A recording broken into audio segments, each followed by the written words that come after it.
the sign-in sheet at the recorder's desk. Are there any announcements? This would be the time on the agenda when we would hear a public announcement. Do we have any questions for public comment? Seeing none, as you know, at the beginning of our meetings, we always take a few minutes to just talk about what Eastern means to us and why we're here and why we're spending all night reading all these reports that are sent to us. Anyways, and so I've asked Chris Connor to say a few things and appreciate that. Chris has had a long relationship with Eastern and we appreciate that. So Chris, thank you. Thank you for the opportunity. So I thought I'd start at the beginning. So back in 1993, I came to campus for the first time as a new employee. My first appointment was with my new dean, Lee Insko. He ushered me into his office and I sat me down.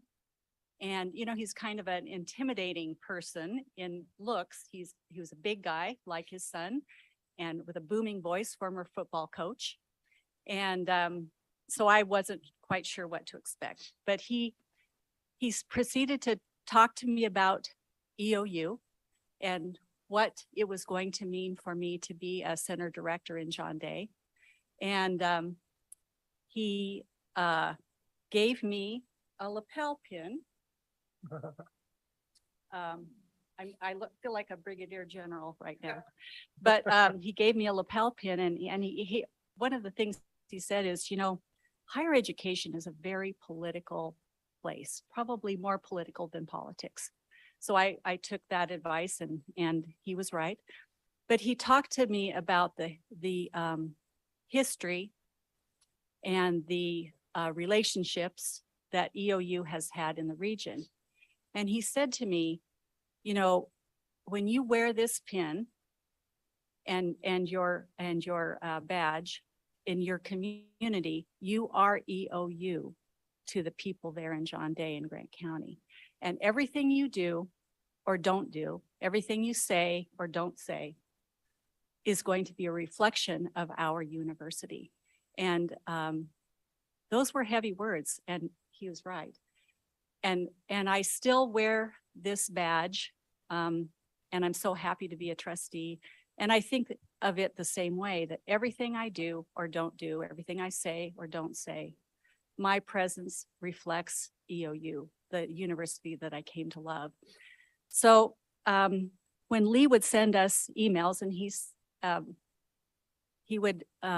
sent quite a few, he would always close with his signature, "Take care, Lee."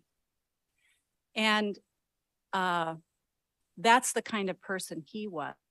He was an incredibly caring person with a great deal of integrity, wise and supportive. And he was a wonderful, wonderful person for me to get started with. And then I had Dixie Lund, who of course you all know, and she was amazing. But I've never told this. I'm disclosing this to all of you for the first time. I stole that not salutation, but I stole that from Lee. What is it? Closing, yeah. I now, as a center director, I would always close with "Take care," because I wanted my students, the advisees and the people that I work with to know that I cared about them. Hope to emulate Lee. And so that's become my closing as well. So that's it. Thank you. Well, thank you, Chris. That really is meaningful. That was really nice. Okay, folks, one thing, of course, we have a shorter meeting this time, and so we will have to move on between different things. Today, we have two guest presenters. The first presenter is Penny Burgess from the United Shared Services Enterprise, USSE. Leanne is going to introduce Penny. Thank you, Chair Stevens. Penny's here today to talk to you about the update on the EOU investments for the Public University Fund. Penny is the Executive Director and Treasury Management Services Director at USSE. USSE provides Eastern with services in analysis, reporting, accounting, and consulting services for both our finances and our payroll systems. They also support Oregon State in their role as a designated university and administrator for the public university funds. Penny's a graduate of Oregon State University with a degree in finance and a chartered financial analyst. The fun fact about Penny, her father was born in Enterprise, Oregon. We have a few members from there. Her grandfather used to snowshoe into Aneroid Lake each winter to measure the snowpack in the county. So she has some ties with Eastern Oregon. It's my pleasure to welcome Penny to our meeting today. Thank you and good morning, trustees. Can you hear me? Yeah. Excellent. And can you see my screen? Do you see the slideshow? Fantastic. Well, I appreciate the opportunity to join you today and provide an update about the university's operating asset investments. Included in your materials is an investment report for the first quarter of fiscal year 23, outlining the performance of the university's operating assets invested in the Public University Fund, or the PUF.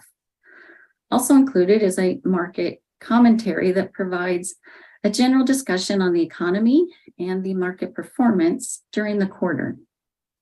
The university's operating assets the majority of the university's operating assets are invested in the PUF.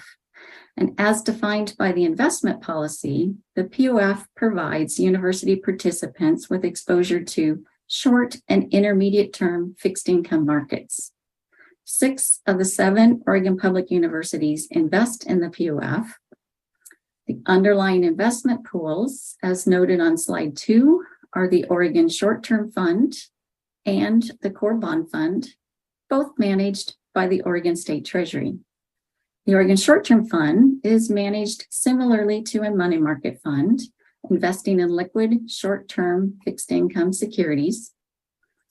The Core Bond Fund invests in quality intermediate term fixed income securities with maturities in the range of 3 to 7 years, a weighted average maturity currently at 4.4 years. Investment decisions are guided by the investment policy and the portfolio rules that define permitted holdings, investment restrictions, and sector diversification requirements. Oregon State University serves as the current administrator of the Public University Fund, and OSU contracts with USSE to perform the majority of the administrator duties.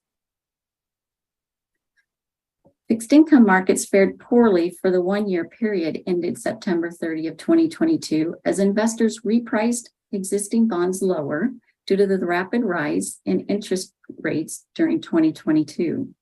Now, slide 3 represents a graph of U.S. Treasury rates across the entire spectrum of maturities from 3 months to 30 years, also known as U.S. Treasury yield curve. The solid blue line represents rates as of September 30 of 2022. The dotted blue line represents rates as of September 30, 2021, or 1 year prior. Now, it was between March and September of 2022 that the Federal Reserve raised federal funds rates, or over the overnight borrowing rate, by 300 basis points. And it was this rapid increase in the federal funds rate that was the primary driver of volatility or price volatility in the fixed income markets last year and for the 1 year period ended September 30. This is as the Federal Reserve took measures to tighten monetary policy due to the high inflationary levels. Just to give you a better understanding of that price volatility, the Bloomberg Aggregate Bond Index, which is a standard benchmark for the intermediate term fixed incomes portfolios, declined 14.6% for the 1 year period ended September 30. Certainly when markets are correcting, we anticipate that type of volatility in the equity markets. In fixed income, it's less common, and you really have to go back to the last high inflationary environments in the 70s to find this level of volatility in fixed income. The current slide, slide 4, this is a snapshot of the investment report included in your materials and the standard format that we provide to Eastern Oregon on a quarterly basis. And so for the quarter ended September 30 of 2022, The public university fund total return was minus 1.5%. There are two components to total return: the investment yield or interest earnings and price return. So the investment yield was 0.6% for the quarter, while or equivalent to 2.2% annualized yield. Price return was a detractor of minus 2.1%, driven by the price declines in the core bond fund, as you can see, down 2.7%. Eastern Oregon University had $27.8 million in operating assets on deposit in the public university fund on September 30. Slide 5 expands the analysis to provide the one-year returns and details of the year-over-year changes in the operating assets as of September 30, 2022. Here you can see the POF declined 4.5% for the 1 year, driven by the price volatility in the core bond fund, down 9.6%. Eastern Oregon's ending market value of the $27.8 million on September 30 was a $1.9 million decline year over year. Approximately $1.3 million of that is associated with the market value declines. The remainder is due to cash flow movements. Now, on a positive note, the rapid increase in short-term interest rates supports higher interest earnings. And as of September 30, the POF's annualized yield was 2.2%, an increase of 80 basis points year over year. Looking forward, we anticipate the annualized yield to be north of 4% by the end of March of 2023, and the highest achievable yield from quality short and intermediate term securities since before the Great Financial Crisis in 2008-2009.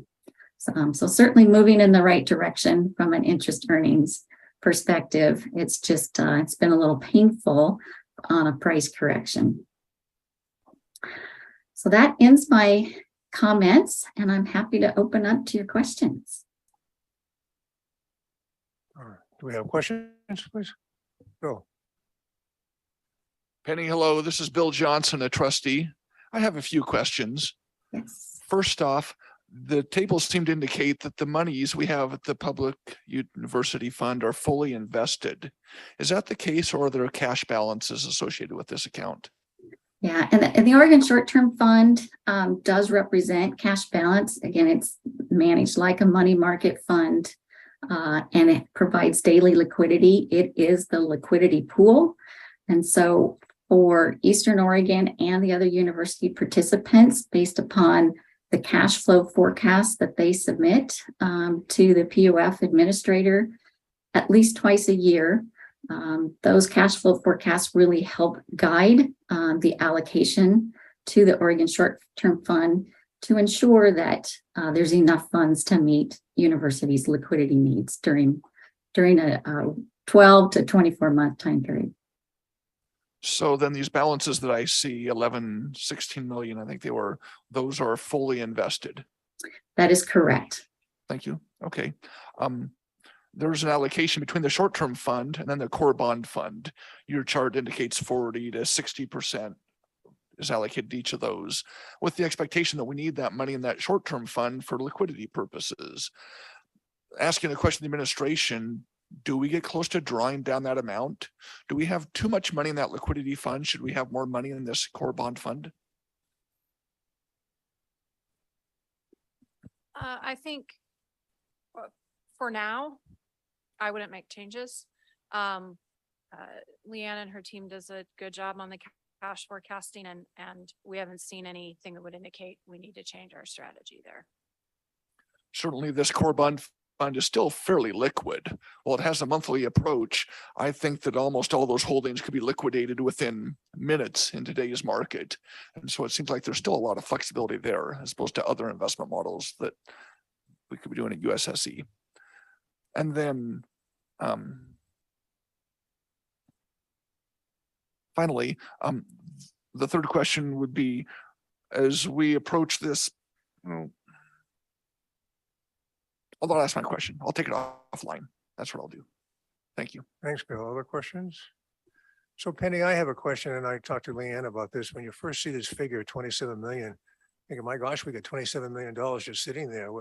How is that working? But basically, this is funds that I guess are dedicated for different things. In other words, it's a flow through type fund. Can you explain some of that to us for the board of how we happen to have $27 million just sitting there and how that works?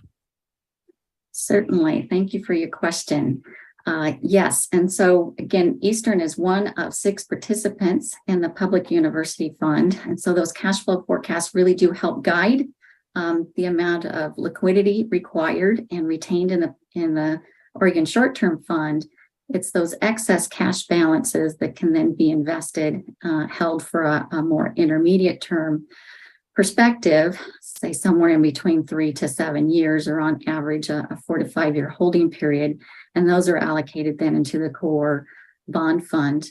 Again, these are fully invested portfolios managed by the state treasury. They have fixed income securities underlying these investment pools. And the idea being in that core bond fund is this really is an intermediate term fixed income opportunity set. Typically, we allocate those dollars that we do anticipate the universities will not need for several years to allow for investment and growth, small, limited growth over the long term. The general rule is really to help increase interest earnings over the long term. So it's really that combination with the core bond fund and the Oregon Short-Term Fund. One thing to consider here is this is a snapshot at the end of the term, and that's typically the lowest point of asset level for not only Eastern Oregon, but the other university participants as well. So as appropriation dollars and tuition dollars are received early in the new term, those dollars tend to remain within the Oregon Short-Term Fund because the anticipation is it will be spent during the term. So the allocation in the Oregon Short-Term Fund will actually grow and increase. It'll be closer to a 55% allocation, really at the height, early days in the new term. Per the investment policy, the focus here really is just on the short and intermediate term investments, to the extent that Eastern Oregon, the leadership team, and this group of trustees were to identify any assets that could be invested for a longer period of time. That's we really guide the universities to do that on a university by university basis, because that's where the investment objectives and time horizons tend to differ university by university. But there are opportunity sets, not only with the Oregon State Treasury, but other opportunity sets that I'd be happy to engage in conversation. Again, it's really driven by the leadership team. If they identify dollars that they really believe could be invested and not required within, say, a 7-year or longer time period. Did that answer your question? Yes, thank you very much. We have talked to the Finance Committee about what we might do with our reserve fund that we have, and we might look at something a little more long-term. And I just think we all need to realize we really don't have $27 million as a reserve fund. Those are all dedicated funds for use for different things. But thank you very much for your presentation. Is there more questions? Well, thank you again, Penny. Thank you very I'm much. sorry, do we have a question? Sure. Oh, hi, Cheryl.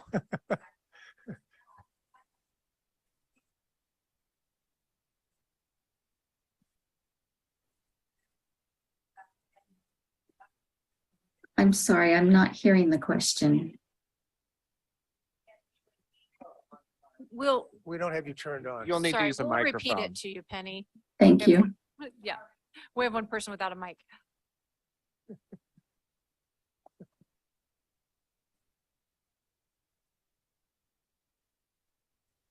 Thank you, Penny. And maybe this is a question that you already covered when I was out of the room, but so if we were to take, if we decided we had funds that we could invest in a longer term, investment and we got to a point where we needed to use those, is there a prepayment penalty or a penalty for withdrawing those before the end of that term? And I believe you, again, you're asking about longer term investments. Yeah, if we needed to use some of those funds in that long-term investment, Mhm. is there a penalty to withdraw those funds if we needed to use them? Not necessarily a penalty. It's just thinking about market environments and business cycles or economic cycles. Certainly, having come off of great equity and fixed income volatility during calendar 2022, there's an opportunity potentially to invest new dollars in equities or longer term bonds today. But we just want to be cognizant that, certainly challenges can present themselves within an economy, or certainly valuations may run to an extreme level and investors correct equities or fixed income. So the guide rule of, say, not anticipating needing those assets for a minimum of 7 years or longer is just understanding the volatility. So for instance, if you're 2 or 3 years in and happen to be going through a correction, say it was during 2022, when you were requesting those assets, may be liquidating securities to meet the funding needs during a volatile period. So the understanding is the longer term that you invest, the slightly more risk that is assumed by those longer term investments, therefore greater volatility or standard deviation around price volatility. Thank you. Great. Once again, Penny, do you have other comments or questions? Great. Thanks again. Thank you. Our first action item is to approve the May meeting minutes. Do we have any corrections? And if not, do we have a motion to approve? I'd so move. I second. Johnson votes to approve and Sedabrio to second that. All those in favor say aye. Aye. Aye. Opposed, same sign. Thank you. That's passed unanimously. Our next action item is the EOU 2022 financial statement audit. Carolyn Wright from Clifton, Clarkson, Allen, CLA, is here today to walk us through the financial statement and audit. Leanne, will you go ahead and introduce her, please? Thank you. Good morning again. It's my pleasure to introduce Caroline Wright from Clifton Larson Allen, who performs our financial statement external audits during the year. Caroline is a signing director in higher education group with CLA with more than 25 years of auditing experience. And she's been doing Eastern's books for quite some time, at least 7 years. So she's a familiar face for all of you. She specializes in higher education, including student financial aid, as well as grant compliance, and serves as the firm resource and instructor for compliance and technical knowledge of a single audit. She's a certified public accountant in states of Colorado, California, Oregon, and Washington. Fun fact about Caroline, she was born in Zimbabwe. She spent most of her childhood in overseas, graduating and attending high school in Singapore. So she has a very diverse background, fascinating and very interesting to hang out with. So you don't always get that with your auditor and stuff. So I like that. She will be referencing the financial statements during her presentation. So if you want to pull that link up, as she references the page numbers, you can follow along with her. So welcome, Caroline. Let me just say that we will need a motion to forward this to the board for approval. So at the end, we'll need a motion. Thank you.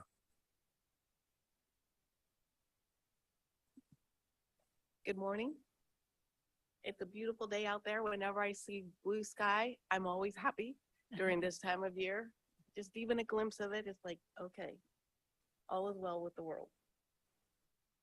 I'm so happy to be here with you to share with you the results of the 2022 fiscal year audit of the financial statements. And some of the things I plan to go over is obviously the responsibilities as part of the audit, auditing standards, and the scope of our audits, unique issues for this past year, the audit results, which are probably the most important, and then required communications with governance. So obviously, our main responsibility is to express opinions on the financial statements, whether they're in conformity with U.S. Generally accepted accounting principles. We also express opinions only over the information identified in the report. So in your report, you have letters from the president and a few other things. And in the annual report, there's other information as well. That information we look at, but we don't opine or give any opinion on that. And it's not subject to testing. And then we perform the audit in accordance with generally accepted auditing standards. And we also perform it under what we call Yellow Book. It's a governmental auditing standards. And then we're required to communicate certain information to you.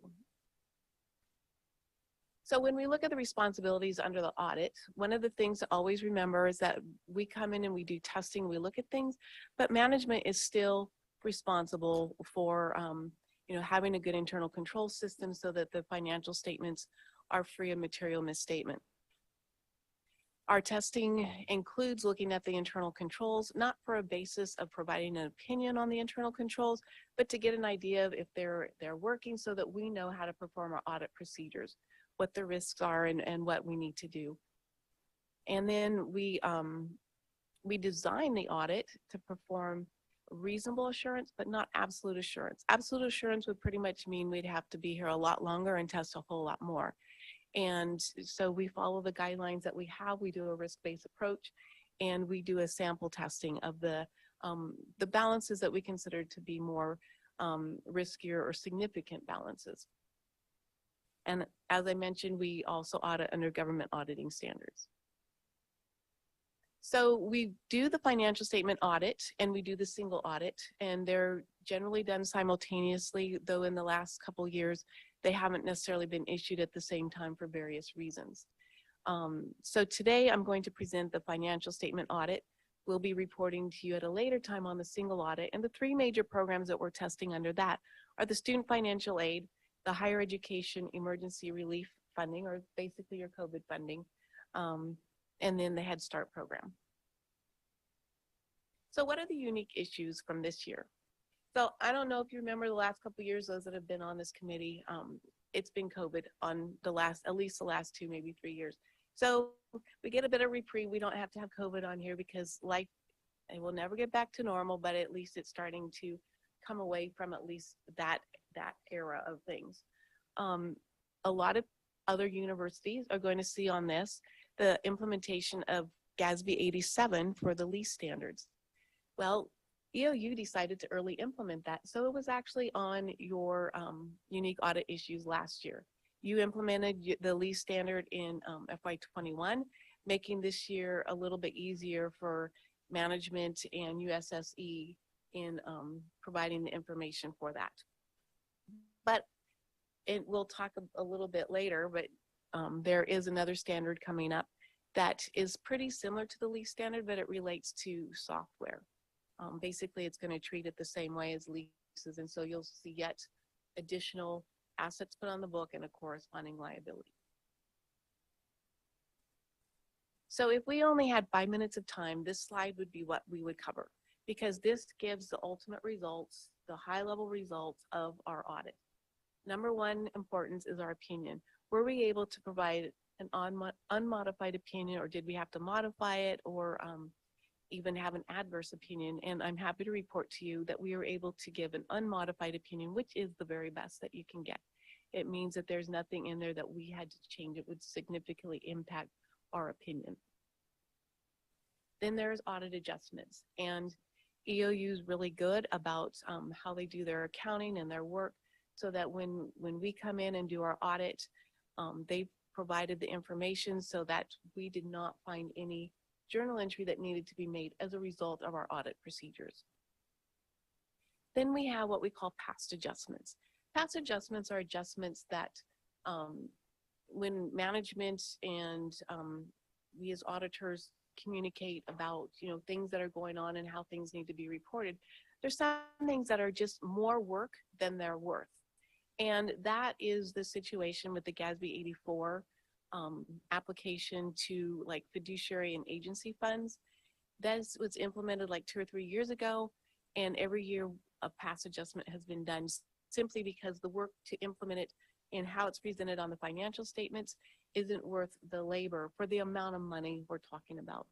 And so it's roughly 109,000. It can vary from year to year depending on the activity within those funds.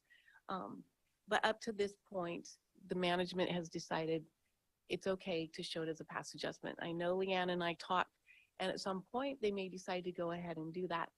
But at this point, it's like there's enough other things that are more important that trying to do that for a small amount isn't worth the time. And it doesn't materially misstate the financial statements or the presentation. And this is not an uncommon past adjustment for other schools. So it's not like EOU is special in this regard. It's a common way to deal with this type of GASB 84 requirements. Then internal control deficiencies. As we go through our audit process, if things come to our attention that, like, you know what, that's what we would consider a deficiency, we need to communicate, or you know, might be a material weakness or significant deficiency. So there's like 4 different levels. And during our audit process of the financial statements, there was nothing that we determined was a material weakness or a significant deficiency. And as far as verbally communicating, because a deficiency, we can actually choose to verbally communicate, but we didn't have anything we needed to communicate as a deficiency. We did provide information on the Gramm-Leach-Bliley Act, that's GLBA for short, and that relates to cybersecurity. And we just provide that information as a heads up that it was going to be December and they moved it to June, so it's possible they could move it further. But there's going to come down harder on what is required. Now, from our perspective, we audit certain aspects of their requirements. It's a lot larger than what we audit, but there's 4 aspects that we audit. But it's possible the compliance supplement will say, hey, you got to go beyond those 4. We're adding 5, 6, 7 more steps. So we just want to give a heads up to the university and our clients as a whole that this is coming down the pike. You need to make sure you're looking at this because you probably should already be implementing it. But just in case, here it is. So let's take a look at the financial statements. How many of you have had a chance to look through or read them? Okay, so there is a lot of detail in that information. And I want to start with just our opinion letter to point out, oh, I am remiss. Let me go back to the unique audit issues. The unique audit issues really impact us probably more than you, because we had a new set of standards come in, the 134 to 140, which basically required us to give you more information. It's the things we already did and may have communicated at a lighter, more simplified level, but for some reason, people making these rules decided that we needed to be more clear and transparent as to this is what we're doing, this is what you're telling us, this is what we're basing our work and opinion on. So you have already seen in our letter to you at the beginning of the audit, there was more detail in that. I don't know if you noticed that, but there was more explanation, like as far as related parties, and there's more information on going concern. And so when we get to the opinion, you'll see that it's changed as well. And part of it is moving the opinion up to like the very first section, because honestly, that's the most important part of the report as far as you're concerned. But then they decided that it needed to be a little bit more lengthy, and they provided more paragraphs and more detail on information such as the going concern. So if you turn to page 6 in the financial statements, that's where the independent auditor's report is. And you'll see the second paragraph is our opinion, the unmodified opinion. And then it goes into the responsibilities. And again, you'll see the going concern there. There's a little bit more about our testing about, we don't do absolute, but we do reasonable assurance. But then it goes on to say a little bit more about the, fraud versus error, that it's harder for us to detect fraud because it can come from collusion, it can come from management override of controls. So in our testing, if we run across it, definitely will report it and pursue it, discuss it with the appropriate individuals. But it's not a guarantee that we'll find it. And then if you move to page 7, there's more bullet points there as far as what we encounter, our professional judgment, identifying risk, again, obtaining understanding of the internal controls, looking at the accounting principles and the estimates and what goes into that to make sure it's a reasonable methodology used or reasonable principles and policies that are in place. Required supplementary information is information that we look at, but we don't necessarily provide an opinion on. So the management discussion and analysis, that is information we look at and we read to make sure it's, consistent with what we've seen, but we don't provide an opinion on it. And then there's other information, as I mentioned, like the financial ratio letter from the board that we don't provide an opinion on. So that pretty much covers the opinion letter. I don't know if you have any questions on that or if we want to move forward. Questions, folks? Anybody have questions? Looks like we're good. We'll move on to the management discussion and analysis. Excuse me. So I have to say that this is one of the most comprehensive management discussion analysis, MD&A for short, that I have ever seen in my career. And management does a really good job of explaining what's going on, different scenarios, like this is what expenses is before implementing the, the GASB 68 and 75.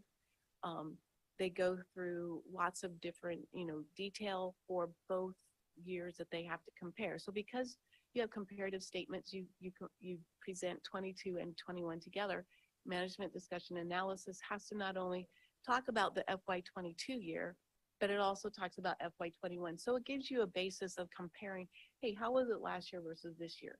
So I would encourage you, if there's one area in these financial statements you spend time in, that's probably one of the better areas because it will give you a higher level picture, but yet quite a bit of detail. So if you go to page 9, the statement of net position is there, and it's, again, synopsized, but they go into detail in the following sections. But generally, cash and investments went down for the current, but restricted went up. So the net difference wasn't that much. Your non-current assets increased, and that was partly due to changes in your lease. There was a new lease entered into, so that bumped that up. And then the OPEB asset also increased. Your capital assets went up, and that is, again, a net difference between the amount you have in CIP, I think it was about $7 or $8 million, but then that's offset by depreciation of $4 to $5 million. Your current liabilities, summer tuition, the unearned revenue from that is part of that increase. Your non-current liabilities went down, and interestingly enough, a significant portion of that is the $11 million from the pension. And unfortunately, the pension and OPEB is really nothing that you have any control over. Every year, those plans go through an audit, they go through actuarial studies, and then based on their results, they allocate it out to all the members based on the percentage of contribution, the percentage of the plan. And so your organization, as long as every other one that's a member, pretty much has to do the entries that are in there.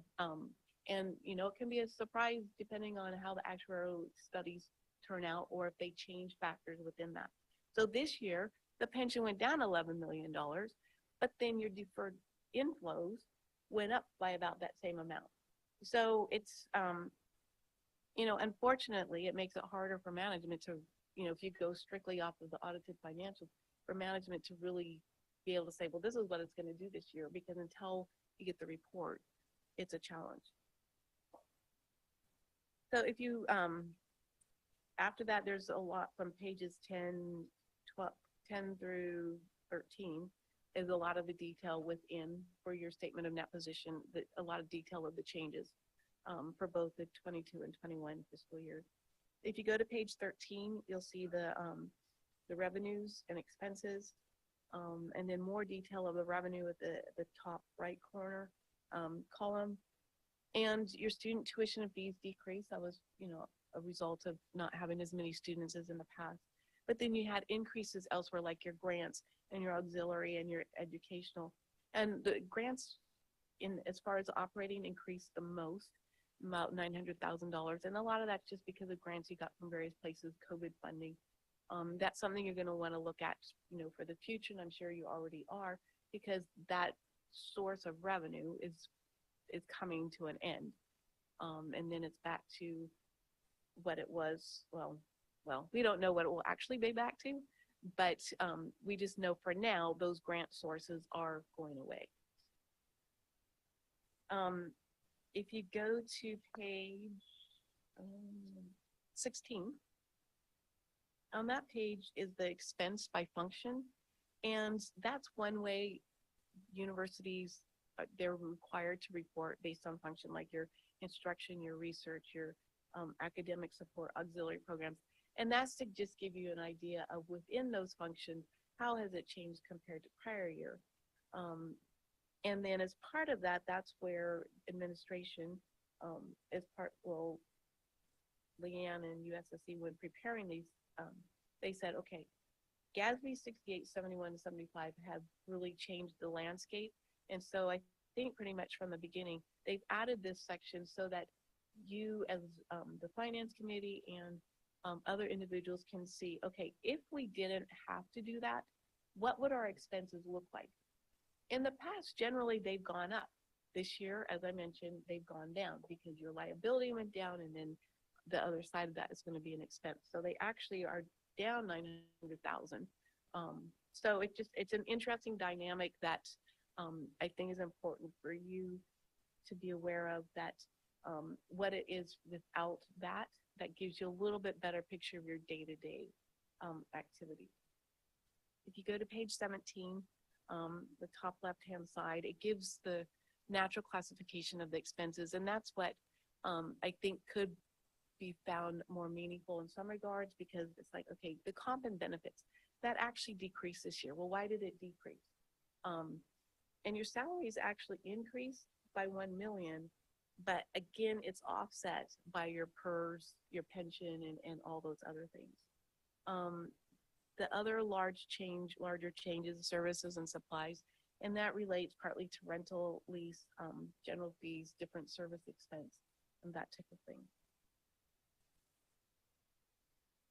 And then your capital assets are outlined a little bit more on page 18. And again, a lot of the change in that really relates to the amounts that going into CIP right now with your construction, and then offsets by the depreciation.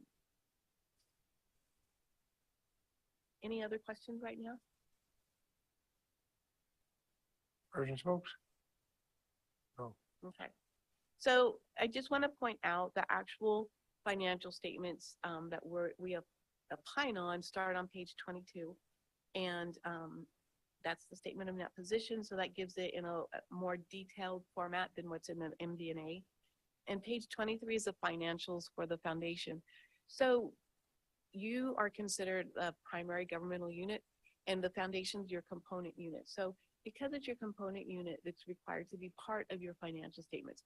We don't perform the audit on your foundation, but you'll notice on our engagement letter that we say that is performed by another auditor, and that's disclosed in that first section. I would recommend going to the foundation's financial statements to get more information on the foundation itself. So if you look at page 26, this is your cash flow statement, and you look at the net cash used by operating activities. That's not an uncommon thing to be negative, because so much of your funding actually comes from non-capital financing activities. So that that's not something to be worried about. That's just normal for a university. And so then when you look at that, what was provided from non-capital financing, you can see that there's actually a $4 million increase, but then that's changed because of the purchases and assets and payments on your debt. So you ended up with a net decrease in cash of $335,000, which is less than last year. Last year was $3 million. So as far as cash in and out, it's going in the right direction. So if you go to page 28, that's where the notes start. Again, note 1 is quite lengthy. There's a lot of information there as far as the policies go, what's coming up. For standards, as I mentioned, we already have the subscription-based information technology arrangements, which is basically software that you are leasing or using, but don't actually own. And then I know many of you are familiar with this, but if you go to footnote A on page, or footnote 2 on page 34, you'll see your cash information, your cash and investments. I know Penny went through a lot of that stuff, and this is basically information on last year and how things, went, and some facts regarding that. I want to point out another area for you to look at is note 4, that's your capital assets. So you can kind of see the different categories and, okay, where did the increases and decreases come from? And you can see that you have the $8 million in construction and process. That's really the biggest increase for this year. The other area to look at is your long-term debt, and that is on page 40. You'll see in there, there was like a $5 million, $5 million. It's shrunk, so it's like, yeah. For actually, the thing is 5,000. I'm trying to remember because it's only a 5, and you have 3 zeros, so it's 5,000. That's because of your leases. So it really isn't that significant. Your comp apps will just change, depending on usage of leave. So then, if you're needing sleep and you can't go to sleep, note 13 on page 43 is what starts the pension and OPEB footnote. It actually goes from page 43 to 57. And there's a lot of information there. And like I said, I mean, if this stuff really excites you, feel free to read it in detail. And there's more on websites and everything that you can read. But it's required disclosures, and it tells you a lot about the plans. It gives you information for changes as well. And the last thing I want to point out to you is required supplementary information. The MD&A was part of it, and the other part of it is on page 60. And again, these all relate to the pension and OPEB. It's showing trends, the contributions as compared to payroll, what the percentages are. And so that's something that you can kind of track the trend from year to year. Some jumps from some years, it seems to be trending up, but it could go back down too. So again, if it's something that, if you're a statistical person, it really interests you, you can spend some time on that. Are there any questions? Any questions, folks? Looks like we're good. Okay, so the last report or letter that I want to go over relates to the required communications, and that's the members of the trustee, but also basically the finance committee. That we are required to report back to you on the information that's in this letter. And so, the first section relates to the qualitative aspects of the accounting. There were no new accounting policies, as we already discussed. Next year, we'll probably have the new GASB related to the software. We look at accounting estimates, and some of your accounting estimates include, the pension and the OPEB. We're relying on actuarial work. We look at the depreciation. We look at the allowance for doubtful accounts. There's various things we look at just to see what management, how they've determined the estimate, and then we see if it's reasonable and if it makes sense for how it's being reported. As far as difficulties in counting during performing the audit, we have not experienced anything that we need to report to you. As we already reported, there is one uncorrected misstatement. That's part of this letter that we're going over. There's no corrected misstatements. Disagreements with management, we did not have that. And I just want to take the time to thank Leanne and her team. They're great to work with. They work really hard to get us the information we need and work with us. So thank you, Leanne, for that. At the end of every audit, we're required to get management representation as to the information that they provided, that it's accurate and correct to the best of their knowledge, so that we have a basis for providing our opinion. And, you know, as far as the audit process goes, there are some times that auditors may seek out second opinions. As far as we know, that hasn't been done. And as part of our being hired to do the audit, any discussions were in the form of normal business activity and not any negotiable saying, okay, give us an unmodified opinion, and, you know, but we have this situation. None of that happened. We had no concerns with the component auditor's work. And then the rest of the information really relates to RSI and the annual report that will be coming out, our responsibilities related to that. Any questions on this letter? Okay. So the single audit, it's in process. I was talking to my lead person, and she thinks it will be the work, the actual test work will be mostly done, if not done, by the end of this week. So we anticipate being able to issue that in February, so that, you know, we have plenty of time to file the data collection form that is required to be done by March 31. And we'll work with Leanne as to how to communicate the results of that audit.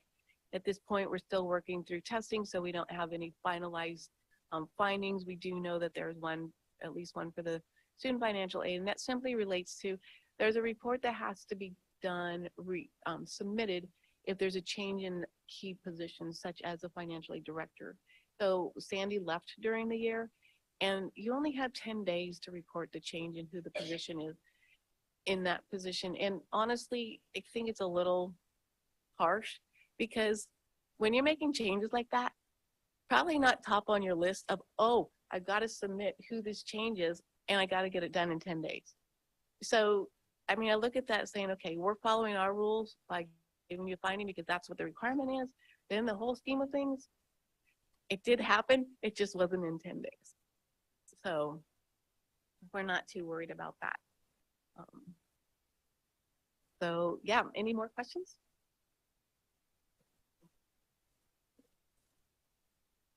First, thank you for your work. Yes. We depend on you for outside perspectives. Mhm. Your perspective that our team does a great job with their management discussion Yes. is validating what we think as well. Mm-hmm. We think they do a very good work there. Yes. I have a couple questions. First, with regard to the single audit, how do we identify the topics that we're going to focus on? We've listed student financial aid, higher education emergency relief fund, Head Start. We have other things here on campus. Is that led by management? Do you No, get a that's, sense of what these things are? no. So that we have guidelines for determining what we consider a major program. So those are the major programs we're testing for this year. So there is a dollar threshold. At a minimum, it's 750,000. You know, there's some entities that get millions and millions of dollars, so that may go up to 3 million. Okay. So anything over 750,000, we have to look at to say, okay, is this a program we need to test this year? We're allowed to rotate it every 3 years. But what we have to look at and say, okay, there's certain risk factors we look at, like, okay, what about findings in the prior year? Were there anything material or concerning? Or how is this program in relation to the university as a whole? Have there been changes in key personnel? You know, just various aspects like that that we consider. So first off, it's like, okay, how we audited it within the last 3 years. If we haven't, it's an automatic, hits that radar. And then we look at the other factors. And generally for EOU, they're clean, they do, you know, good work and all that. And so we have to assess, okay, what are the changes within the program? Like student financial aid, we audit every year. It's a pretty significant program for you, although HERP's really kind of trumped a lot of things right now. But you had a change with Sandy leaving. And so that, you know, brings that up to the list of like, okay, we do still need to audit that because you had a change of personnel, key personnel during the year. Head Start, I think it came through rotation. And then the other factor is when we get the compliance supplement, the Office of Management and Budget has the authority, and I think even the departments, to say, we consider this a high-risk program. So many of the the programs that have COVID funding were put on high risk. So even though we audited your HERF, I don't know if we audited HERF last year. We did audit HERF last year. We didn't do it the first year. even though we audited it and we could have theoretically passed on it, because they said, no, it's a high risk program, we had to test it. So that's how those three landed in there. But then if there's any major program that we're saying, no, we can rotate it, we have to assess the next level of programs, what they call type B programs, to say, okay, are there any programs within this that have higher risks that we need to replace that A program? So it's a for us, it's a work paper that has been prepared based on the guidelines that we go through all the criteria to come up with those programs. Then we also have to make sure if you're considered a low risk auditee, we have to cover at least 20% of your funding. If you're a high risk auditee, it goes up to 40%. EOU is a low risk, so we just have to make sure we cover 20%. But between HERP and SFA, that's not a problem. But there have been other places where we've had to add another program just to get that percent. So thank you for that answer. That's Yeah. a thorough answer, which is what I would expect from an auditor. Yeah, sorry. That's fine. I love that. I have concerns about some of our programs, but I don't think it's an audit level concern. Maybe I can work with staff to understand how we can better report on some other programs. I'm thinking of our Small Business Center program or the REV or Baker Technical Institute, where we're spending some monies and we're not seeing a lot of detail at the board level on what's happening there. And again, this is probably not an audit issue, but it might be an opportunity to give the board a little more visibility in those programs. A second question. In your letter, you're not expressing an opinion on our internal controls. Correct. We have internal controls. You're not getting the visibility in that. Surely there's a stage at which the issue becomes big enough that either we hire the auditor to do a better analysis for our internal controls or we expose in a different way. Are there thresholds we need to think about here? What are we missing by not having that opinion? Well, it's just standard that we don't provide an opinion because the purpose of the audit is to get an understanding of your controls. Now, we're responsible for reporting to you if in our testing we encounter, the deficiencies that we talked about, like a material weakness or significant deficiency. So if in the testing that we perform, say we found something with, disbursements testing, we test a sample of 40, if we find an exception in that, then that would require, because of statistical, then we would have to look at saying, even though it might be one, we still have to report that to you because it's a statistical sample. And if we found one, that means there could be others. And so we would report that to you. So even though we're not giving you an opinion, we are giving you a report on the results of our testing. And so then based on that, I would recommend that if there are areas or processes that you have concern about, that I know you've engaged or had engaged an internal auditor, that you have discussion with management and say, hey, I have concerns about this area. Is there something we can work out with just us? Or is this a project for internal audit to look at? Because that's another way of maybe getting some comfort of a process that you might be concerned about and then getting a result of their testing. Caroline, thank you very much. It's very reassuring for us on the finance committee, so how much you do, and also the facts you compliment our finance management. It's really, really encouraging. So thank you very much. You're welcome. I'm glad to be here. Okay. We are running a little bit behind time, but we do need a motion at this point to approve this report and move it on to the board. I move to recommend acceptance of the fiscal year 2022 financial statement annual report. Good. And we have a second.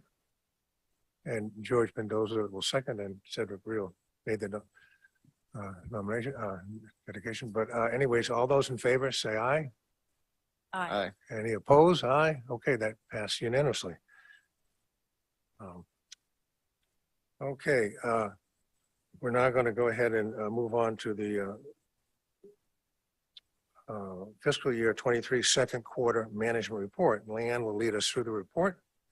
We'll need a motion at the end for consent to recommend to the board. Thank you.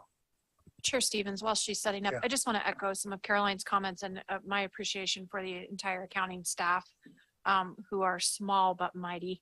They do a wonderful job, Leanne and Haley and Madeline and Jolynn and Carrie, and it's they work really hard. And these are the results of their hard work. So I just really appreciate that group. And Chair Stevens, I'd also add a comment. about how hard that group works. For example, I decided when I first started coming here daily as interim president, I always walk by Leanne's office. And I thought, well, I'm going to count how many times she's not in there. So far, once. So it's a great team. And I appreciate how the auditors work with our team as well. In doing the audit every year, they're very thorough, but they're also have a teamwork attitude, which is what we need here. So thank you. Well, thank you. And I echo those words for our team here. We are small but mighty. They know what they're doing. We have a lot of trust in us. Our two presenters today, Penny and Caroline, we couldn't do what we do without them. The work that USSE does for us on our financial statements is phenomenal. They basically take our data and put it together, and then we work back with them to validate everything. So it's a pretty amazing process. It takes a long time, and they put a lot of effort into it for Eastern. Caroline and her team, her very thorough answer, we get that from her all the time. So she takes a lot of time to educate us. She's never short with us. It's never a gotcha moment. So we've just been, the relationship we have with CLA is also outstanding. So it's definitely not all here. We have some mighty partners out there. With that, I'm going to move into Q2 management report.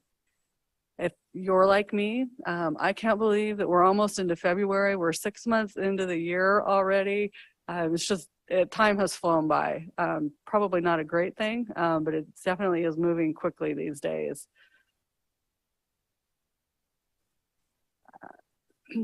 As always, the quarterly management report is going to cover the 4 funds, E&G, auxiliaries, designated operations, and service departments. Many of you have been through this several times, but I'll take some time to dive in a little bit deeper for those of you that haven't been through these as many times. If you have questions, please feel free to stop me and ask as we go along. There should be a slide here. There should be a graph here. There are, the corresponding graphs are in your packet, in your materials. Might have to pivot here a little bit. For the overview for all funds, combining all of those together, everything looks good. We don't have any concerns with our funds at this point in time. I'm not estimating that we'll have any concerns with any of our funds through the year. Everything is tracking actuals to the budget as we would expect. On page 2 of the actual management report, all funds, we've received $35.7 million of our revenue, or 61%. That tracks in line within a couple of percentage points of where we've been in prior years. So we are moving along as we should there. We have increased our revenue by 2.58% from the prior year. We would expect that with the increases in state funding as well as the tuition increases that we took last year. We do have an increase of in expenditures as well. And we've spent $26.2 million of our budget, or 44% of our budget. So again, things are moving along as we would expect for all funds. Moving into the E&G funds, our state funds, our tuition dollars, at the end of, I don't think this is even the,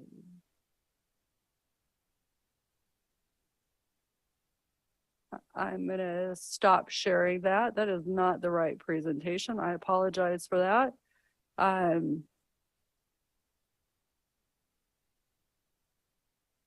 So if you can, I apologize. If you can just follow along with the management report, that would be great.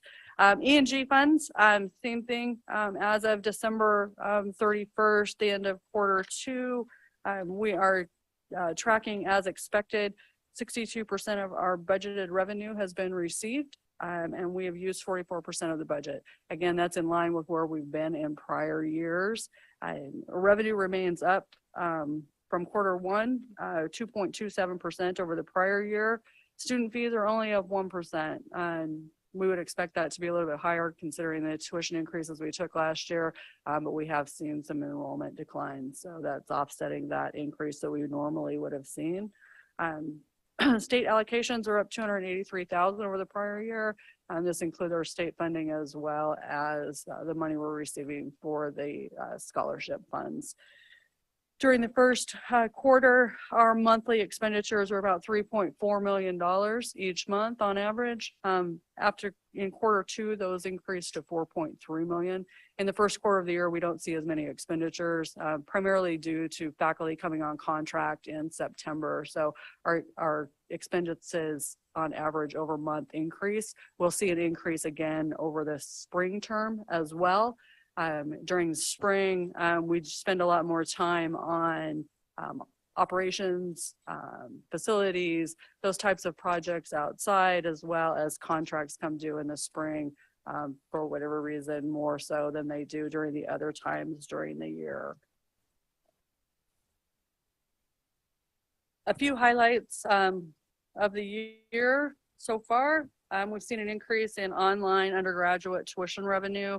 This is primarily in the College of STEM. So we're looking at probably the computer science programs are driving that a little bit. So that's helpful. They also have a large chunk of the academic programs. So we see that there. There's an increase in the MAT graduate tuition. We've seen an increase in our indirect recovery from our grants. So we have more grants coming in. We have more indirect coming off of those. Seen some increases in our rental revenue, camp revenue, telecom revenue, also increases in expenditures as well. Primarily, when you look at things, you're going to see it in the classified area. Not to say that we haven't had increases in unclassified faculty and administrative professionals salaries as well, but as we spoke in quarter one, we've offset those with some of our grant funds during the year. So you're not seeing the direct expense increases there. Moving into the auxiliary enterprises. At the close of quarter two, we'd received 52% of their revenue. Theirs is a little lower when we talk about 60% on the other funds or on all funds. You're only seeing 1 quarter's worth of revenue for housing. So winter and spring revenue will show up in quarters 3 and quarter 4. So they're on a little bit different timing schedule there. But again, no concerns. They've spent 45% of their expenditure budget. So they have a net for this current year of about $1 million. They still have their principal payments to pay and some of their bond payments, and they also have cost increases over the spring. We're seeing some savings in the areas of residence life. For those of you that have probably spoke with Jeremy David Jones, the Director of Housing, he is the sole person in that department right now. They have vacancies in their residence coordinators, their office staff, their assistant director. They have brought in some temporary staff, but if you see him and he looks frazzled and worn down, it's true. He's managing 200 plus students basically on his own with the help of his students that are living in the residence halls. So give him a little pat on the back there for that. Designated operations, their revenue is down 1% from the prior year. It's a very small fund. It ebbs and flows. Again, it's just 1 quarter's worth, summer and fall's quarter's worth of revenue there. Expenditures are up due to the increase in camps. So we have some costs in camps. The revenue went up there. The costs go up as well. And they've spent 46% of their expenditure budget. Service departments, revenue is up 40%. Very small fund. That's $21,000. It's a result of timing on the telecom revenue. Jeff and his team charged out Residence Life in 1 payment in the first quarter of the year rather than waiting until the end of the year. It helps with the planning for Residence Life and their expenditures, but it also helps with the cash flow on the telecom fund, which typically runs at a deficit during the year. So again, no questions, no problems there. That is all of the major funds, just a little bit in your packet on the grant funds. You have a chart in there that shows all of the grants that we have that are active, over $50,000. Highlights in there include those that have that we've received since the last quarter. So the yellow, there's also kind of a mustard yellow color. Those are just designated for CARES. So you could easily pull out the CARES funds. Total on that, $29 million of active grants. When you tie that back to the $27 million we have in cash, the money that we've talked about today, most of our grants are reimbursable. So we don't sit on that. We actually spend the funds up front and then receive those funds after we have spent them. So we don't have $29 million in grants sitting out there. We have to spend it to receive it. About 85% of our grants operate that way. So just kind of tying those two things together, it's a lot of money. Most of those grants actually need to be spent. A lot of those grants need to be spent by June 30th. So there's a lot of work being done right now on campus to spend those funds prudently, but on time so that we don't lose those funds going forward. So a lot of work in the academic areas for those grants. We've talked a little bit with Caroline's presentation about the grants and the audit, the single audit. This is kind of a new territory for Eastern. We've had grants for Head Start for years. These new grants that we're getting, all of the work that's being done, that's new. It's created another layer of administrative work that we need to be doing. With small grant team and stuff, it's great to have those funds available, but they're a lot of work, and I think you'll hear that across the campus. But just implementing those things is a lot of work, both financially and programmatically. Our CARES and HERF funds, Could I interrupt for just a $8.6 moment? million, that has not changed since last quarter. That's all the funds that we have. We have about $800,000 left. Yes. Sorry, and it is an interruption, I guess. I thought you were done with your grants. $29 million in grants. And yet when I look at our normal reporting that we have, our various summaries, all funds and such. Excuse me, Bill, I'm going to have to interrupt because we're way behind on time and we don't have an option to go past our time according to the boss over here. So Then let me follow possible up for with us to Laura do on this afterwards? topic. I'd be glad to do that. Yeah, Thank you. that'd be great.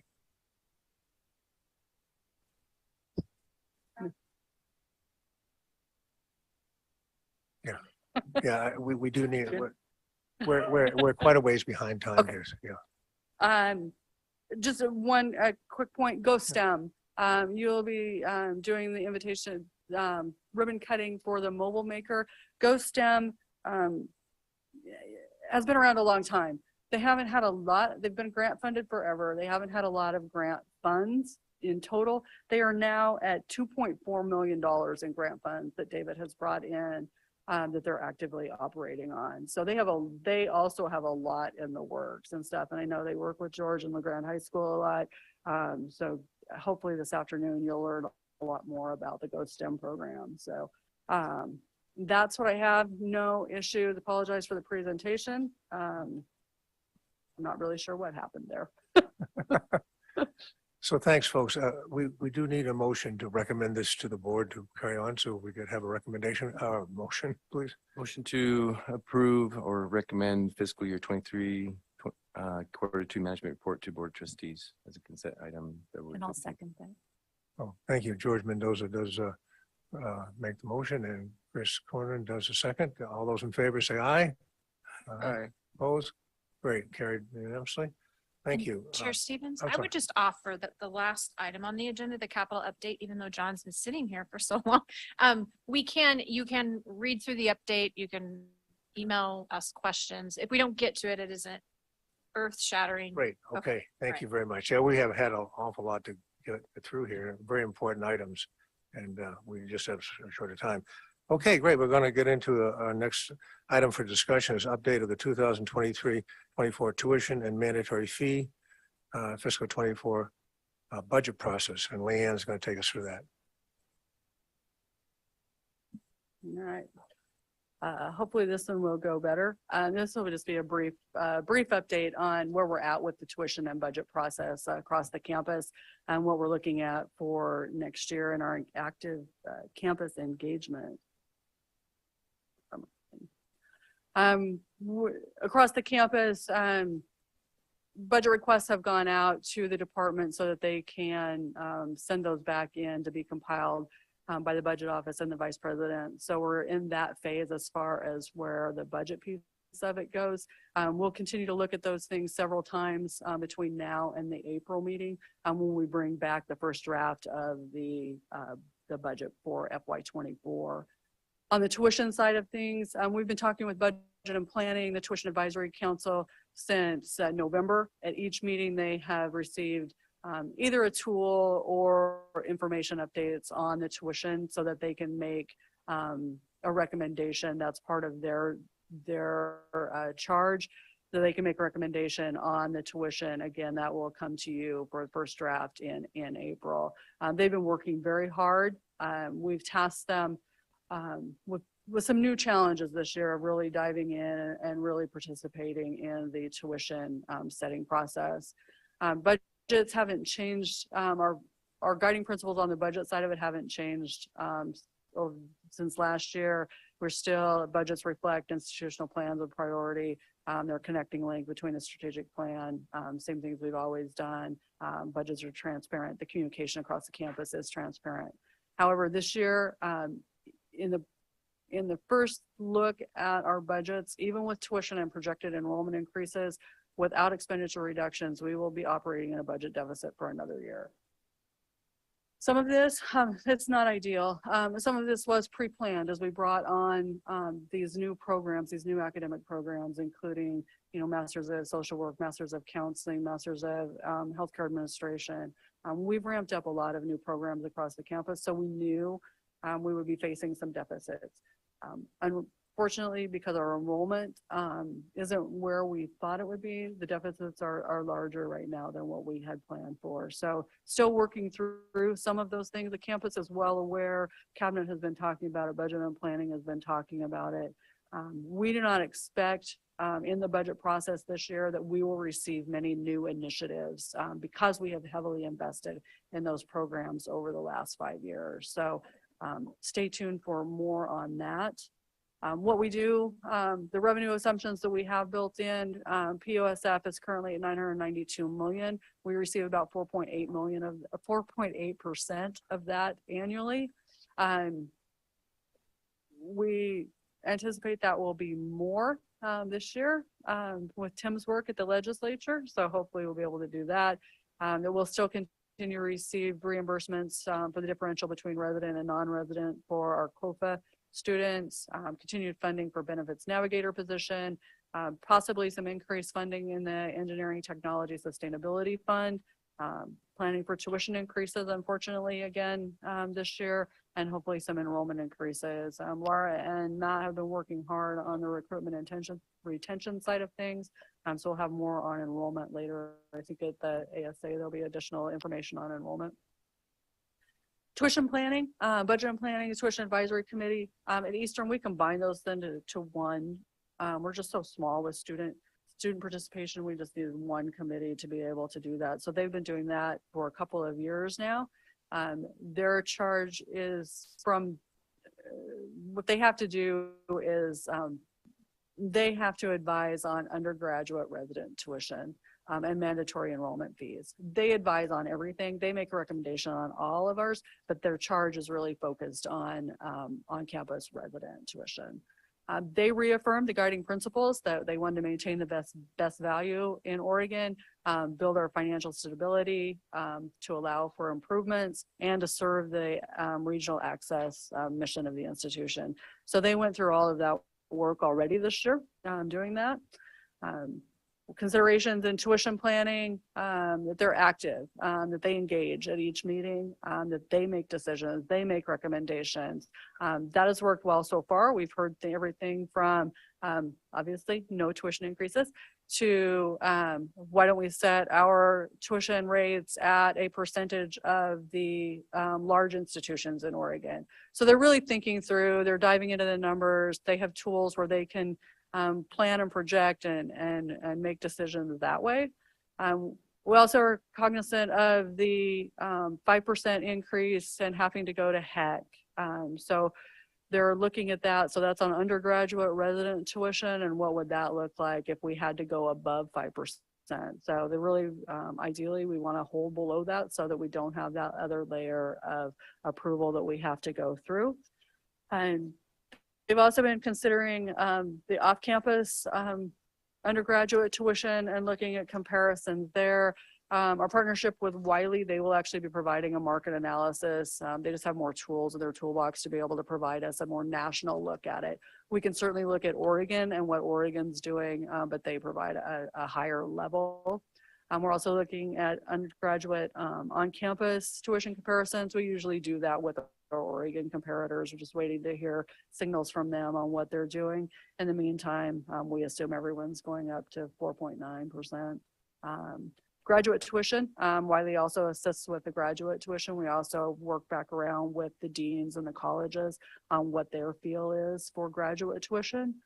With the new programs in MS Counseling and MSW, we have to look at some graduate tuition differentials. So when we put forward the pro formas to approve those programs, those two programs included differentials.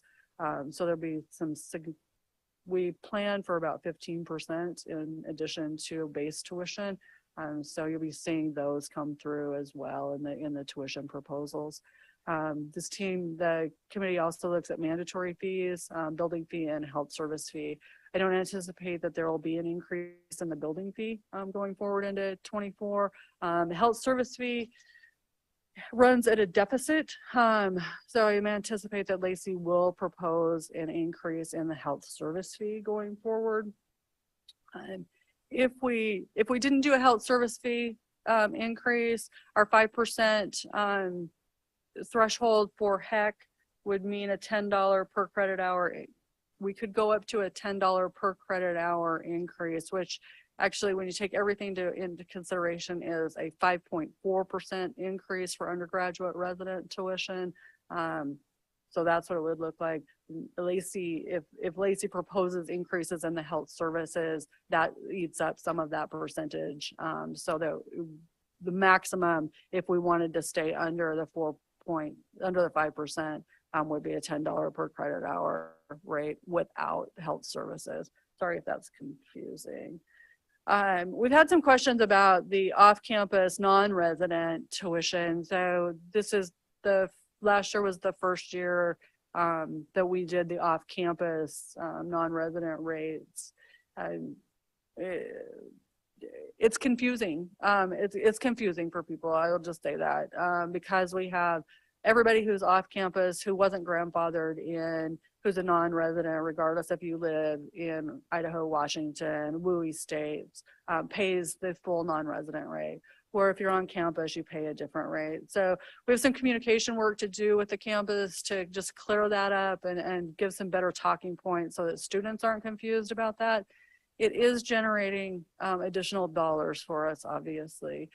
We were 3 terms in. We didn't start it till fall of 21. We generated about $500,000 additional revenue with the $40 differential for non-resident. So it's a revenue stream for us. I think on the backside, we just have better communication we need to do with the campus to clear up the confusion between those rates for students and parents. On the expenditure side of things, it's pretty loose right now. We do anticipate that there will be salary increases. We know we have a pretty good idea what the faculty will receive based on their contract. And we won't know about admin professionals until probably April, signals in April. And then classified are still bargaining, so we're not sure on classified. There'll be increases in healthcare, retirement, and other taxes. We do have new public relations faculty on the books to come on, as well as new accounting faculty. Expenses for the MSW program, this includes personnel costs and counseling, includes personnel costs as well. We have a LoSo Hall match if we get the LoSo Hall project. That the 862,000 will be spread over a couple of fiscal years. I just threw it in there so it's always in your mind. It increases for the online program management program, and then I build in a 1% escalation for just general expenses. Travel has gone up. We've all seen it. Lodging has gone up. We follow the IRS per diem rates. Mileage rates went up again and stuff. So it's just, I mean, everything's going up. Contracts will go up. IT contracts, utilities will go up. John mentions that to me regularly. So, board statement number 11, you're all very aware that goal fund level of fund balance will range between 20 to 25%. Based on the early groundwork of the budget, we would use $2.1 million of our fund balance next year, which would bring us down to an ending fund balance of 16%. So we're trying very hard to increase that, or at least have a very good plan of how we won't go below that in future bienniums. Leanne, can I interrupt for a sec? We're almost out of time, but I think this is really critical for the committee to really see, go back that one slide, that we're going to be, even with tuition increase, enrollment increase, we're still going to use up a lot of our reserve budget. And that's concerning for all of us, because what do we do about that? We're not talking about cutting programs, but we have a real financial challenge ahead of us. And I would just add, Chair Stevens, at our meetings in April and May, especially in April, we will come with scenarios for you, because I think there are differing opinions around level of reserves versus level of tuition increase. So I think some different scenarios would be good for the committee to review and discuss. Thanks. Sorry, Leanne. We're close to our time. And just what you can expect to see at the next meeting, draft tuition proposals, scenarios, as Laura mentioned, draft room and board rate proposals with their FY24 budget, mandatory fee proposals, draft E&D budget, and the non-auxiliary budget. So a lot of work will happen at the next meeting, or a lot of discussion items will be available for you at the next meeting. Well, thank you very much, Leanne. Maybe we'll have questions afterwards, because we are really out of time, but thanks for all your work. It really is wonderful. John, regardless, we apologize. We'll take your yeah. Okay, great. All right. Any other questions or statements or anything? Okay, we're going to adjourn. Thank you very much, everybody. And on time.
February 25th, 2023 meeting of the Governance Committee is called to order. Mr. Secretary, please proceed with the roll call. Please respond when I call your name. Anna Cavanado. Chris Cronin, Present. Tamara Mabbott, Present. Brad Stevens, Present. Maurizio Valerio. We have a quorum. Thank you, Mr. Secretary. The first item on our agenda is announcements. Board Secretary Buford has some announcements to make. Please proceed. Thank you, Chair Mabbott. First, some housekeeping, the familiar housekeeping announcements. We ask everyone to please put your cell phones on Do Not Disturb. If you're joining us, members of the media, please sign the sign-in sheet at the recorder's desk. Anyone present in person who wishes to give public comment, please be sure to sign the sign-in sheet at the recorder's desk to my left. To provide access to the public have been invited to attend in person, and this meeting is being live streamed over the internet. Speakers must use the tabletop microphones, which are the only way the people on the live stream can hear what we say. Use of the mics is also necessary for proper amplification of the room. Please turn your mic off when you aren't using it. If you brought a laptop or device, please be sure the speakers and microphone are turned off. Otherwise, they cause feedback. In front of you, you'll find a meeting agenda, meeting materials, and I think the travel reimbursement form. Please sign the form and turn it into Pepper by the end of today's meeting. I think that's actually more for the special meeting later today. And finally, the board received no written public comments for this meeting. We also did not receive advance requests to give oral public comment by remote means. That concludes my housekeeping announcements. However, I have a substantive announcement. Governor Kotek has appointed Chris Warner to be her Deputy Chief of Staff for Public Administration. In this position, he will oversee efforts to better align the governor's office's management and oversight of executive branch agencies. Due to the breadth of his new responsibilities, Chris has submitted his resignation from the Board of Trustees. He submitted his letter to the governor, Chair Martin, and the co-presidents in accordance with Article 3, Section 2 of the bylaws of Eastern Oregon University. As provided in Article 3, Section 5B of the bylaws, quote, if the chair position becomes vacant prior to the completion of the chair's term, the vice chair shall serve as chair for the remainder of the term. Close quote. Therefore, this committee's former vice chair, Tamara Mabbott, is now the committee chair. Chair Martin and I are grateful to Committee Chair Mabbott for taking on this enhanced responsibility. You are welcome, and thank you, Chris. Does anyone have any other announcements? I'm going to try to move along and catch us up because we're a little bit behind. So apologies for the brevity, but hopefully we'll get through our entire agenda. Thank you. As Chris announced earlier in the meeting, we have no requests from the public to give oral comment by remote means. Do we have any members of the public here today that have signed up to give oral comments? No one has signed the form. Okay, as we have no commenters, please proceed to the next agenda item. Oh, I messed that up. That's actually a note Okay. to you. It's a note to me. Yeah, thanks. I did read this. Okay. The secretary. Item 3. So let's move on to item 3, approval of the minutes from October 26th, 2022. Madam Chair, I move to approve the minutes of the October 26th meeting. Okay, it's been moved and seconded. And do we have to take a roll call, or all those in favor, please respond by saying yes.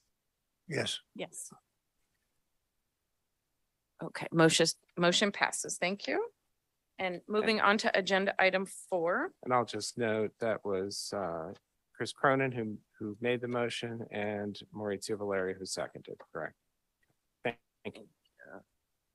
So we now move to a discussion of a proposed list of presidential duties and responsibilities. I will ask Board Secretary Chris Buford to introduce this item. Chris? Thank you. And I will note with that, we have now caught up with our schedule. Yes. Game on. Game on. We always have a little time at the beginning because we don't know how much comment we're going to get. All Are you right. telling me to slow down? No, not at all. So if you've had a chance to, I will recommend that you pull up the cover sheet and look at the links that are on there. I'm sure you have already, but just for reference and for people watching on live stream, I'm just going to refer to parts of that document. The cover sheet is linked to this agenda item on the agenda. And there it is. Great. So at today's board meeting, the special board meeting, the board will be asked to approve 3 things related to the presidential search. The first of those will be the presidential leadership profile. This is a document that both describes the university and describes the desired attributes of our president.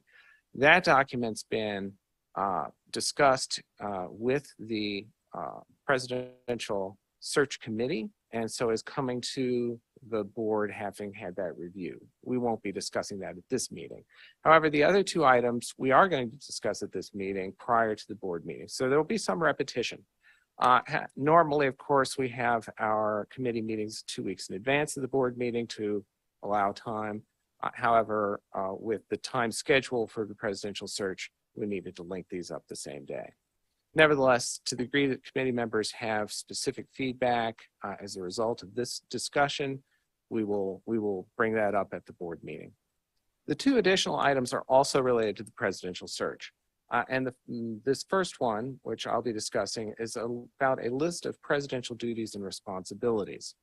Our search firm, Summit Search Solutions, and Dr. Dick Merriman, who's leading the university interface with that, have said that when they start having, that the recruitment process involves a fair number of informal conversations.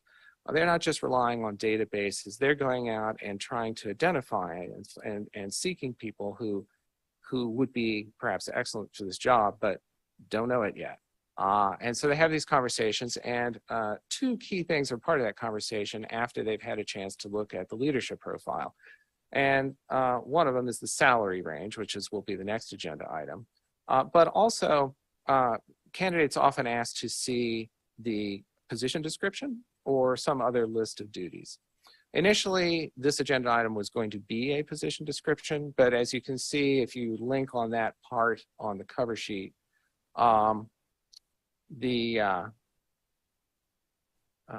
interesting, had something happen to the page there.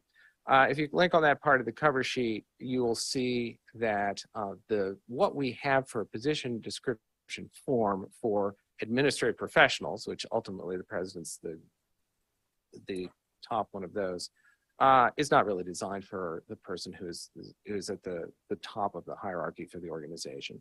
What we do have is a contract, and that contract looks pretty similar between many of the Oregon public universities because it's based on a form that was originally developed by the university system, which was in charge of things as recently as June of 2015. So, so where candidates would find that list is there in the contract. Now, we'll bring a contract to the committee and the board, to the board to take a look at when we're getting closer to negotiation.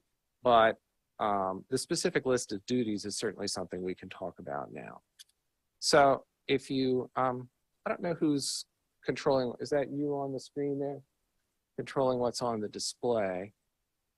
Perhaps we could click on the cover sheet for item 4.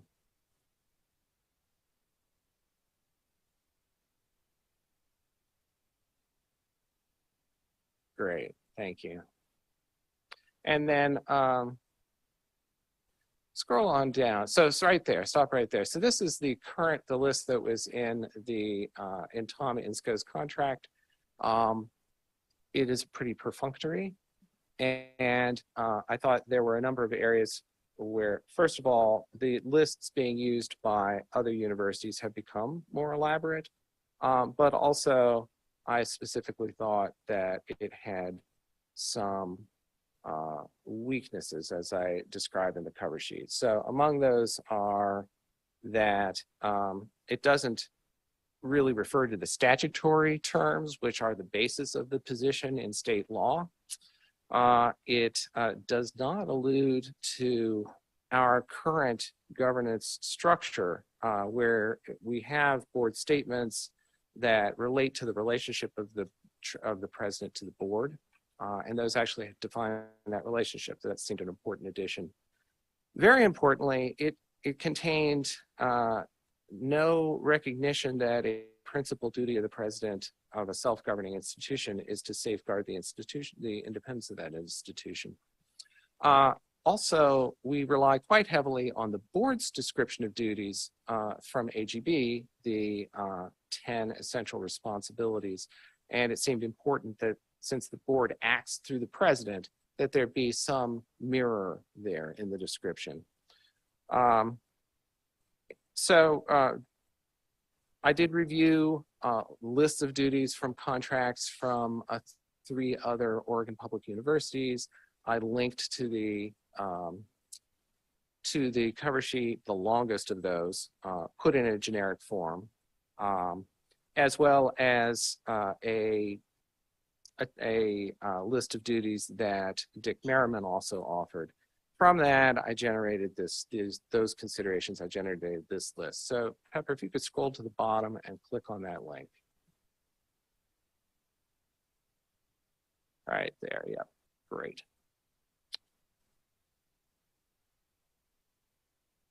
So it's a longer list, as are, can you hit the plus sign a few times just to make it a little more readable?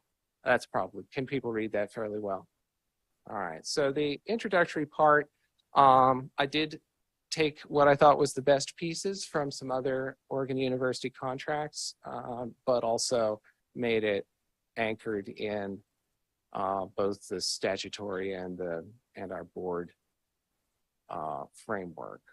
So the president's the executive and governing officer of the university, the president of the faculty, and ex officio non-voting member of the board of trustees. Those are all in statute. So that seems like the appropriate starting point. And then the supervisory relationship, which is also statutory, is the second sentence. But not just supervise, but also advisor to the board. This was in several of the other university ones. I thought it was an important element to have at the beginning. And then a direct reference to the documents that govern the relationship between the board and the president in our system, board statement number 2, and other statements and directives. I could be more specific by listing, board statement number 7, the bylaws, and board statement number 10. But I thought statement number 2 is the one most directly applicable because it's literally the board saying, these are the responsibility, we have responsibility for everything. These are the ones we're keeping and these are the ones we're delegating. So that's why I use that approach. And then when we start listing them, the very first thing I put there was preserving and enhancing the independence and effect of the university. If you think about the past list, it was generated by a university system. This was not necessarily their concern, but that's this board's concern.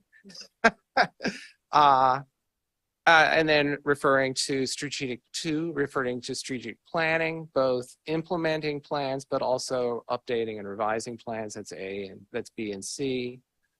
Annual budgets. You can see this next structure mirrors the 10 essential responsibilities. Strategic planning is right at the start, very high up in that, followed by budget stuff, followed by academic quality. So we can scroll on down, and that's just where this comes from. It is all about the students. So F addresses that. It's also about having effective management of the institution, both personnel and fiscal integrity.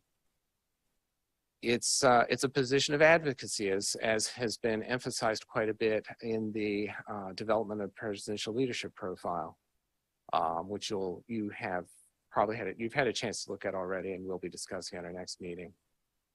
The board statement number 2 is it's clear, as is some statutory language, about the president authority to modify or to designate the structure of the university.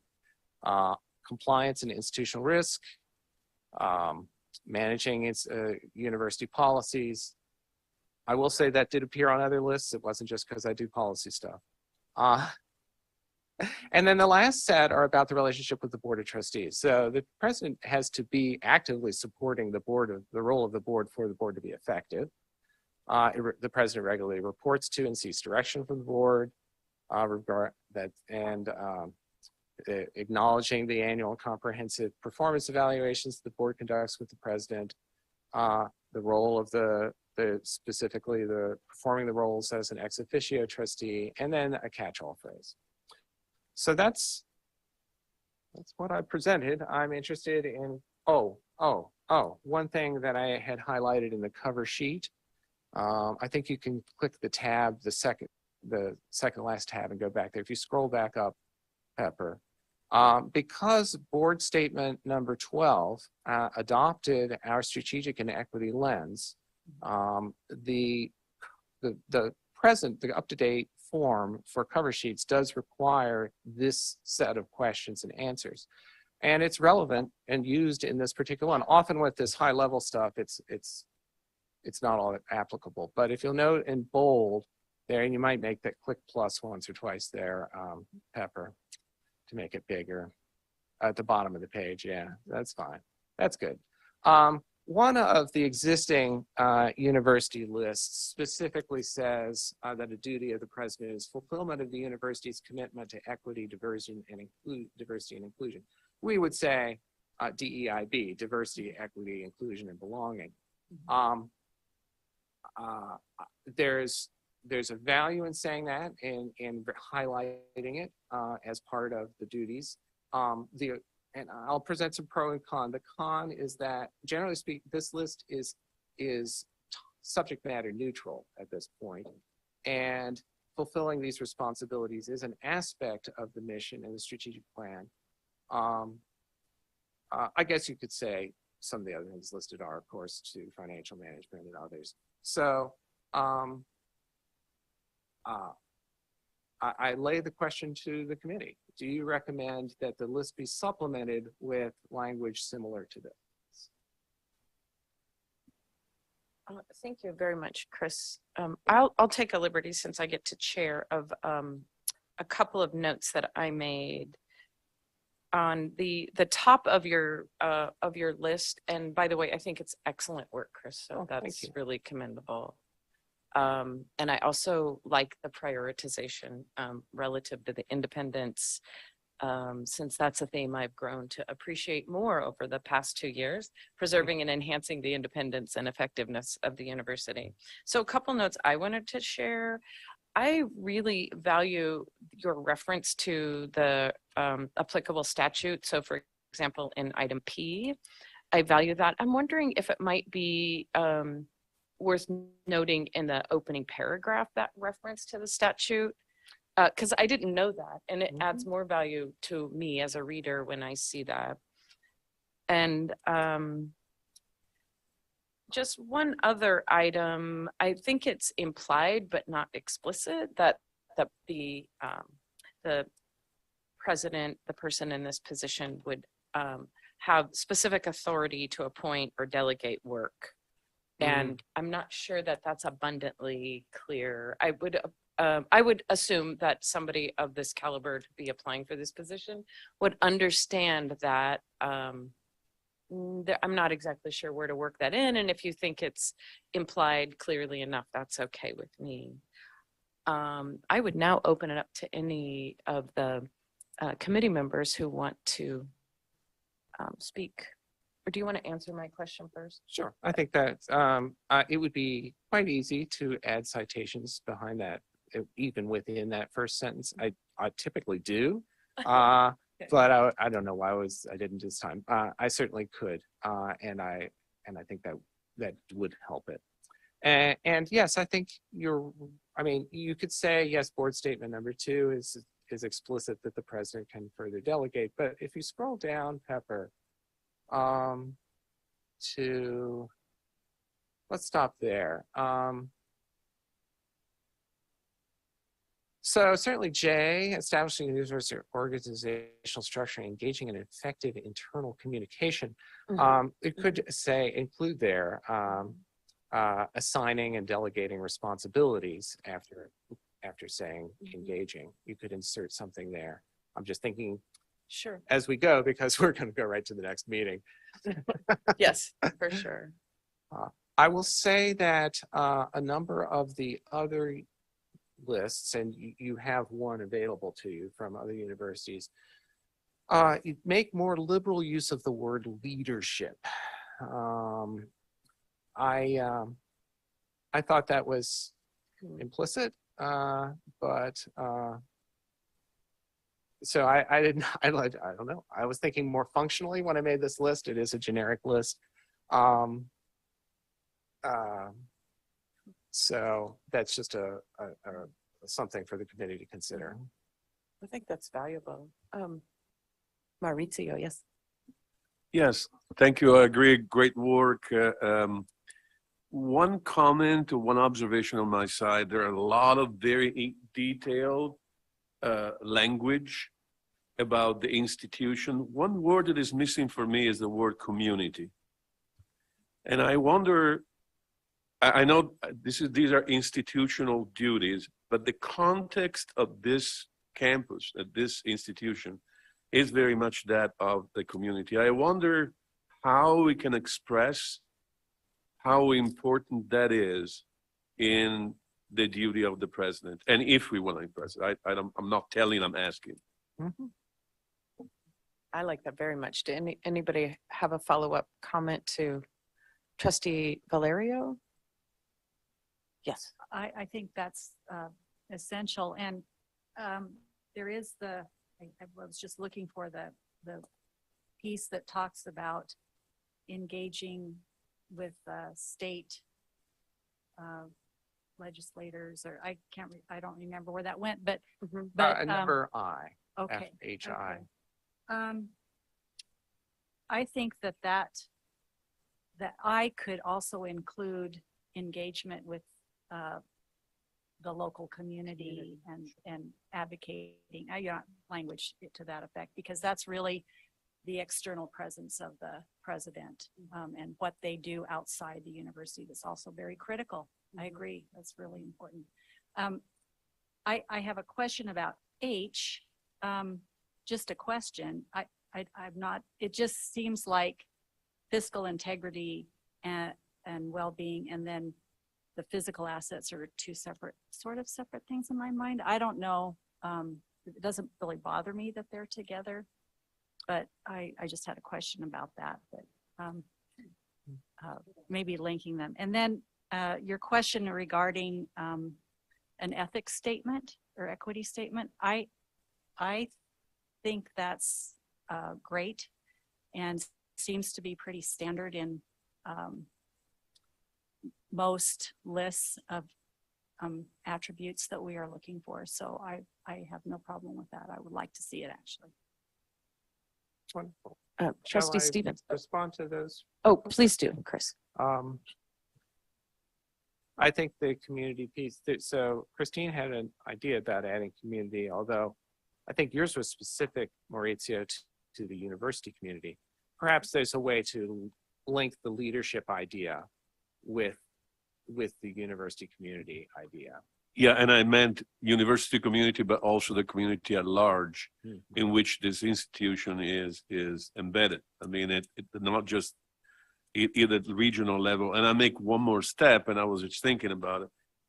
And we'll look at this in the position profile later on. We have a very important chapter that really points out that precious word for me, rural. And I wonder if that precious word, some way, somehow, should be embedded in this, in some lines. I mean, I tried yesterday, and I probably did it a little quick, but maybe that word, it's in our profile of the president. We have the whole entire page pointing to that. And I wonder if this were a position sitting in an urban environment, it may not be maybe the word urban may not be there. So maybe it is implicit in where we are, but I wonder if you should be more explicit, both the word community at large in the region and the word rural someplace. Thank you. Sure. Did you want to respond? If you don't, Yeah, yes, please. please. Well, I've leaned pretty heavily on the mission and strategic plan.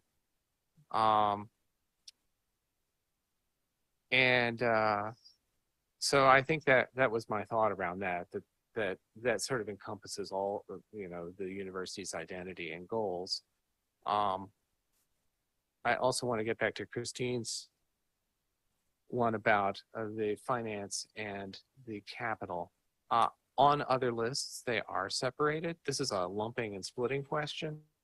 I was trying to get the list shorter, and it occurred to me that those are both within the Division of Finance and Administration. They're both go to the Finance Administration Committee for discussion, so maybe they could go together.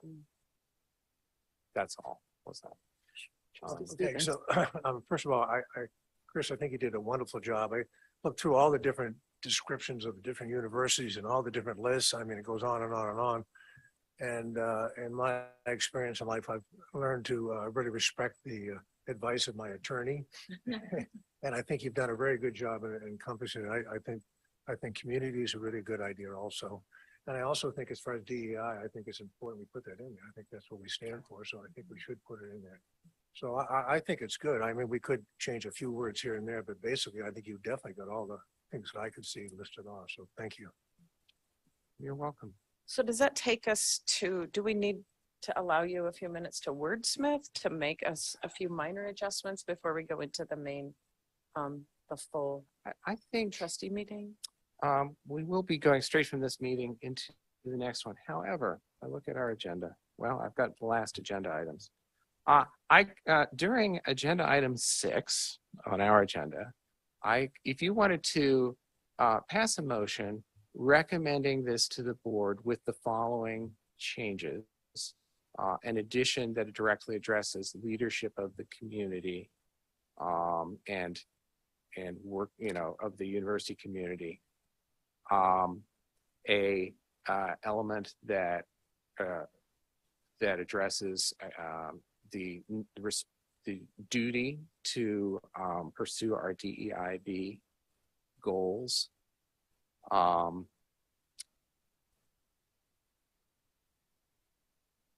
And yes, the community piece, and then something more explicit about presidential's delegation and directive authority. I could then develop those, and we would discuss them further at the next, at 11:45. Well, 12. I think that sounds really reasonable, Chris. Can I clarify with Maurizio, when you say community, you mean our the university community and our physical environment, both within, for example, the city of LeGrand, and really our territory, if you will, is all 10 counties in Eastern Oregon. Is that right? Yes, that and 11 regional centers, that actually bring knowledge and connections to a much broader community at large, which makes up our institution as it is. I'm very supportive of that. Both myself. So that would mean we would need a motion then, Chris, to, if someone was willing to adopt your list and include 4 amendments that you can craft between now and 11:45. May I make just one Sure, other? you bet. So, item I was intended to be comprehensive, looking at external audiences, which would, influential external audiences could include the county commissioners or the board of BMCC. It sounds like, though, Maurizio, you would like something more explicit. And the thing I thought, so, oh, okay. I can work on that. So, and I think that's valuable and underscoring the point that it's not just Union County Commissioners, for example, that it's Right. our entire region. I personally think that's a tremendous opportunity for growth with EOU. So thank you for raising that, Maurizio.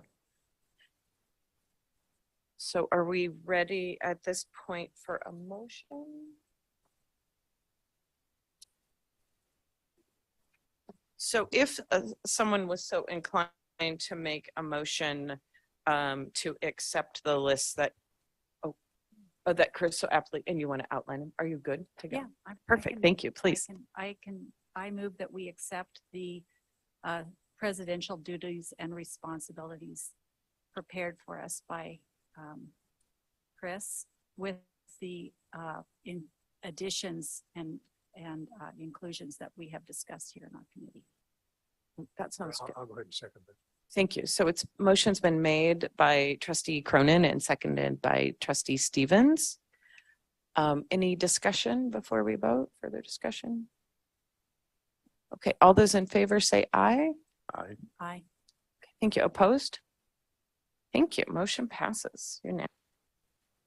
Went off script there a little bit. Gonna make this nice. No, thank you very much. I appreciate it. Thank you. Okay, so we now move to the discussion of the proposed presidential salary range. I will ask the Director of Human Resources, Mr. Chris McLaughlin, to introduce this final item. Mr. McLaughlin.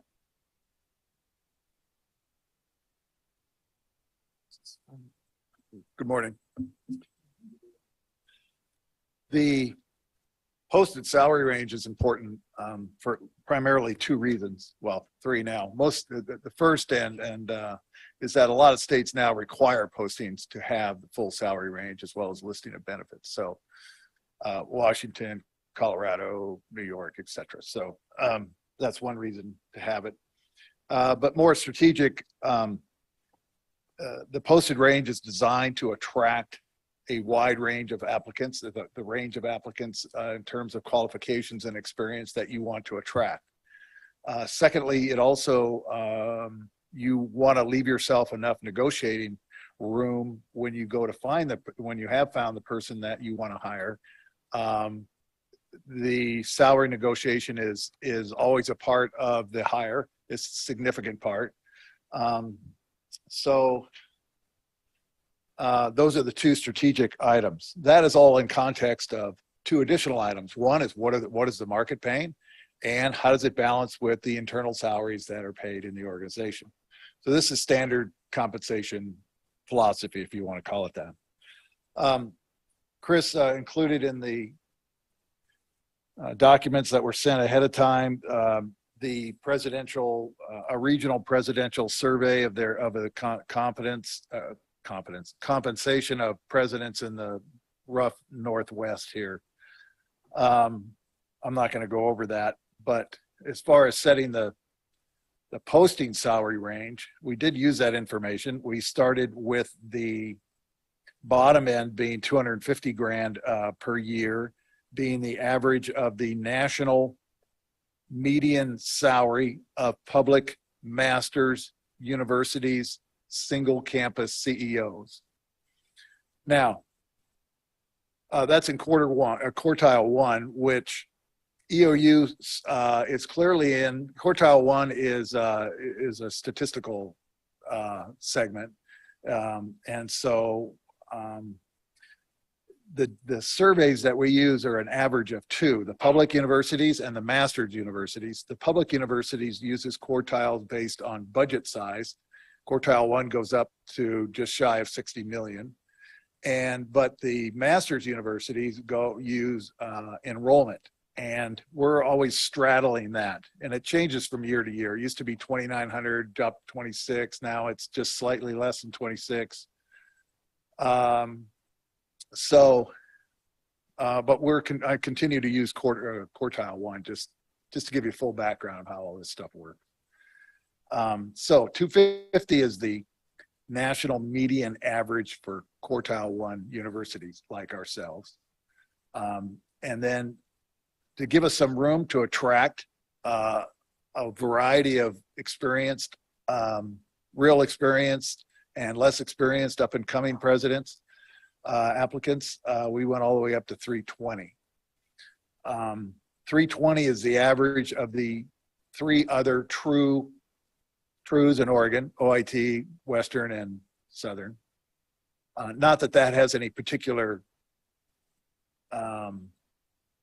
significance in and of itself, because those institutions are quite a bit different than our Eastern. But it is a state regional marker that we could use. Of course, this is up for discussion if you'd like, but I thought the range gave us a good negotiating, attracting a variety of applicants and giving us room to negotiate when we do find the ones that we're willing to deal with. Thank you very much. Any questions or comments?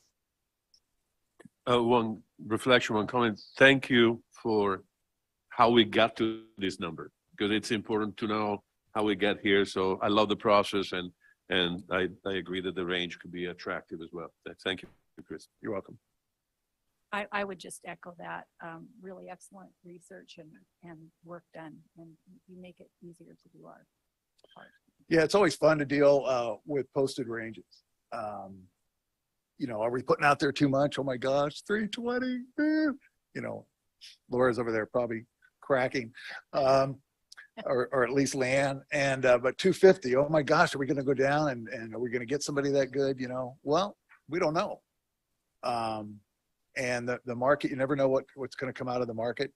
And what we want is a variety of applicants with different experiences, different years of experience.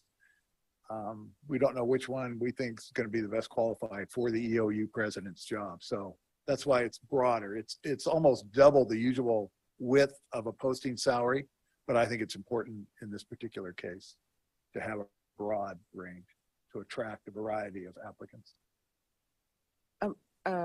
Before Trustee Stevens speaks, can you point exactly where the motion would be? I'm looking on the agenda. I see your research. So the range that you are asking us to approve would be the 230 to 320. 250 to 320. Sorry. Okay, 250 to 320. Thank you. Trustee Stevens? Yeah, thank you for your work. It's very interesting to see all the background. My only comment is I think we shouldn't cut ourselves out too low. In other words, I think hiring people, if we get just the right person, it's going to be really an excellent. Why not spend another $20,000 or $50,000 for a $50 million operation? So I think we should I would suggest raising it, our range, in case we might bring in someone else who we might want to pay a little bit more to that is really good. So I would suggest we raise the 350. That's a possibility, yes. I'm hoping we find the sweet spot about 270 to 280. That would be ideal from a fully qualified applicant that isn't coming in from the stratosphere or drawing up from second levels at other universities right now. You could go higher than 320, certainly. And I would, maybe Summit Solutions has an opinion about that, of what the market is, since they're more, you know, they deal in presidential markets every day. But what you're getting for that, I don't know. That's why I thought the average of the other truths was a pretty good marker Excuse me, I was concerned that your upper level is the average. I didn't like that concept. The average of the other truths is 320, but some truths are pretty certainly more than that, right? And some are lower, yeah. Yeah, so that's why I thought we should be higher. That's up to them. Yeah. You guys. Trustee Cronin, did you have your microphone on? Oh, okay, no problem. Yes, thank you. Trustee Johnson, please. Oh, sorry.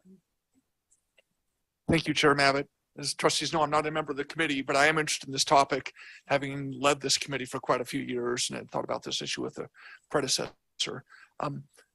First, Mr. McLaughlin, thank you for your work. This is the best I've seen produced in the history of the board in helping us with these guidelines. So this is very beneficial. As I look at what I would traditionally consider our peers, the directionals here in Oregon, I see numbers that are 340 293 and 328 for base salaries. Those are bigger than what we're talking here. And then I think I have a question for the committee. Are we simply approving a salary number? Do we expect there's additional benefits and compensation? As Mr. McLaughlin points out, housing stipends, vehicle stipends are fairly common, and those are non-trivial amounts of money in the end, on the order of $50,000 in a lot of cases. And so those are my points for the committee to consider. Thank you very much. Thank you. Would you like to respond, please? Yes, I confirm the additional resident and vehicle stipends are very common, not universal, very common. I think Bill puts out some good points on that. I also want to draw your attention to the adjoining states, Idaho and Montana, and Eastern Washington. Their salaries for presidential leaderships are much more modest for the same number of students, which is usually what it's correlated to. So I just wanted to point out that Oregon is certainly not the only marker that you could use. But again, if you think 320 is inadequate to attract the caliber of president that we need here, yeah, you could raise it.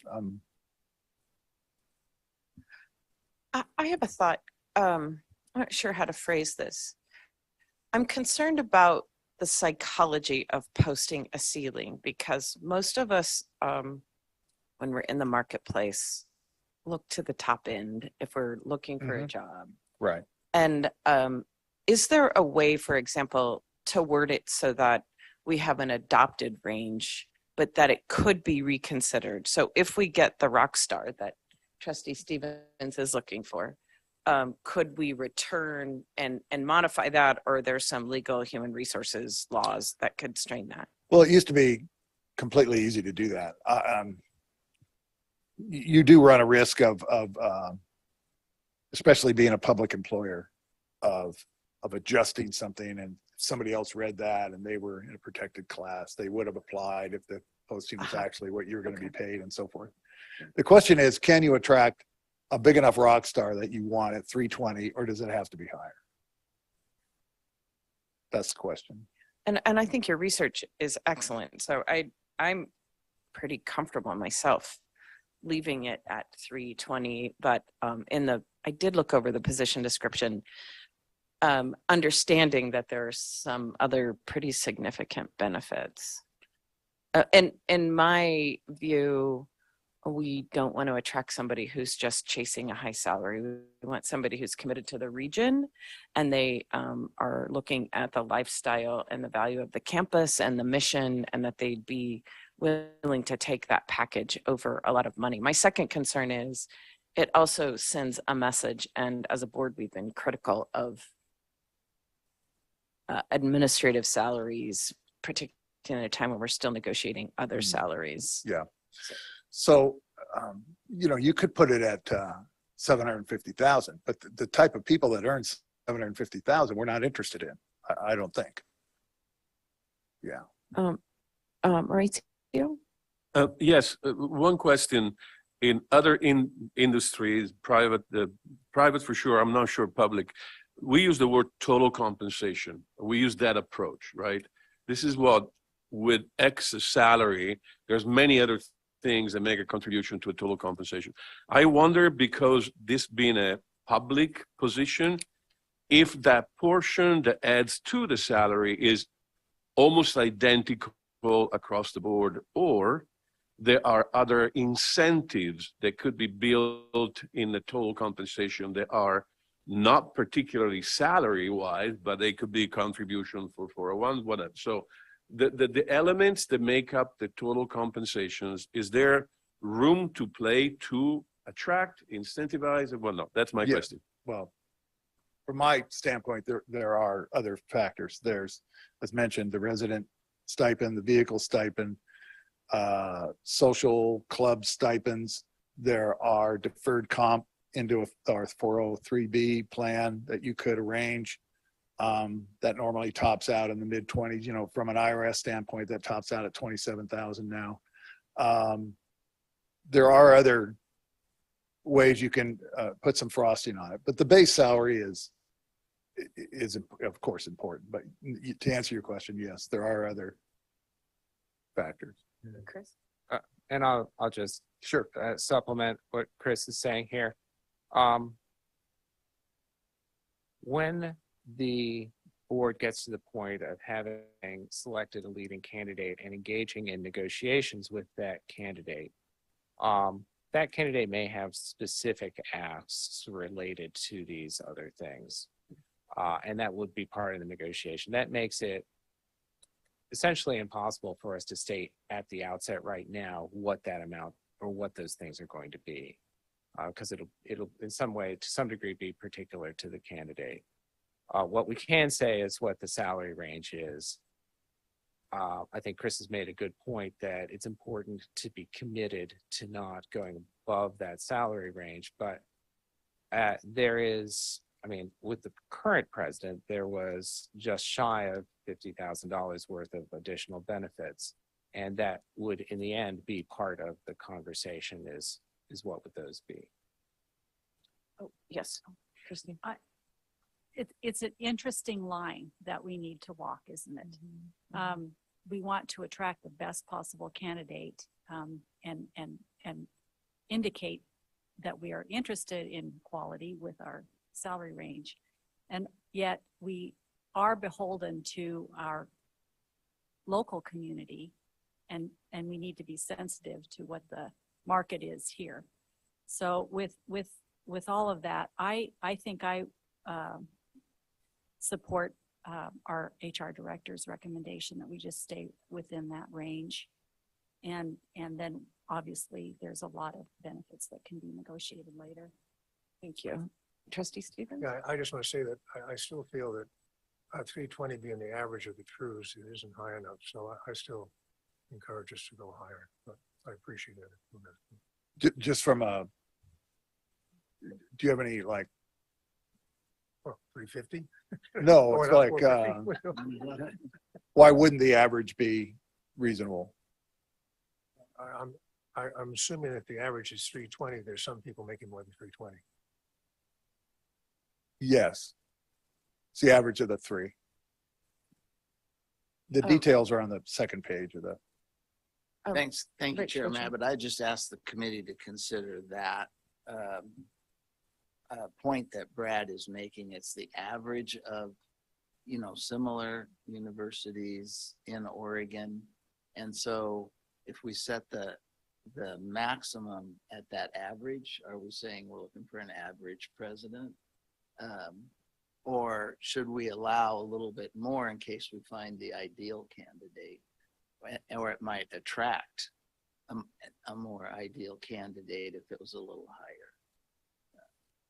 That's my comment. Thanks. I'm going to take a liberty. Co-President Moore, are we within what is budgeted, what we can afford? Two different questions, but this is within what we would expect, yes. So what about if we got the auction going over here? What if we raise it to 350? It's still within the range. That's We had helpful. a pretty wide range going into this, Okay. in our back budget minds. And just one more question for my own understanding. When the Presidential Selection Committee puts forward a final candidate, who makes those final last minute negotiations? Who is that part of the search committee? Who gets into the nuts and bolts of that negotiation? Oh, is that her? Oh, okay. Well, then I'd love to have your input, Chair Martin, or you can wait till we meet as a larger group. Do you, that's important to me, whoever isn't put in the position of negotiating, that they feel like they have the tools and the flexibility. Thank you. Thank you. And yes, I would assume we will wait for those kind of final decisions, but two things. I agree with what Christine was saying about that fine line that we're walking. The other thing was the question about what we can afford financially. When we just finished a financial committee meeting and have some concerns there, I think we have to keep that in mind as well. Thank you very much. Yes, Trustee Valerios. Yeah, one point of clarity that when I made some notes when you were explaining the first step to how they got here. And I made a national median salary of private and master. And I don't know if it's a median or the average that we're discussing. Oh, the average median. Okay, so the average median is different than the average. So point of clarity. So if the average median, it's a different story. Okay, cool. Just point of clarity. Thank you. If you want to adjust the range, I would recommend adjusting the bottom end. 250 may look like we're schlepping around, and we'll take anybody that comes in that looks like they could put a P in front of their name. You know, in some regards, I don't think that's the case. We're matching the national average median. It's a respectable amount. If you want to include the straddle of the quartiles that we have, you would add another 26,000 to that. So it brings it up to 270, 275, 277. That's what I would recommend rather than going higher at the top. I think we'll get some very qualified applicants for 320 or under. But again, if you want to have an insurance policy like Brad mentions, 350, 360, sure. He's still practicing his auctioneering skills over here. So any other thoughts? Are we ready to make a motion or do we need to vet this a little bit more?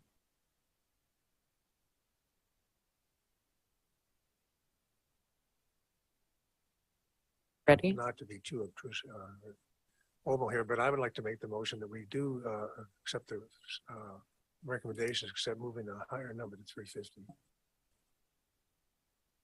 Second.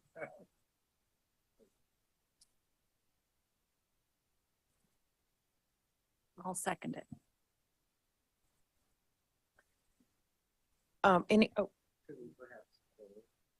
Yes, please. I was just going to ask for discussion. Yep. Yes, Pat. Thank you, Chris.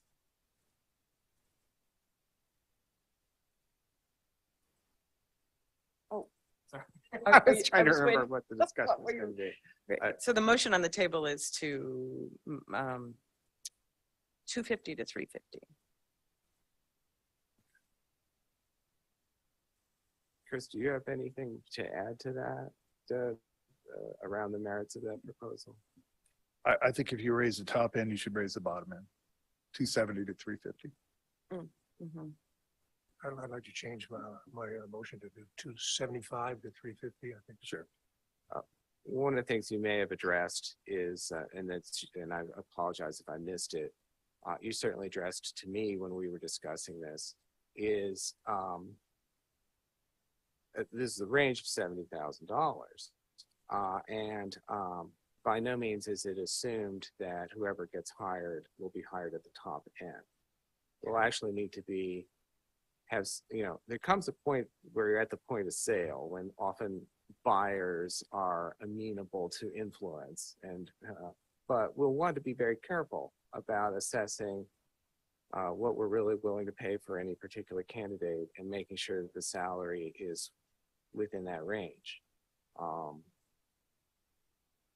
Chris makes a good point. The negotiation, think about when you take a new job, or remember back then, you come in going, you're aiming for the top of that range. You think you're good. They want to hire you. You got some leverage there. You look behind you to see if they have other candidates, if possible. You're coming in. Now, if Cheryl doesn't think that you have the qualifications or the experience, then we're going to want to be able to have some room to negotiate on the lower end. So that's why I recommend bringing it up. People don't want to look bad coming in at the lower end. So if you're aiming for a higher caliber market, you would want to do that. So you can think about the negotiating aspect of your posted range as well as the other purpose for it is to attract a good number of qualified candidates. So you're not going to get this absolutely. There's no absolute statistical answer to this. Our Dick Merriman recommended 270 to 300 in some of the early discussions with him. So I thought broadening that for the reasons I already explained was useful. Do you want to, Chris just pointed out we're behind schedule. This is a difficult topic, and I imagine when we convene as the full board, we'll have more discussion. Do you want to modify your motion? I'm happy to do whatever. What number you get to. It's not that important. We have a $50 million operation here and we're equivalent over $25,000. I'm sorry. You know, I don't think it's that critical. I would assume to have it, but I don't even. You've made the motion, so. I'll stick with the 275, 350, right? Similar. So that motion was made by Trustee Stevens to recommend a salary range of 275 to 350, and is that still the second, Trustee Cronin? I will second it. I still do have reservations, but I'll second. Yeah, that's fair. Any further discussion before we take a vote? Okay, all those in favor of recommending to the full board the salary range for the president between 275 and 350, please say aye. Aye. And those opposed? Motion passes unanimously. Okay, I do not see Vice President Tim Seidel. But we also have an update from Co-President Richard Chaps. Would you like to begin, Richard? Yeah, it looks like we're getting our standard time allocation for the legislative update, 2 minutes. I think you're up to the challenge, so. So I'll make my report quick. I served on a work group at the state level on board governance. So it certainly fits right in with the bailiwick of this committee. And we had several meetings. The chair of the work group was Senator Dembro, who is very pro higher ed. He was one of the main legislators that pushed and enabled our universities to have separate boards. And he's still very supportive of that. He's also labor friendly. And this is his last term. So he wants to end his last term on a positive note. So he's worked hard on this work group, which consisted of,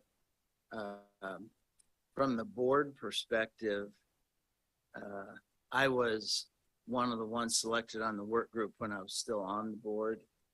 And then the second one is Margaret Kirkpatrick, who was on the board for Portland State University.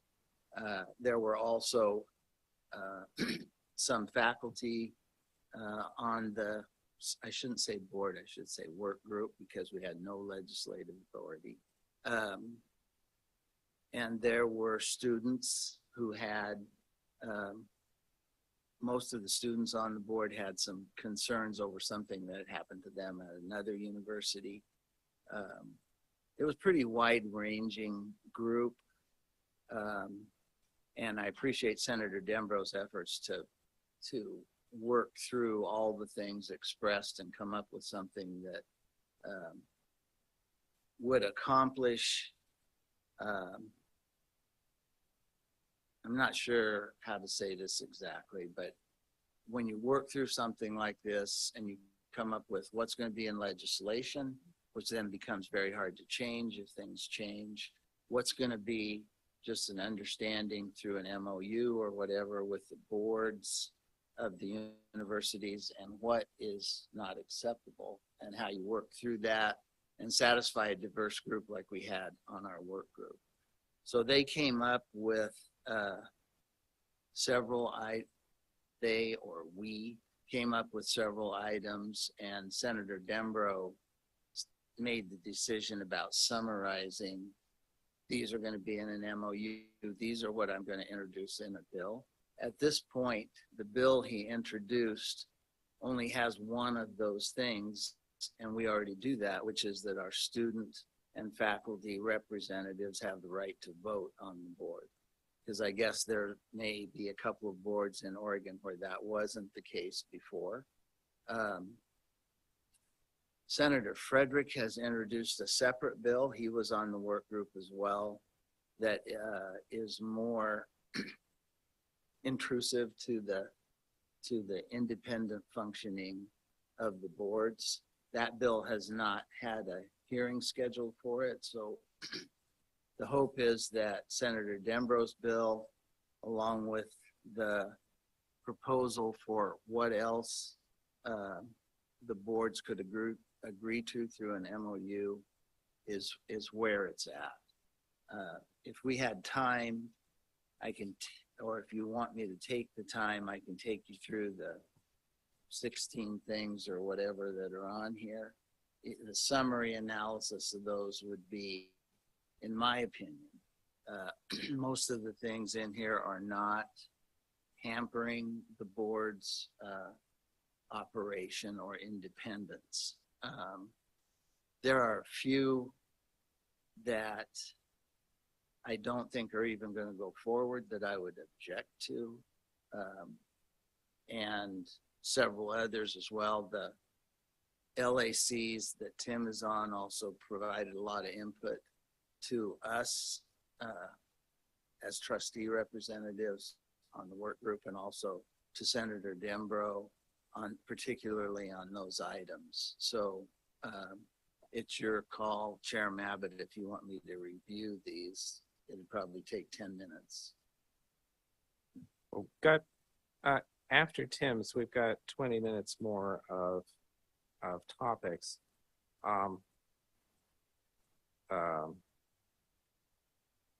It might, so maybe not 10 minutes.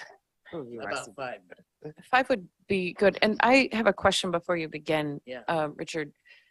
When you and Tim are doing external work such as this, what are your guiding principles? Is it the bylaws and our board adopted principles, so that I know things change rapidly? So how do you know which position to take when you're in Salem and encouraging one direction or another? Yeah, we always act on behalf of the EOU board first, and then something that has to factor into this is what we don't want is a bill introduced that puts all of these things into statute, which would be more invasive to our board as far as what we do. So what we do want to do is try to work with the group from across the state to come up with something that the boards and the universities can accept. But the principles of EOU are the number one. So if you can highlight those quickly, Do that it would be, quickly. yeah, thank you. Sorry So to the- rush you. Sure. The first one is we signed a memorandum of understanding last year to help set aside Senate Bill 854. They want that incorporated into the university's board policy. They want a board policy on how the board will respond to public comments in board meetings. They want us to memorialize our process for board appointments. They want the board to have a discussion when there's a board vacancy about what kind of board member do we want next.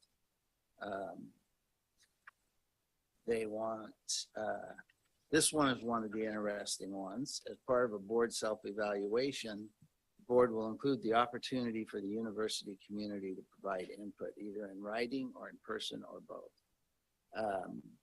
So at this point, the board's self-evaluation is not a public document, but there could be pressure to make it one if this was added. And then the next one is HEC will provide regular opportunities for trustees from all universities to meet and discuss issues related to their work and relevant to education in Oregon as a whole. And I suggested we add Oregon Council of Presidents to that. HEC and the Oregon Council of Presidents work together. And it would be a really good thing if we had a chance for our board trustees, or at least chairs, to get together and talk periodically, because as far as I know, that's only happened once since our board was formed. From a statutory change perspective, the the one that is in there right now is clarified that faculty and students can vote. What is not in there, but is still being pursued, is to add a second student member to the board, and that's been talked about in two different ways. A non-voting student member that would kind of be a trainee under the current student member and then would take their place the next year. And that's the way it was talked about until the last meeting of the work group, when the student from, I think, Oregon State popped up and said, oh, no, we meant 2 student voting members from the start, which was not what they were saying before. But at any rate, that's not in the legislation right now. And then there was a whole section on how the role of faculty, staff, and student members in the appointment of their representatives to the board, which I don't think is going to go forward. In fact, the governor's office would probably resist it because it has things in it like this one gets me. If the governor chooses not to appoint one or more of the proposed candidates, the organization will be informed by the governor of the reason for her decision. And that's not. Then the last one, which is I'm pretty confident is not going to move forward, is that the board secretary would be only the board secretary and nothing else. And there isn't a lot of support for that. It's not like a lot of boards where you can take and say, okay, Maurizio, you're the board secretary. And then, you know, he has somebody that just takes minutes for him and does a short report. And obviously, Chris does a lot more than that, including legal counsel for the board. But specifically, the board secretary could not be a university employee. Right. It's not just that he can't do more than one thing, or she. It would be an employee of the board. Yeah. But would not report to the president. Which opens up a whole thing of other stuff. I guess there is one more, and that's, they asked that as part of its annual evaluation process, HEC will assess and report to the legislature and governor on the degree to which each board is fostering open communication and encouraging active participation of its campus communities. Yeah, HEC isn't even thrilled about this one. And our recommendation on this one is, if there's going to be something like this, it would be some objective measurements, not a subjective opinion of how the board is doing on that. So that's where that sits right now. Thank you. I think that I appreciate that. Should we move? Any other comments, or should we move over to Vice President Tim Seidel? We're trying to catch up on time just because we usually put you in that position, Tim. I've never had that happen. Me, but thank you, Chair Mabott. Yeah, I'll be happy to move fluidly through my update and report. So the session started, if you weren't aware of that, it started last week, and we are full into committee hearings that are taking place almost around the clock, it seems like.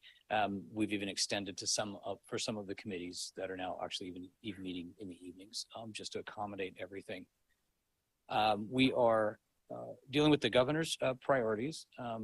Governor Kotek has pointed out that her priorities are going to include education and childcare, housing and homelessness, and mental health and recovery. Those are really her 3 big priorities.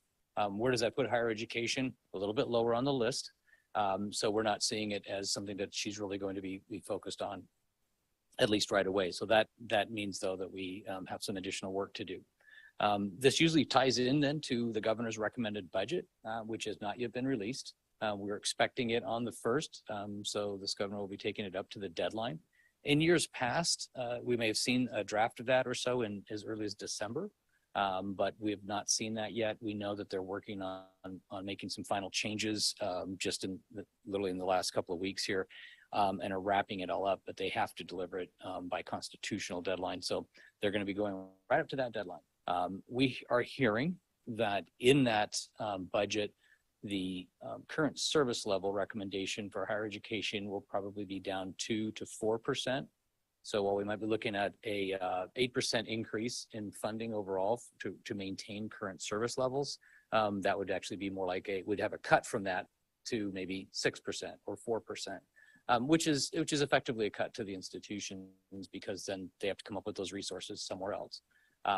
This is just in the governor's recommended budget. So legislature always says that the governor recommends, but the legislature expenses. So they're the ones that actually vote on how the funds will be spent. So we do have opportunities. This isn't anything new. We've seen this in the past where governors have presented a reduced budget for higher education, and then we've spent the next several months lobbying, which is what we do, is sharing the information about the impact of those reductions on our students and our communities and universities we serve so that we can get those numbers adjusted and ideally get up to a place that continues to support our work in higher education. Makeup of the legislature, if you weren't aware of this, there are no supermajorities now, which means that the legislature actually has to work together a little bit more, which is good. So you don't have one group can just really set the agenda and run with it. We're tracking currently, as the universities as a whole, over 800 bills out of the first initial, so 2,000 or so that were introduced. We rank all of those in a 1 to 5, one being the priority. We only have a handful. Actually, the top 5 of the number 1 rankings include 3 regarding to governance and 1 regarding to behavior at collegiate or interscholastic activities, and another one having to do with the OSU statewide. And then there's a rank of 2s and 3s and 4s and on down the list like that. We meet on a regular basis. We meet a couple of times a week to review the bills that's outside of all the other secondary conversations that are taking place in emails and texts and a flurry of activity around trying to help. We constantly are helping get each other caught up on what's happening. In our office, we're delighted we have an intern this year who's helping us. She's tracking meetings. It's a challenge this year because the House Higher Education and the Senate Education Committees are meeting at exactly the same time on the same days. So we're trying to prioritize that in terms of what bills are being heard and which ones we need to track and where we need to be at for those meetings. But that seems to be working out pretty well. As I mentioned, the real top of the three of the top bills are around governance. We've just had a conversation around that. The next really set of bills that we're focusing on are the Joint Task Force for Underrepresented Students in Higher Education, also known as JTUSHI. We have not seen the bills coming forth for that. There are bill placeholders in place for those bills, but we haven't seen the language for those bills come out, and we don't expect it. It's going to be a little while before those come out. Those are critical for Eastern because they will include probably funding for things that we do specifically out here around student wraparound services, student support services, even funding for our Moonshot for Equity project in partnership with Blue Mountain and Treasure Valley Community Colleges. So we'll be keeping a close eye on that. The EOU priorities do include looking at resources for Moonshot, rural engagement, vitality. A big one is our capital. Again, more rumors, there's speculation out there that the governor may allocate all of the available capital bonding for housing and homelessness and not fund anything else. That's a rumor. We're also hoping that there'll be some equity in there that we could build out to say, yeah, put a bunch in there. We currently have like $1.8 billion in capacity for bonding. That would be a lot to put into housing and homelessness. We understand that there's a high need for that. However, we have a lot of state-owned buildings that need assistance. So we'd like not to get any safety issues, if you will. So we're hoping to see that that change, that our project for Loso Hall is in what we would call the top 10 on the list, and we'll be continuing to advocate for that. This is also the year we renew programmatic funding like sports lottery, which is critical for the technical and regional universities. For us, it equates to significant funding in support of our intercollegiate athletics, which helps us recruit many underserved students and give them the opportunity to go to a university.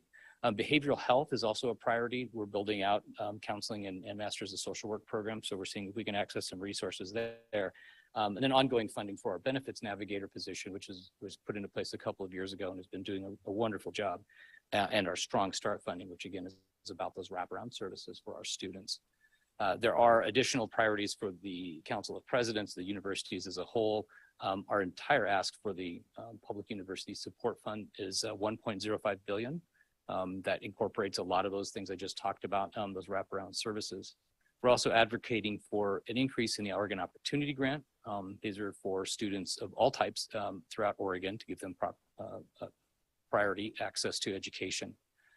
We're also lobbying or supporting funding for tribal student grants and student food and housing insecurity. That's through our benefits navigators. There's also a bill that one of our own students who now works for Representative Bobby Levy has pushed on called Hunger Free Campus. And this has to do with hunger free projects to help students who are have food scarcity.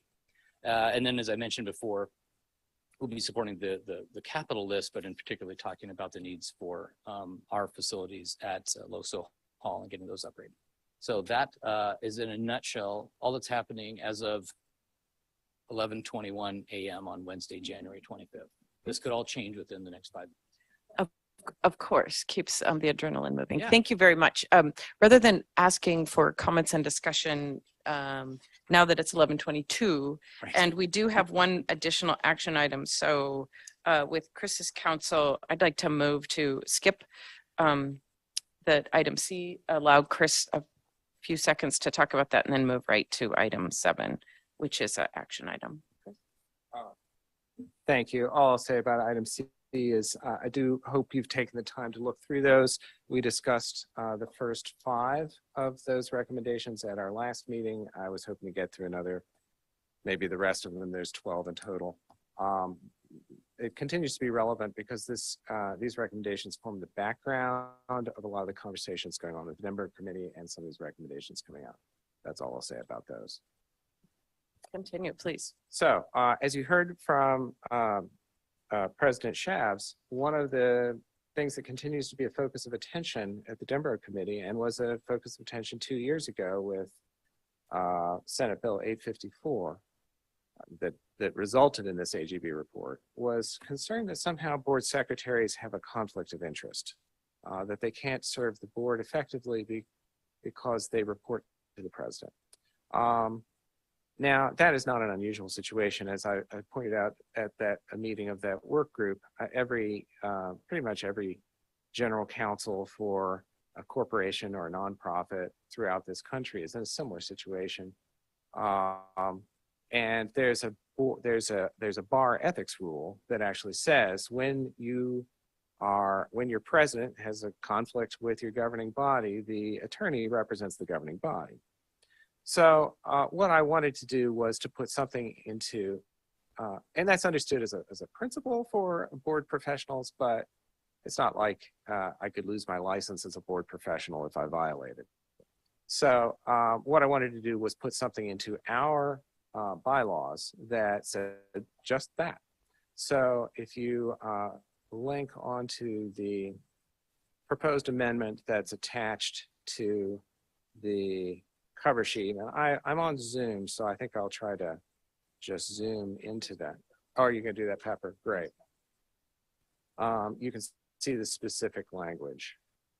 And yeah,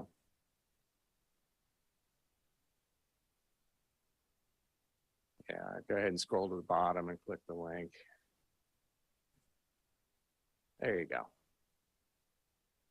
So, and just maybe hit. Yeah, that's pretty good there. So as you can see, the track changes. There's one just a housekeeping thing at the top there. Board was left out of the title. That's all that's going on there. The changes happen under the description of the duties of the University General Counsel and Board Secretary down to the bottom. Yeah, if you scroll down, yeah. Thanks. Keep going, Pepper. There you go. So if you scroll on to the next page there, Pepper, the key sentence is this one after the deletion. The General Counsel and Board Secretary serves at the direction of the university president, except when the president has adverse legal interests to those of the Board of Trustees. On such an occasion, the General Counsel and Board Secretary serves at the direction of the chair of the Board of Trustees and the board as a whole. Now, I'll phrase that way specifically because the chair would be the first point of contact, and the chair says in our bylaws, is the administrative supervisor of the president. In a case where actually the chair also had a conflict, and believe me, it can happen, I would just go directly to the board as a whole. So that's why it's phrased that way. The other changes are frankly just tidying up and condensing the description of my duties, higher up, actually. So that's the proposal. And what I'm specifically seeking is a recommendation from the committee to advance this onto the board for consideration at our February board meeting. Thank you very much, Chris. Does anybody have comments or questions? I appreciate this work. I'm generally in support, actually specifically even of your word language. So does any other board member have comments about this? I think it's something that President Chavs could also take and show as a, in your work that you're doing with Senator Dimbrow as well. I think it's excellent. I'm very appreciative, and I think we should recommend it to the full board. We could go ahead and make the motion to approve that. Please do. So your motion, motion made, Approve the changes. presented by Chris. Perfect. Thank you. I'll second it. Okay, the motion was made by trustee Stevens and seconded by trustee Cronin to recommend to the full board approval of acceptance of the changes to the Constitution as outlined by Secretary Burford. All those in favor indicate by saying aye. Aye. Aye. Okay, those opposed? I just actually, I just want to say it's to the university bylaws. Amendment, You, what did I you say? said constitution. Oh, did I? But yeah. Getting kind of lofty there. Okay, thank you, thank you. So noted in the minutes. So motion passes. Do we have time to move on to agenda item 8? We have 3 minutes. I don't think we do. So we can defer that to our February meetings. Okay, that works for me. Before we adjourn, I just want to make one note, Tim, since you always have so much to cover and it's exciting. I dove a little bit deeper into Governor Kotek's, a couple of her initiatives, and I noted in particular that this Housing and Homelessness Committee she's recommending specifically includes members of HEC, which I think is a really interesting crossover and inclusive of her to do that. So whoever that person is, I also, in my mind, see it might be an opportunity for funding for REV and some other programs that we're working on. So thank you very much. Any final comments before we adjourn? Okay. What did you want me to say? The meeting of the Governance Committee is hereby adjourned.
and compensation.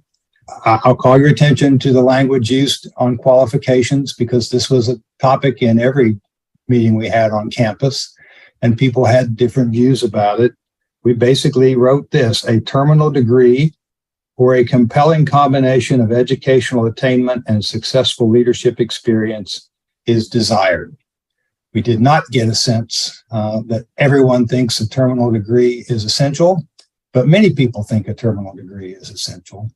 Everyone thought demonstrated leadership experience and the ability to lead a complex organization like EOU was desirable. Then the profile concludes by talking about how to apply. There's some background on the community and the region, and compensation, a topic that you'll be taking up here shortly. So that's what's in the profile. I'm going to just turn to Tammy now and ask her to talk a little bit about how we will use the profile and our plans for outreach. And then we will come back to you and ask for your reactions to the profile and any questions you may have. Thanks, Dick. You know, as Dick mentioned, we had the opportunity to speak with a wide array of stakeholder groups where many had a preference for somebody coming directly out of higher ed. We heard that quite a bit. But there also was a preference for somebody from the region who maybe is industry agnostic, but is a good leader, who will be able to be present and visible on campus, who will foster collaboration, not only across campus, but also with the local communities, possess a strong political acumen and can represent EOU in Salem, and definitely somebody who's fiscally astute. And so that's a tall order, as you can imagine. And so we're going to do what we call a multi-pronged approach, and that we're going to look at several different strategies to build the most robust and diverse slate of candidates that we can, diverse in terms of background, experience, race, ethnicity, et cetera. We're first going to focus mostly on starting with the academy in terms of looking and doing research for institutions that are very similar to Eastern. And we're going to look at like and feeder roles. So those who are presidents or provosts, even those who are deans or vice presidents who might find this position attractive. We have identified about 2,000 of those individuals right now who will receive an email from us. And then I will have a targeted group to go after that will place phone calls to anywhere between 150, 200 of those individuals. But there we're going to focus on the regional idea of looking at somebody with a rural pedigree, focusing on understanding their involvement with enrollment management, and certainly their business focus or business acumen, just to get a little bit more focused in terms of whether or not they should move forward in the process. So first of all, the academy. Secondly, on more of a regional basis or even locally, we're going to look at Washington State, Idaho, Oregon, and reach out to local business leaders. We will look at nonprofit executives and look at state and local government executives as well. We'll be using the economic development boards and associations to try to feed folks to talk to. Look at the local chambers of commerce, boards of commissioners, and looking for two things. We're looking for folks who might be interested as candidates, but also those who may be great sources of information and ideas of individuals that we should be talking to. We're also going to be using LinkedIn quite a bit. And these are going to be initial conversations starting out pretty broadly and then narrowing it down as soon as we find folks that might be interested in the role. Another approach is actually going to be in terms of reaching out, in terms of doing postings in some publications, including but not limited to the Chronicle, the Hispanic Outlook in Higher Ed, because we understand that there's a growing presence of Latinx individuals in your region, inside higher ed, as well as the American Association of Community Colleges. Although some seekers come to us through postings, I'll be honest with you, most of the passive candidates will be generated through our personal connections, through our personal outreach. And so most of our focus is going to be spent in terms of those connections versus seeing who's posting for the role. And then finally, we are also going to take advantage of any kind of nomination that we receive. You may know that we did a survey, and from that survey, we've already received about 20 nominations. And so we'll begin to slowly look through those individuals, reach out to them and see if there may be interest. So if we look at the academy, we talked about the industry, we talked about the postings, and then also through the nominations. And through those four strategies, our approach is to provide the search committee with a wide array of candidates that they'll have an opportunity to pursue and to explore. Happy to answer any questions if any come to mind.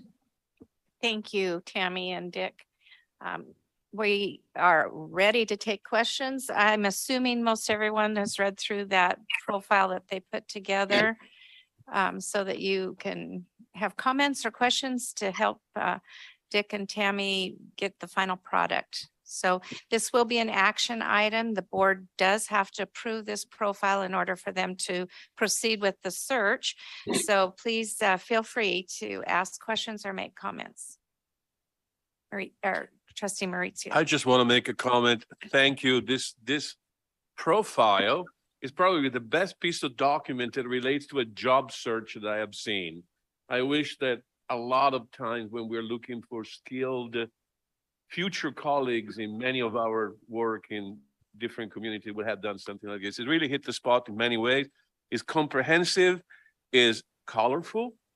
It has is laid out in a way that is really, how do you say, describes the job and inspires the search. Thank you. Thank you. Other questions or comments? Trustee Cavanato.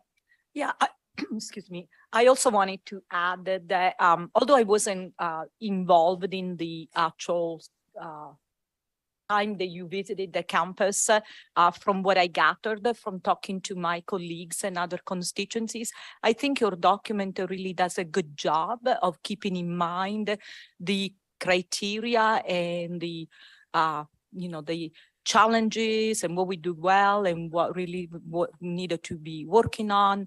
So I think that you have a fair reflection of what the sentiments of the campus. I just think that the document really reflects that well. So thank you for your job and for putting this information together, because I think it really reflects the input of the campus community from what I can say from my conversations. Thank you. Thank you. We're pleased to hear that. Other questions or comments? This is your moment.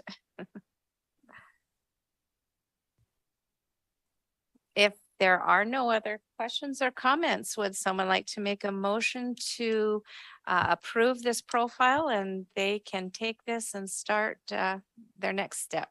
I would like to make a motion to approve the profile. The only change will have to be for previous meeting about the salary range. We have established something else in that.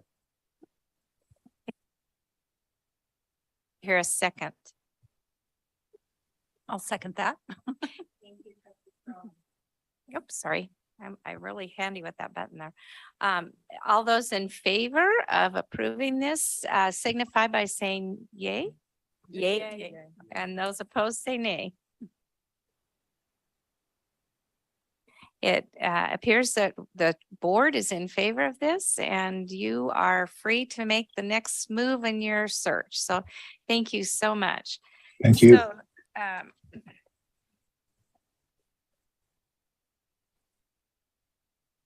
we are now going to talk about the presidential duties and responsibilities. One second.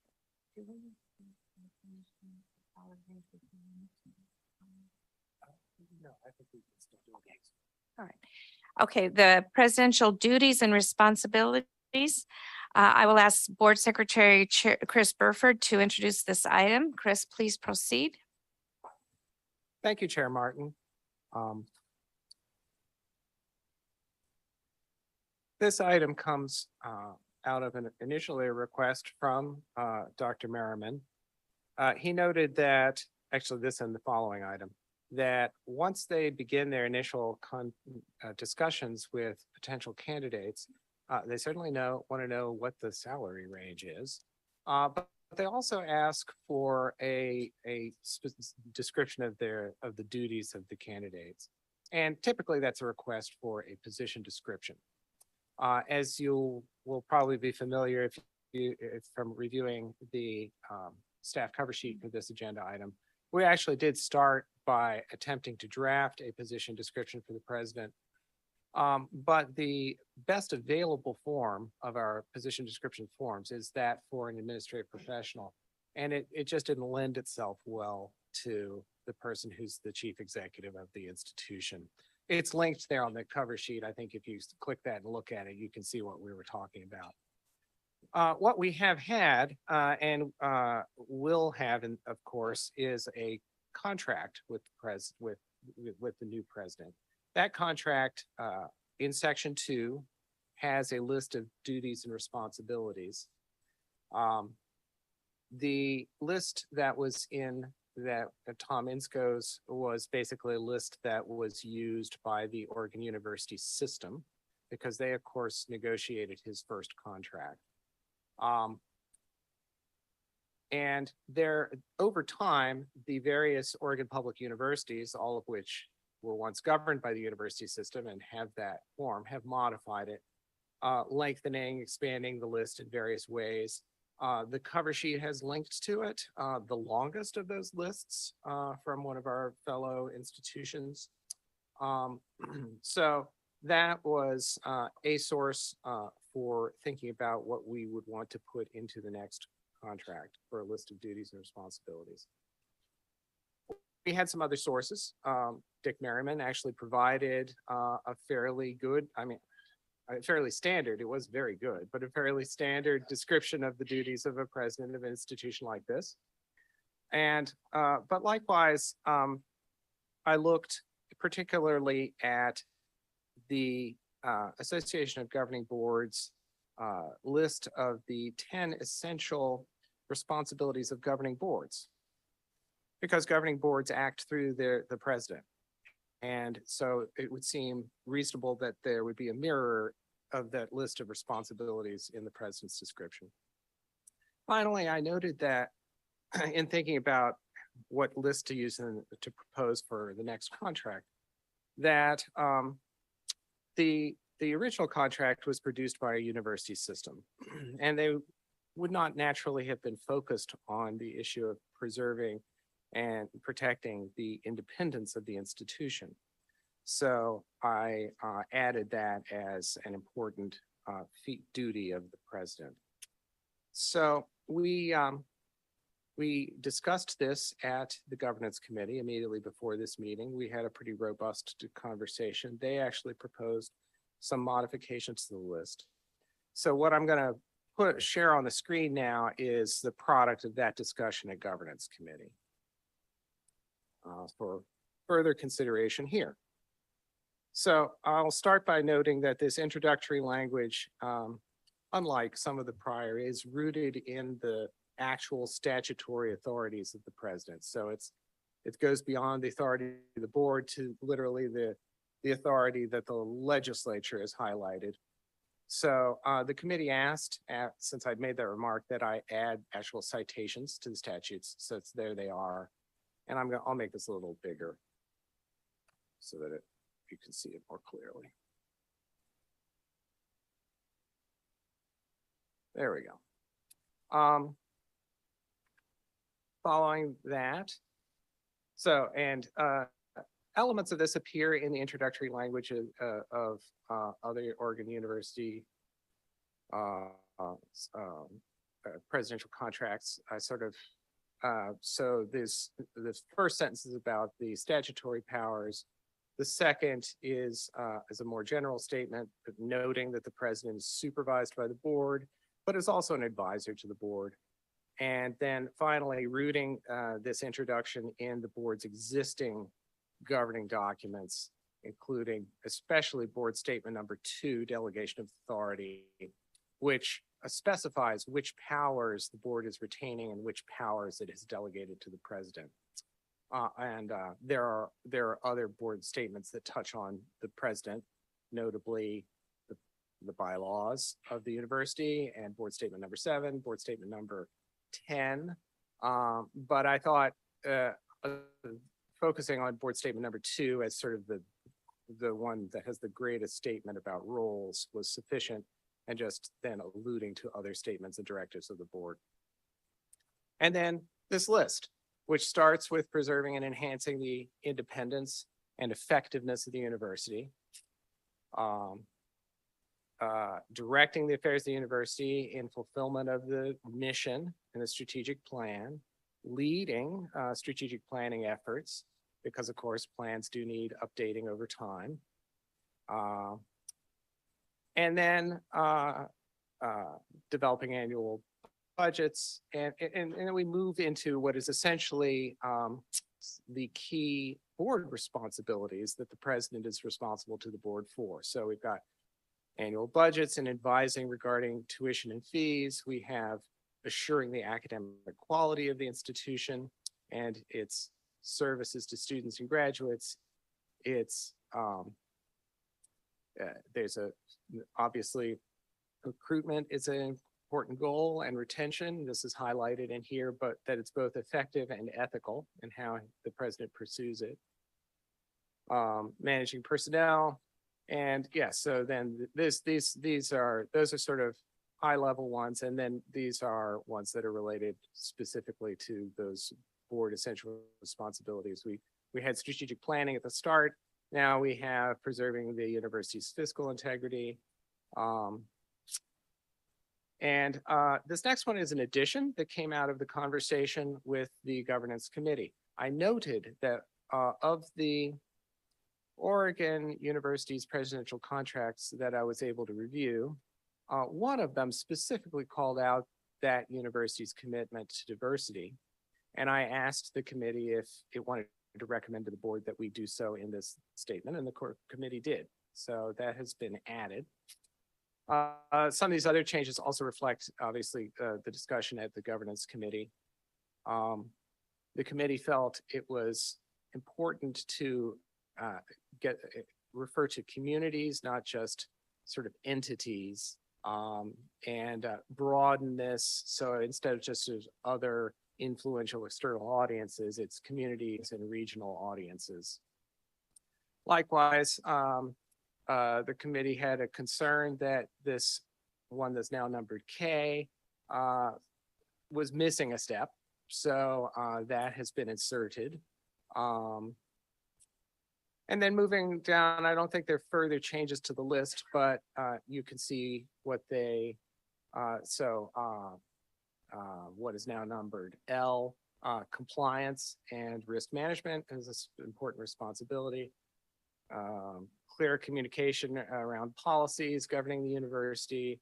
And this last group, which was missing from most of the lists, at least in any kind of detail like this, is about the president's relationship to the board. So supporting the board in effectively performing its role. Reporting to and seeking direction from the board, participating in the annual and comprehensive performance evaluations of the president by the board, and serving the duties of an ex officio trustee. And the last is a catch-all, so that it's clear that this list is, so nothing is inadvertently overlooked. So that's why I'm proposing a list. This is how I would propose it be used in the future contract for the next president, and how I came to put it together in this way, as well as the committee's input.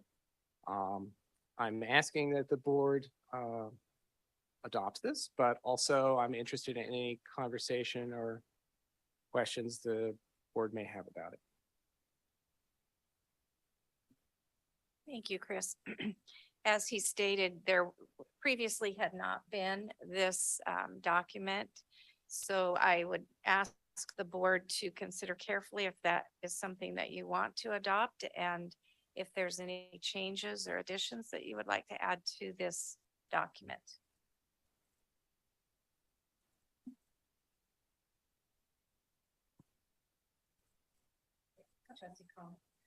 I just want to mention, because I was in the governance committee, Chris, it isn't visible here, but Chris did a lot of research and got a lot of examples together and in order to prepare this. So I just wanted to express appreciation. He did a very thorough job. It's a good document, I believe. Thank you, Trustee Cronin, and I totally agree with that. Trustee Schreiber? I just had a question. there a section that addresses like building and maintaining relationships with other academic institutions that would address things like memorandums of understanding and things of that nature? Because that's also a very important part of Eastern is our partnership programs that bring in lots of students. Is there somewhere there that's addressed, or does that kind of fall under that blanket statement? It is hard to know how much detail to provide.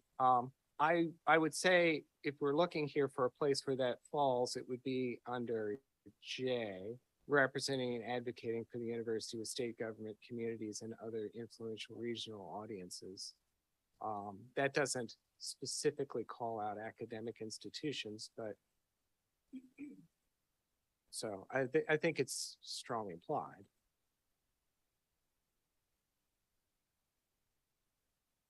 Thank you, trustee Schreiber. That's a good observation. I kind of wonder if E doesn't maybe apply to that as well, assuring the academic quality of the university and the value of its educational services to students and graduates. I mean, that's kind of suggesting that, but maybe not as explicit as what you're asking. Are there other board members that can see trustee Schreiber's point of view? Sorry to speak again, but again, that was the role of the president in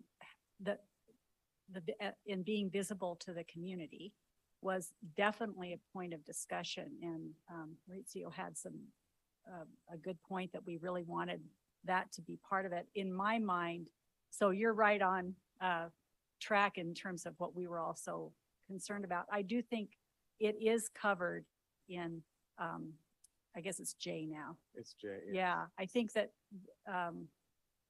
I feel comfortable with that wording, and I know what you mean because that is important.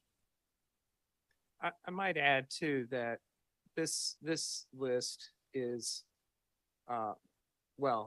if you look at board statement number 2, it's 10 or 12 pages long. So there's quite a bit of detail in there, including about entering into the president's signing agreements, entering into agreements. So this isn't all of it, essentially. Other comments, questions? Does that meet your needs? Because Yes. we can further discuss it if it doesn't. No, absolutely. Thank you guys for taking the time to explain that and where those things fit into kind of that legalese type language. Well, thank you. And that just draws our awareness that that does need to be, even if it's not explicitly written, we do need to be aware of that. So thank you. So no more comments or questions. Would someone like to move that we accept this resolution into our bylaws, I guess? I think the cover sheet says adopt it for use in the next presidential contract. Okay. So moved. Tamara. I second it. Do I hear trustee Mabbitt has moved that we accept this, the board accept this? Do I hear a second? I second. Trustee Cavanagh seconds it. Thank you, board. We're now going to move into the third item, which is the presidential salary range. I think we need to vote. Oh, we do need to vote. You guys were also quiet. I think we ate lunch and it made you quiet. All those in favor, please say aye. Yes. Those I'll add. opposed? Thank you. The motion is passed and we now have a presidential duties and responsibilities action. Now, the presidential salary range, and that was discussed earlier also in the governance committee. I would like our HR director, Chris McLaughlin, to explain his rationale for where he came up with what he came up with. Thank you, Chair. Well, if everybody's asleep, usually money wakes people up, so we'll see what happens here. I thought I'd introduce the purpose of compensation and the purpose of posting a range in the job opening, in the job vacancy announcements. First, in the last few years, more and more states are requiring that full salary ranges be posted in job vacancies, not only of businesses and organizations in their state, but any posting that enters their airspace. So if somebody in Colorado reads this announcement, then we have to comply with Colorado law, as an example. So we've been doing this for a long time, and we just have to make sure we do it correctly. And it applies for presidential postings as well. So that's the legality reason. The other one, of course, is you want to attract type of candidates that you're targeting, both qualifications, experience, knowledge, skills, and so forth. If I recall, Summit originally recommended roughly a range of 270 to 300. Chris Burford and I talked about that. I thought it was a little bit narrow, so I was recommending 250 to 320 with the idea that it would give us more room in the negotiation phase. Normally, when somebody comes in and you make an offer contingent on the salary, they know they're at the top and they have some leverage, but nobody really likes to be hired at the bottom. You know, welcome, we're hiring you at the bottom of the range because you're our top client candidate. It's just a little bit counterintuitive. So there's some impression reasons that you would want to post something a little bit lower than you plan on hiring. I was initially hoping we could end up with a sweet spot salary with our final candidate of about 270 to 280. That seems to be where the market is overall. I think Summit's range confirmed that, but there are other ways to look at this. One is, anytime you're dealing with compensation, you're dealing with the external market. What are your competition paying, essentially? And your competition not only comes from other universities, it comes from other universities, other pursuits, et cetera. And those are from A to Z. The second one is very important. It's the internal. If you pay somebody disproportionately high or disproportionately low, it can throw some wrenches in how your compensation philosophy is rolled out and implemented in your organization. So you don't want to go to extremes.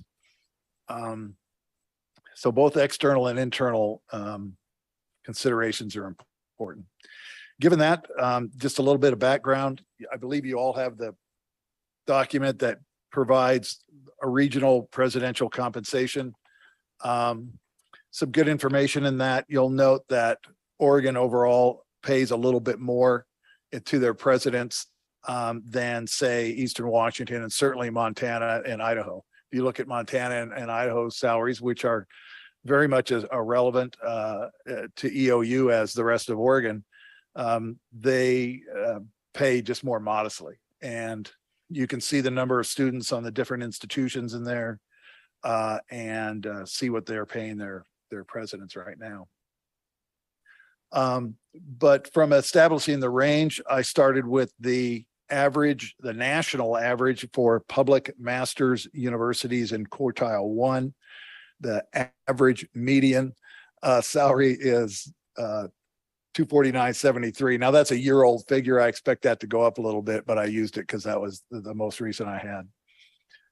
And then recommended we go up to 320 to give us some headroom and to also attract a higher caliber candidates who may be out there and not otherwise considering an outstanding rural college university like EOU.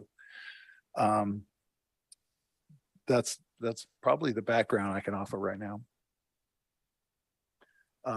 The governance board did decide on a different range, but they can discuss that.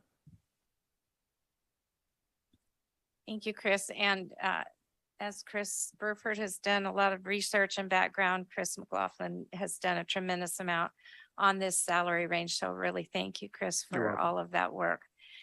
And like he mentioned, it was discussed in the governance committee, and they did come up with a little bit, tweak that figure just a little bit, and I will let the governance committee folks talk about that, and then the rest of you can add in your comments or questions.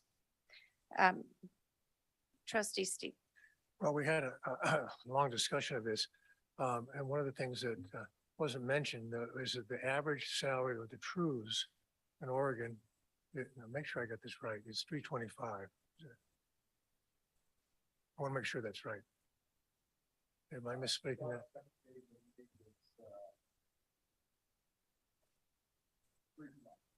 $320. The average salary for the presidents of the Trues are $320, which means that some people are making $350 and some are making $250 or something like that.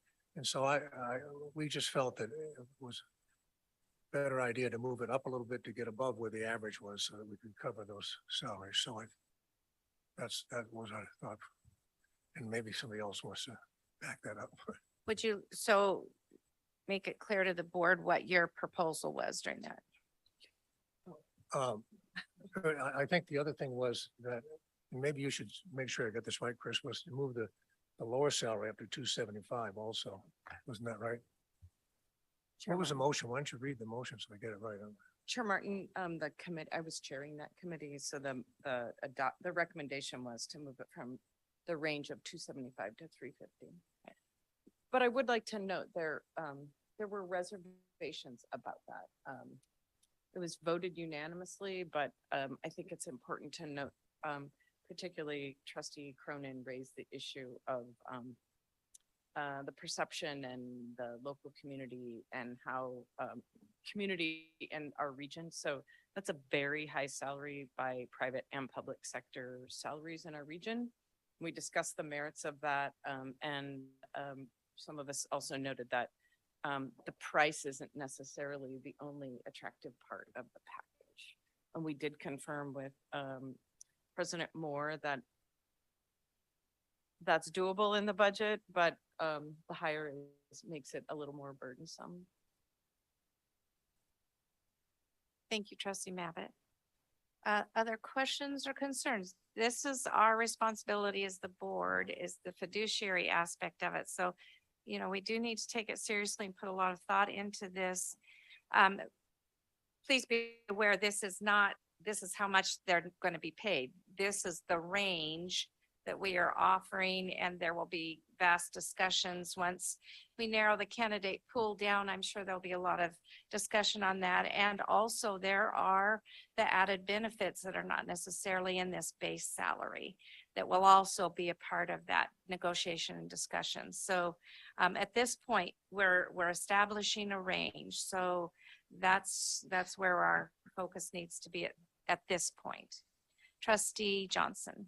I have a question for the team from Summit about this. I'm sure they understand the value in publishing a number.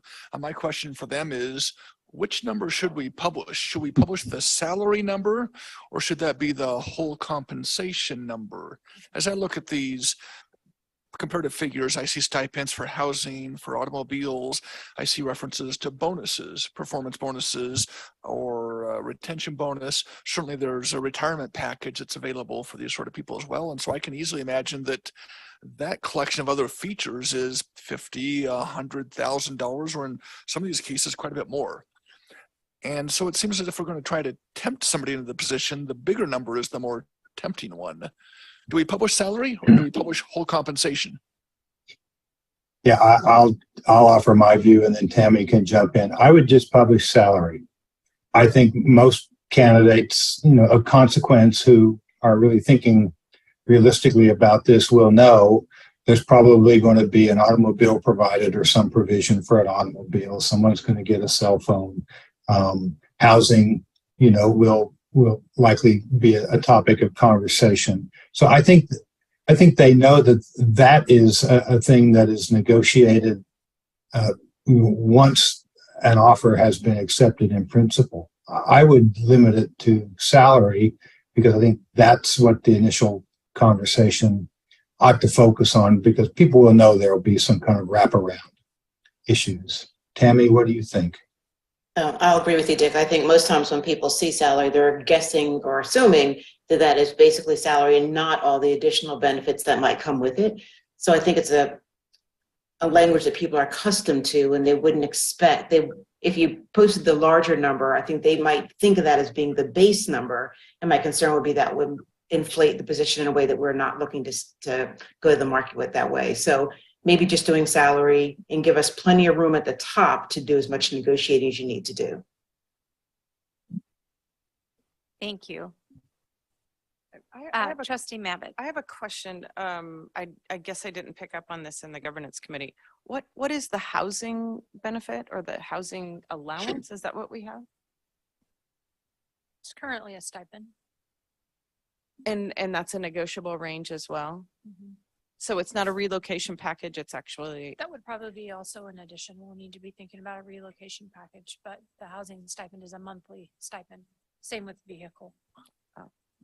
The rationale behind it is many institutions have a presidential residence. And so it's sort of expected. And also that presidents will be using their home for work, will be hosting things at their home. And so even in the case, as is true here, where our last president had a home in the community, he did receive a stipend. So I think, Chris, you cited statistics somewhere around 60% or something like that. We're getting a housing stipend. Correct. And Dick, I won't speak for you, but I'll just mention, and you can follow up if you'd like, that we will, since we're very likely bringing someone from outside the community, they're going to have to engage in a search for a residence. It's not a robust market. There are not a lot of houses in the market. It might take them some while. So there's be a question about some sort of housing arrangement for them during that period. Right. Yeah, I'll just say in recruiting, candidates into certain markets, some rural and some urban, if they're trying to figure out schools, if they don't quite know what the market is like, having a place to land for a few months so they don't have to, try to buy a home in a market before they really know the town, before they really understand things is beneficial. It lowers the anxiety considerably for candidates. We worked on a search in Seattle for Seattle Pacific, and we were fortunate that they had some homes that they were in a position to accommodate people in. And it significantly reduced their anxiety about trying to jump into a crazy real estate market in Seattle. Now, I don't think your market is that crazy, but from talking with Chris, he said there are not a lot of homes on the market at a given moment. And so someone might want a landing place from which to then make a purchase decision. Thank you. So we're ready to make a motion, but we need, yes, Trustee Cavanato.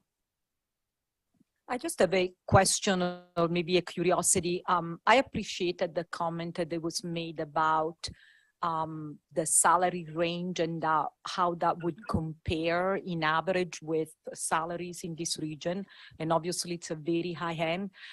Do we have a sense of what the salary would be for, say, comparable positions, like, for example, whomever directs the hospital or major industries around here? Would the president of EOU be like the ultimate most compensated person in this region, or how does that? Because I think that would let us gauge, the appropriateness of that range and whether we are completely out of, what this region commands for compensation for somebody in that position. I could answer from personal knowledge, and the answer is no. They're not going to be the highest one in the region. They are comparable companies in the region where CEO of those companies serve few counties. They are aligned with this. They're on the high end, but they're not going to be the highest. Thank you. That's a good observation. Thank you.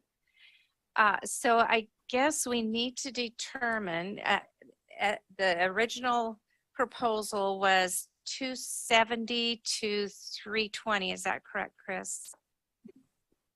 Your original proposal was 250 to 320. 250 to 320. So, and then we had the governance committee that that voted on the 275 to 350. So we need a motion, and I don't know, do we supersede the motion from the governance committee, or do we follow that motion? I am assuming the governance committee motion. Well, the governance committee has made a recommendation to the board. The range recommended will be the range that whomever makes a motion chooses to make. Okay, I guess we can do whatever we want then with whoever makes the motion. So who would like to do that? Trustee Stevens. Well, I'd like to make the motion of the governance committee, which I believe was 275 to 350. That's my motion. Yes. Okay, it's been moved. And do I hear a second? I second. Trustee Cavanado seconded Trustee Stevens's motion. Do we need discussion or just a vote? Is there more discussion or are we? We'll take a vote. All those in favor of the motion, 275 to 350, please signify by saying yes. Yes. Yes. All those opposed? The motion carries. The salary range that will be advertised is 275 to 350. Thank you.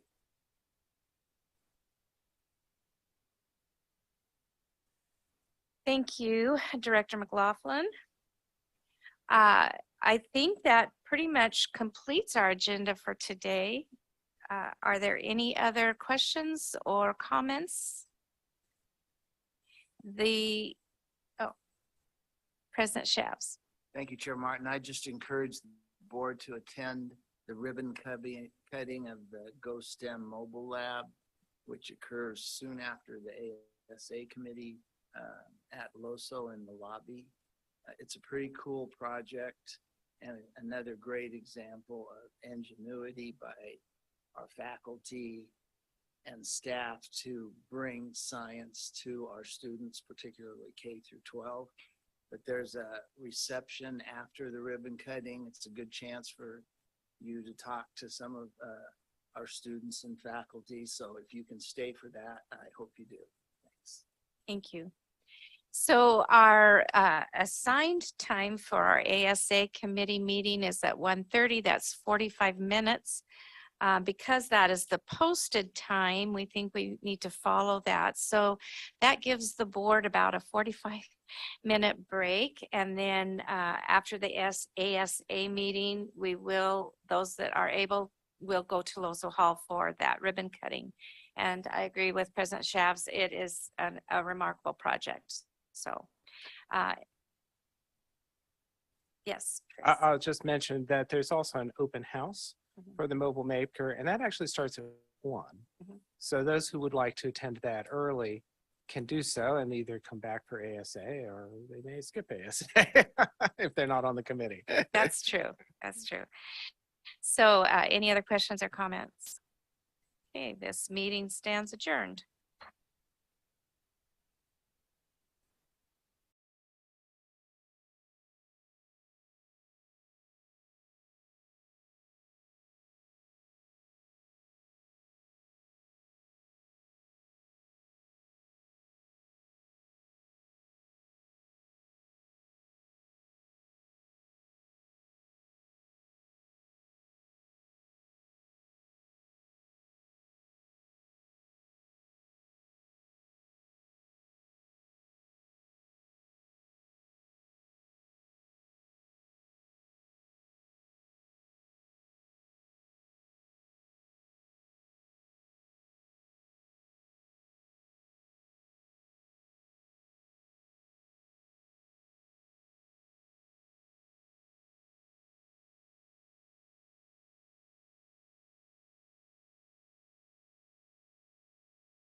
6:30. Let's begin. Welcome to the regular meeting of the Committee for Academic and Student Affairs here at the Eastern Oregon University. Thank you for being here. I hope this can be a useful, fun time for all of us. I think that first off, we should start with, we'll do announcements first. Jordan, you want to do announcements? I'm happy to. Please use the tabletop microphones when speaking so we may record today's meeting. Secondly, this meeting is open to the public to attend in person or via the broadcast. A recording of the meeting will be accessible from the board's webpage until the next meeting. If there is anyone present in person who wishes to give public comment, please be sure to sign the sign-in sheet at the recorder's desk in the back of the room. Okay, we'll do roll call next. Why not you, Jordan? You're good at this. Perfect. Bill Johnson. I am present. Laura Moore.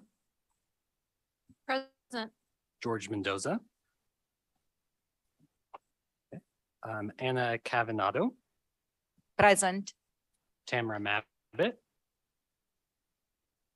Deidre Schreiber. Present. Cedric Reel. Present. Maurizio Valerio. Present.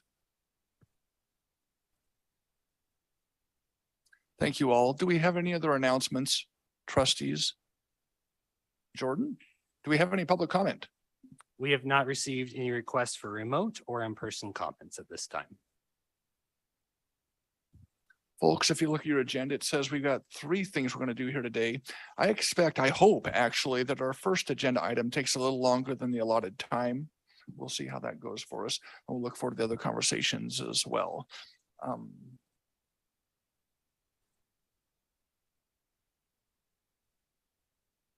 I've been on the board here for 7 years now, just finishing my 8th year.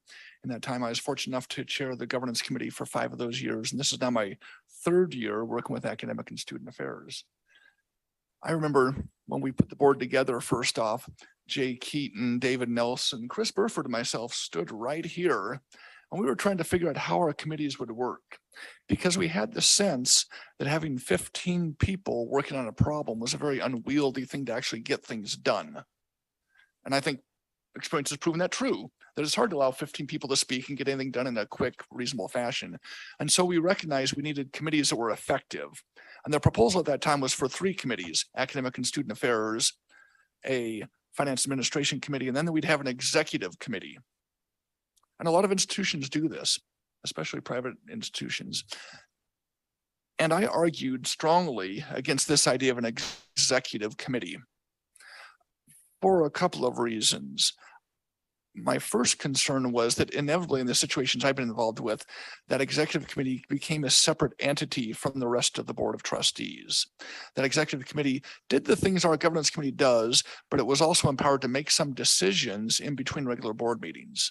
And so it had some authority to actually make decisions.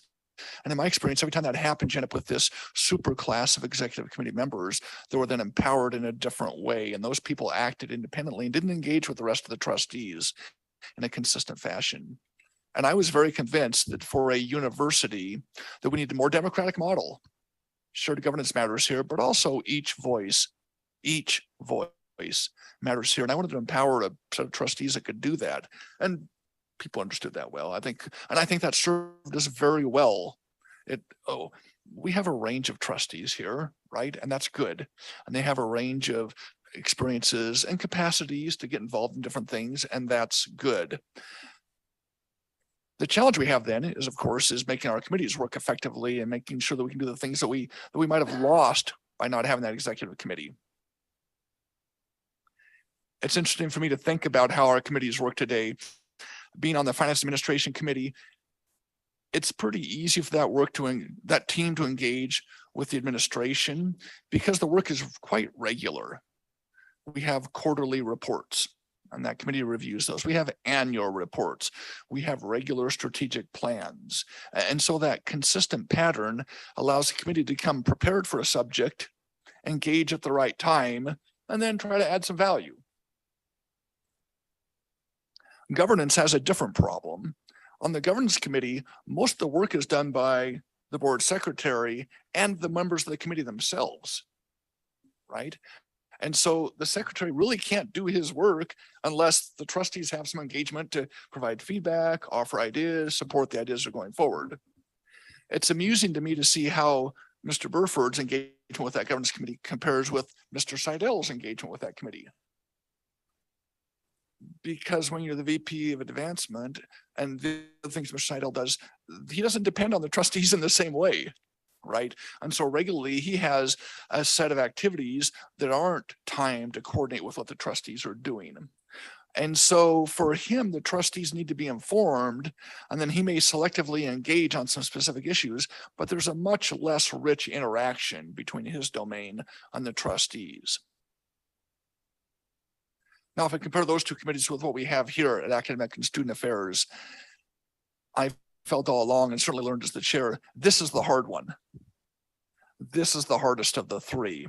And I think it starts first with the issue of competence, right? We assume that trustees, or some people assume that trustees have this role because they're uniquely competent.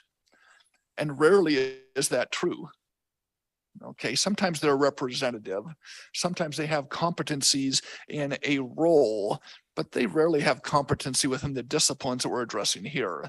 I can't tell the provost the specifics of faculty promotion. I don't have that competency. I wouldn't pretend to. Some trustees get confused and think they can. I hope that's not regularly a problem for the administration here. Another problem that we have is the timing. As administrations engage with issues, they're busy getting the work done. And rarely does that timing ever absolutely coincide with a once every 3 months committee meeting, right? And so it's really hard to uniquely have the need for the input and have that input arrive right when I needed it. It just doesn't happen very often that way. And so I'll be honest, after 2.5 years chairing this committee, I'm still frustrated at how we're able to engage together. And so while we could spend about 10 minutes looking at Mr. Burford's presentation, proofreading it, and then rubber stamping it since he does good work, I'd like to have a little different conversation, a conversation that instead focuses on how the trustees think this committee engages with the institution. I welcome input too from the administration as they think about how that could happen. But I think it'd be interesting for us to just spend a little time trying to figure out what that might lead us to as it applies to this document we're working on. Does this document properly represent what the trustees think they're doing here? Does the document need to change somehow based on the things we have, or are there other things we're missing? Okay, so it'll help us frame that conversation. So I'm going to ask the trustees to make some kind of a small little soliloquy, short please, we don't have much time, that addresses first what this committee can do that can help, and then maybe examples that are on your mind, things we've done that have worked or things we haven't done that we should be doing that'll help inform this document. Let me give you an example. The first committee meeting I chaired here started with an agenda item where we were supposed to approve a DEIA strategic plan. And this seemed like a typical rubber stamp kind of exercise. The Institute had a committee that got established. We had some establishing processes. There was a Oregon House Bill 2468 that required us to provide a plan, and it seemed there was a deadline. And so the committee was given this document, and we were just supposed to approve that. It became very clear when the committee got this document that this document was a very important document. And I think that everybody that's at the table that day and today as well understands the importance of the subject, right? We don't use the DEIA acronym these days, but still, this topic's really important to us. And it became clear that what we had done to date as an institution wasn't sufficient, that we need to have a broader engagement. There need to be more voices involved in this sort of thing. And then we discovered the deadline we thought we were hurrying to get to wasn't that important either. And so the committee was able to redirect a timeline and instead take this process and do something much more valuable. We created a separate ad hoc diversity committee of the board. We had separate processes happening, and that led to what I think was a much better outcome for the Institute. Or another example, this was May 2021. ASEOU recognized some concerns among the students. And so they promoted a student survey to understand how students feel about some certain topics. And they did that survey and provided feedback. There was some resistance from some people in the administration because there was concern this survey wasn't intellectually sound, okay, statistically valid. And I said, I'm sure you're right. Okay, but the conversation is an important conversation. And so I encourage our president at that time to bring that survey to this committee so we can understand what the survey was trying to do and understand some of these concerns at a facile level for the committee as well. As a result of that conversation, I think that led to another revisitation of how we want to address some of those specific concerns. And I hope will lead to a better way of measuring students' happiness going forward as well. So these are both examples of a thing we were doing that frankly wasn't being done well enough. We had some deadline, and so we had some deliverable, but because the committee was able to get involved, we could add a conversation about how we redirected that effort in something that meant better outcomes for the institution. So trustees, tell me about something you've seen here or something you wish you'd see here and how this committee should be engaged and what the outcomes might be that help administration. I apologize, Chair. I just wanted to ensure that the consent item was also attended to before this. That's a great question. I'll have to come back to that because we're Perfect. deeply into this. Thanks for the reminder, though. Thanks, Jordan. Yeah, I'll go ahead. Trustee Mr. Reel. Chair. Yeah, one thing I want to start off with that, good introduction into that topic.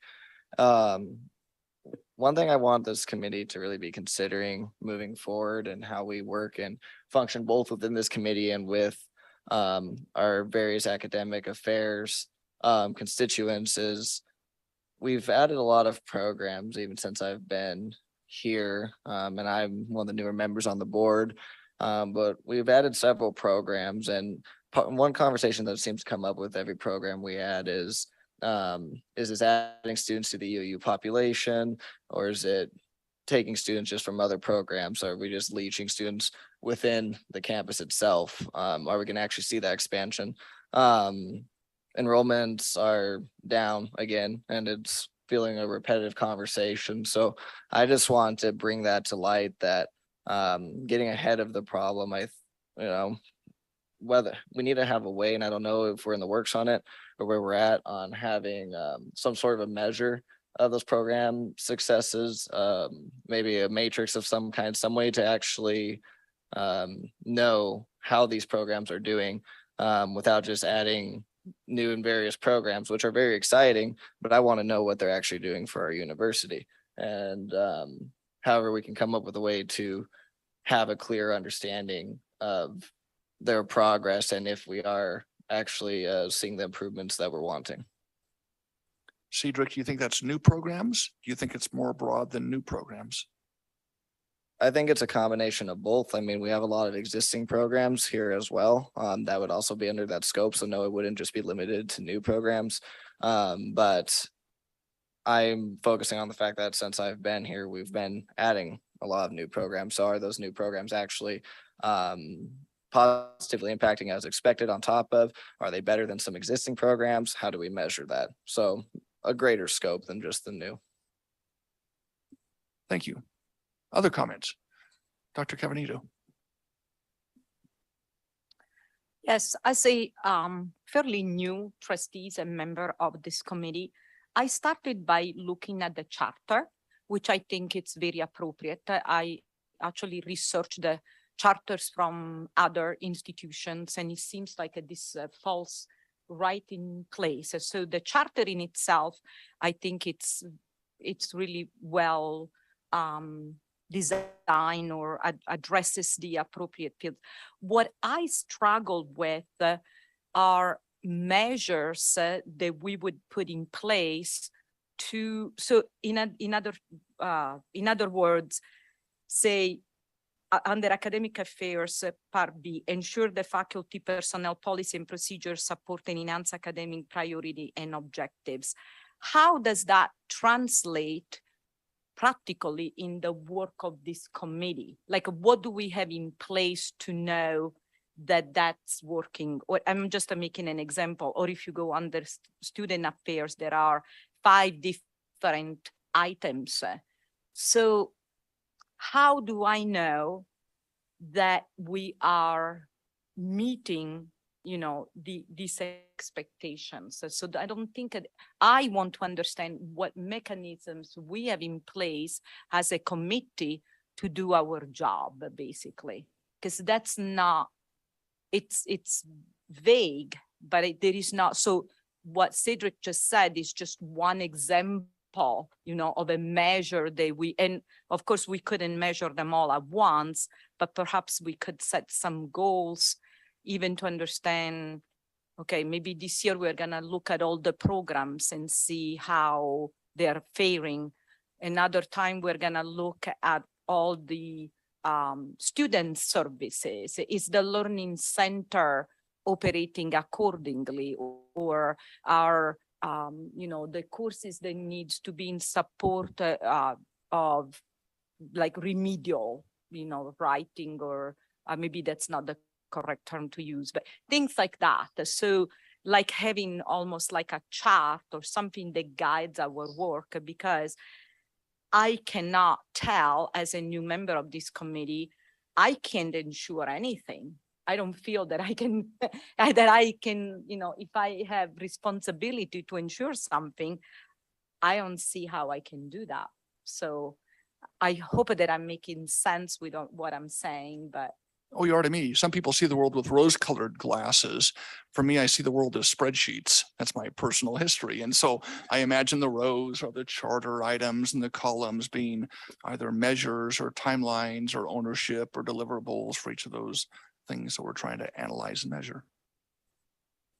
Other comments? So just to follow up with that perhaps one step could be to use a spreadsheet to list, these responsibilities and then see how those translates in a practical approach. So, maybe review programs or review student services or something like that as an initial step. Other comments on the committee? Things we've done, things we should be doing, and how we engage with the administration as we do that.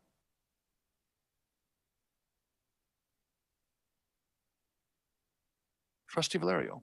30 seconds of silence is all that we can bear, right? So I'm gonna break at 31 seconds, I need to say so. Thank you for the question. Because sometimes when I get back in the car and I said, really, what is the role, right? When it boils down to it, am I making a contribution through what? A funny comments about the timing, being here, showing up. Is showing up enough, right? We have an immense amount of work done by people that do the work. And sometimes the timing that we have in these meetings does not follow that, or actually we're 3 steps too late. And yet I can say this, and sometimes I meet our faculty and our staff in the communities. And to me, that is my gauge. And when I see the work coming out in the community, and I see that the work that is done in here trickles down into something tangible, doesn't matter where I'm sitting here, the work is getting done. Perfect? No, never. Can we improve it? Absolutely. But I think there is a lot of things in motion that trickle down to serving, inspiring, and being present in the work that needs to be done. Having said that, the bigger challenges that we have, I think, at higher level, is that higher education is challenged every day by a mantra, by new statistics, new data that they're actually telling us the average skills pay more than bachelors for the first time ever. If you need a plumber, you know what I'm talking about. If you need to do an addition to your house, if you need trucking, if you need anything that has to do with average skills. So the question to me, as I look forward, how do I support the heart of what a century of this education just in case have done? I am a product of it. And I integrate more and more every day the just in time that is demanded today by the workforce, by the community and the other thing? That to me is a big question. I clearly don't have an answer, but many people in this room are working on it today. The walls are thick. The institutions are old. The market is moving fast, and we're almost always catching up. I guess the question is, can we be 3 steps ahead, and what would that mean for us as an institution? So, and I need to end up this. So it's always easy to look from the outside looking in. And I ask myself always when I point my finger inward, I say, can I have done a better job? And I said, probably not. I have people again that sit in this room that I meet in community. They're doing a fantastic job with what we have today. And they're pushing, nudging the system themselves. So you speak to this idea that you need to understand how this institution affects the other place. And you're not sure you have the answer. And yet this is your professional expertise. You are spending lots of energy trying to go to the other places and deliver value and services in your career. And yet you don't have the answer for how this place does it because you're a trustee, right? The answer has to come from the inside working. Are there things we should be doing to better interact with the expert? In this case, you're a trustee, but you're also the expert on this topic. Question differently. Should this committee be doing different things to enable that interaction?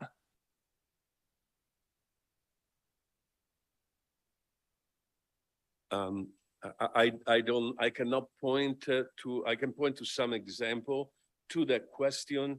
I would not know, Bill, if this committee has the knowledge, the timing structure, the timing is huge, to really be in more of a support, strategic support or tactical support. So we talk about strategies all the time. Strategies are from shoulder up, tactics and from shoulder down. I don't care about strategic plans anymore. I like tactical plans. I want to know what I can do, not what I can think about doing. I want to know what I can do about something. So I don't do strategic planning anymore. I do tactical planning. And you can dress up in camo, do all sorts of kind of weird stuff. But that's what I'm thinking about, that we need to continue to push the tactical side of it, because that's what our communities want. They want this institution to support their livelihood, their future, their minds, their communities as a beautiful part of it. Good question. Thank you. Thank you. We've just got a couple more minutes. Other comments? President Chavs. So I would just comment of somebody that was on the outside looking in and now on the inside looking out. I think that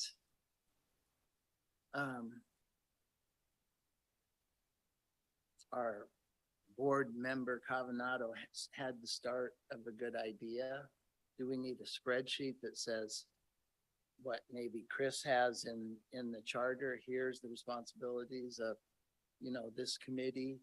And in the next column, we're talking about what do we want to address regarding those responsibilities. And then as Maurizio said, work with the people here that are working on those things to come up with a tactical plan to address those things. Then we start to get some specific direction. I was never on this committee, probably on purpose, because I like the finance committee where it was structured. but this is a really important committee, and some of the things that have been mentioned, like by Cedric, there are things happening around that. But it seems like the committee just needs to establish a little more specific direction for themselves based on what's in the charter, what's already going on here, which can be found out by working with administration. And so that's my comment. Thank you. Any other comments? Yes, Trustee Schreiber. Yeah, so a couple of thoughts, definitely piggybacking off of what a few of my peers have said as well, on how do we share what we're doing? Every time I go to these meetings or have to miss class, my teachers say, okay, like, what's it for? And then I come back and they say, what'd you do? Like, it's like going home to your parents all over again. And how do I relay the impact of what this committee does or what this board of trustees does to my peers and to my faculty? Why is what we're doing important? And is that tangible? Is that tactical? Can we feel that? Going back to the second part of your question of what's going well, something that I really enjoyed learning about at the fall committee meetings was the ascent plan. That was super intriguing to me, and I took a lot of time to really dig into that and look at all the different pieces of, what are we doing to get there by 2029? And what's going on? What are our plans for enrollment? What are those types of things that are going on? One question that came up for me during that meeting was about retention and where are we getting information from students about retention? The response I got on that was that it's coming from their academic advisors. Now, I may be singled out on this, but I'm not going to go to my academic advisor with my personal grievances that might cause me to transition out of college. And so is that really the best stream to be gathering information on those types of things that are important to retention? Where is that line of open communication with the students in the population of what's going really well at school? Like, what are we loving to do? Do we love football games and tailgates? And do we need to make that a regular thing? Because people just really love that whole aspect. And then what's not going well? Where are there issues? Where are there things? And where can people bring those concerns and address them so that they'll be heard in the right place by the right people? And I think that's something that needs to be addressed, maybe not by this committee, but definitely by someone in administration or further up. And we need to understand how we do that well. That's back to that student survey that we did a couple years ago and a lot of other things we're doing to get the feedback we need to get. We can do better, I'm sure. Mr. Burford, we've had the trustees talk about ideas they have. Let's now enter into your topic. Do we call this a charter? Do we call this a scope document? This is a statement of the board. So first I want to say a number of the comments, particularly the spreadsheet comment, is premised on a belief that the elements of the charter are correct and don't need changing. Because if that's true, then the next stage is essentially developing a work plan for the committee that makes its work relevant, which is great. I think I heard Trustee Cavanaugh said she liked the elements of the charter. I know I've heard from you that you would like to have a conversation about are these elements right? And I think that's a valid question because if we're not in agreement that this is the proper foundation for the work, we'll never get the work right. So we want to have space for that before we develop a work plan. I asked to have this on the agenda initially for a much more pedestrian goal, as you're well aware. Now, it touches on bigger pictures, but specifically, how do you make this committee maximally effective? But the initial problem I am proposing to solve is more pedestrian. It's in the line of here's a mess that everyone either ignores or steps on or gets in the way. Let's tidy it up. And the mess is that we have two kinds of documents governing committees, and they have a great overlap in what they do. They actually say a lot of the same stuff, but they say it differently, which is a completely unnecessary problem. We have board statement number 3, which is intended to be the centralized place where you can read about how committees operate. Doesn't matter which committee it is, but here's how committees operate. Which also has language in it about the scope of work of the various committees. And then we have these separate documents called charters, which are supposed to be, this is the scope of work of the committee, but contain a bunch of other stuff that is about how the committee operates. So my first goal was to tidy up the mess. Let's only address the topic once in one document so that we don't have to worry about inconsistencies developing and as things get amended, some things get amended and other things don't. And I further propose today to this committee that the simplest way is to put it all into board statement number 3. That the board statement already said a lot about what each committee does. To the degrees that committees have unique aspects of the scope of work that's not reflected in there, move it in there. Let's get rid of the charters. We just have the one document. We don't have to, we know where to find it. It's tidier. It's easier to administer. It's easier for people to find and know what it is. So fundamentally, my proposal was just that. Let's let there's dust in the corner, there's recycling, it needs to be toted out. Let's do that. When so I've already talked to both the governance committee and the finance and administration committee, and they are both in favor of that. But they're also quite clear that this is something that needs to be done with all the committees or none, because we want to be governed in a uniform way. And that led to me to my conversations with your chair in the spring of last year. And frankly, when I looked more at the charter for this committee, it seemed to be much more complicated, frankly, than other charters.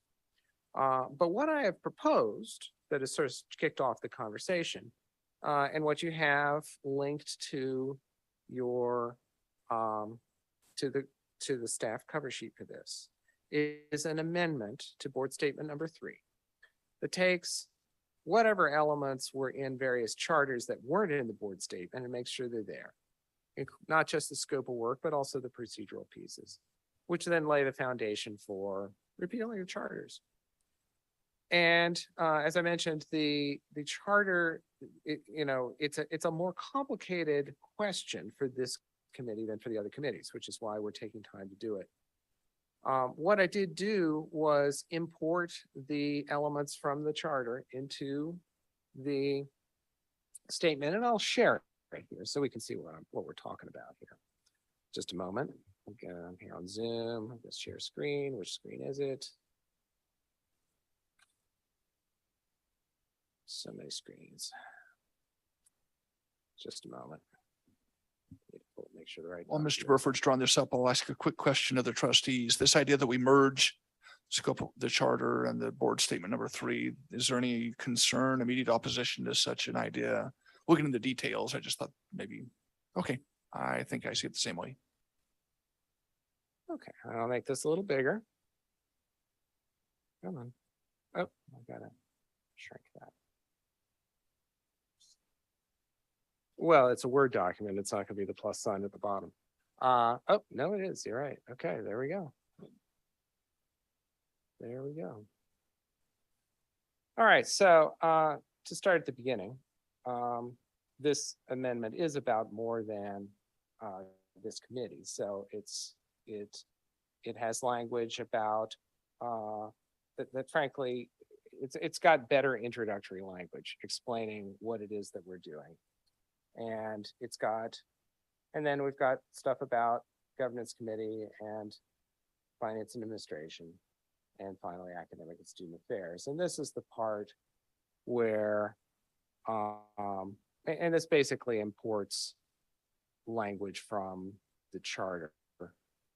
Particularly, we have this section on educational policy, which tracks with the corresponding piece of the charter, and this section on student welfare, which also tracks with the charter. The one difference in both cases is that I added a subsection F about accreditation standards, because it frankly just surprised me that it wasn't there in the first place.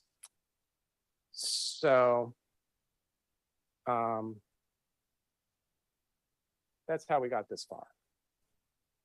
I understand if you would like to have a discussion about what are these the right elements, then this would be a time to start that conversation. I think it'd be great for us to have that conversation. I think we've got about 10 more minutes on our agenda for this topic today. So we could broach that topic today, and then we could continue with this in a future meeting. Is that sensible? Yes. Okay, very well. So I think it'd be up to the trustees, having raised an issue they thought was interesting to them, to first ensure that this list of items gives enough scope for their concern to be addressed. This is and it's two sets. It's basically academic and then a student affairs set. So this is the academic set. I'll talk a little bit about where these charters came from. It's relevant to sort of the foundation of the conversation. When the board was formed, so the board first met on February 12th, 2015. It would not take responsibility for governance of the university until July 1st of that year. So it basically had a transition period while the Oregon University system was closing down. And the Oregon University system provided us with models of our first, of our bylaws and our first 6 board statements. And they were originally adopted provisionally at that February board meeting to give people time to study them. And then they were formally adopted at the June meeting, just immediate to the board taking responsibility for the institution. And since then, the board has amended those and expanded that list. We now have 12 board statements as part of its ongoing performance of its duties. The charters were proposed at the same time. So they came from OUS models. And frankly, I don't recall ever having much conversation since 2015 about what was in this committee's charter. So I think this is pretty much, I can go and check. Didn't check before this meeting. I can go pull up the original model we got and see if it's identical or it's changed very much. But I think it's probably what we got from the university system, which suggests to me that it probably can be improved upon from a perspective of this university and this board, but also that maybe it was a decent framework to start with. I'll also mention that there were some reference works that I found on my shelf that address from the Association of Governing Boards that talk about the scopes of work of student affairs committees and academic affairs committees, keeping in mind that at private institutions where boards tend to be 3 or 4 times as many trustees on them as this does, they have a lot of committees. So if this were an institution with a 35 or 45 member board, it would not have an academic and student affairs committee. It would have 2. So anyway, these books kind of talk about what would go into the scope of work for these. And I gave a passing look at it this afternoon. And there was a decent overlap in the list from the book on the academic affairs committee with the list here. I didn't see that much overlap with the list on student affairs. So I have more questions, I guess, around that one than I do about the academic one. There, I think I'm done. Trustees, do we have any concerns about the what? About the scope of these items, if there's things that are in our mind missing? Yes, Cedar. Yeah, so I mean, immediately the one that stands out to me is in section 4.3a. That covers kind of what I'm talking about regarding and objectives in ensuring that the university's academic programs are consistent with the institution's mission. It does kind of cover that, but I guess as we dive more into the conversation and working with each other, is it says that, but what are we doing to do that? That's what I'm curious about. Is it's awesome that this is already in there, because I see that copied directly from the existing charter, but I just want to know what that step is, or if we need to even go more in detail on what exactly that is. And then a secondary question that came to mind in looking that over again is, and consistent with the institution's mission. I mean, that serves a purpose. We have our mission for a reason. But is it enough? Is that like just too much of a blanket statement to say they're just consistent with our mission? Like, what does that mean? What's the tangible there? So that's just something that stands out to me a little bit. So your first point is saying the problem's not the what, the problem is the how. How do we do this thing? And that's where we're needing to get better. And then secondly, there may be some vocabulary words here that need a little better delineation. Mission, what does that encompass, and who define is that? That's not defined here yet, but okay. Other comments?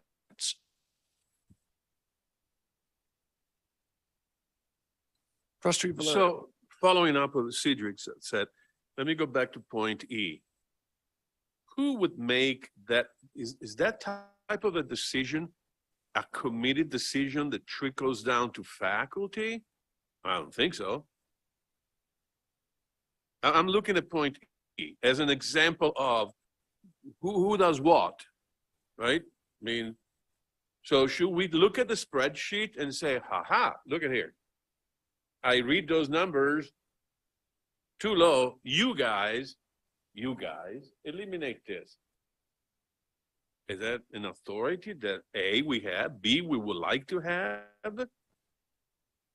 You know, so anyway, so just following up on Cedric, because I started to think the easiest thing to do in my work is to start a nonprofit in any community. The hardest thing to do is to kill it.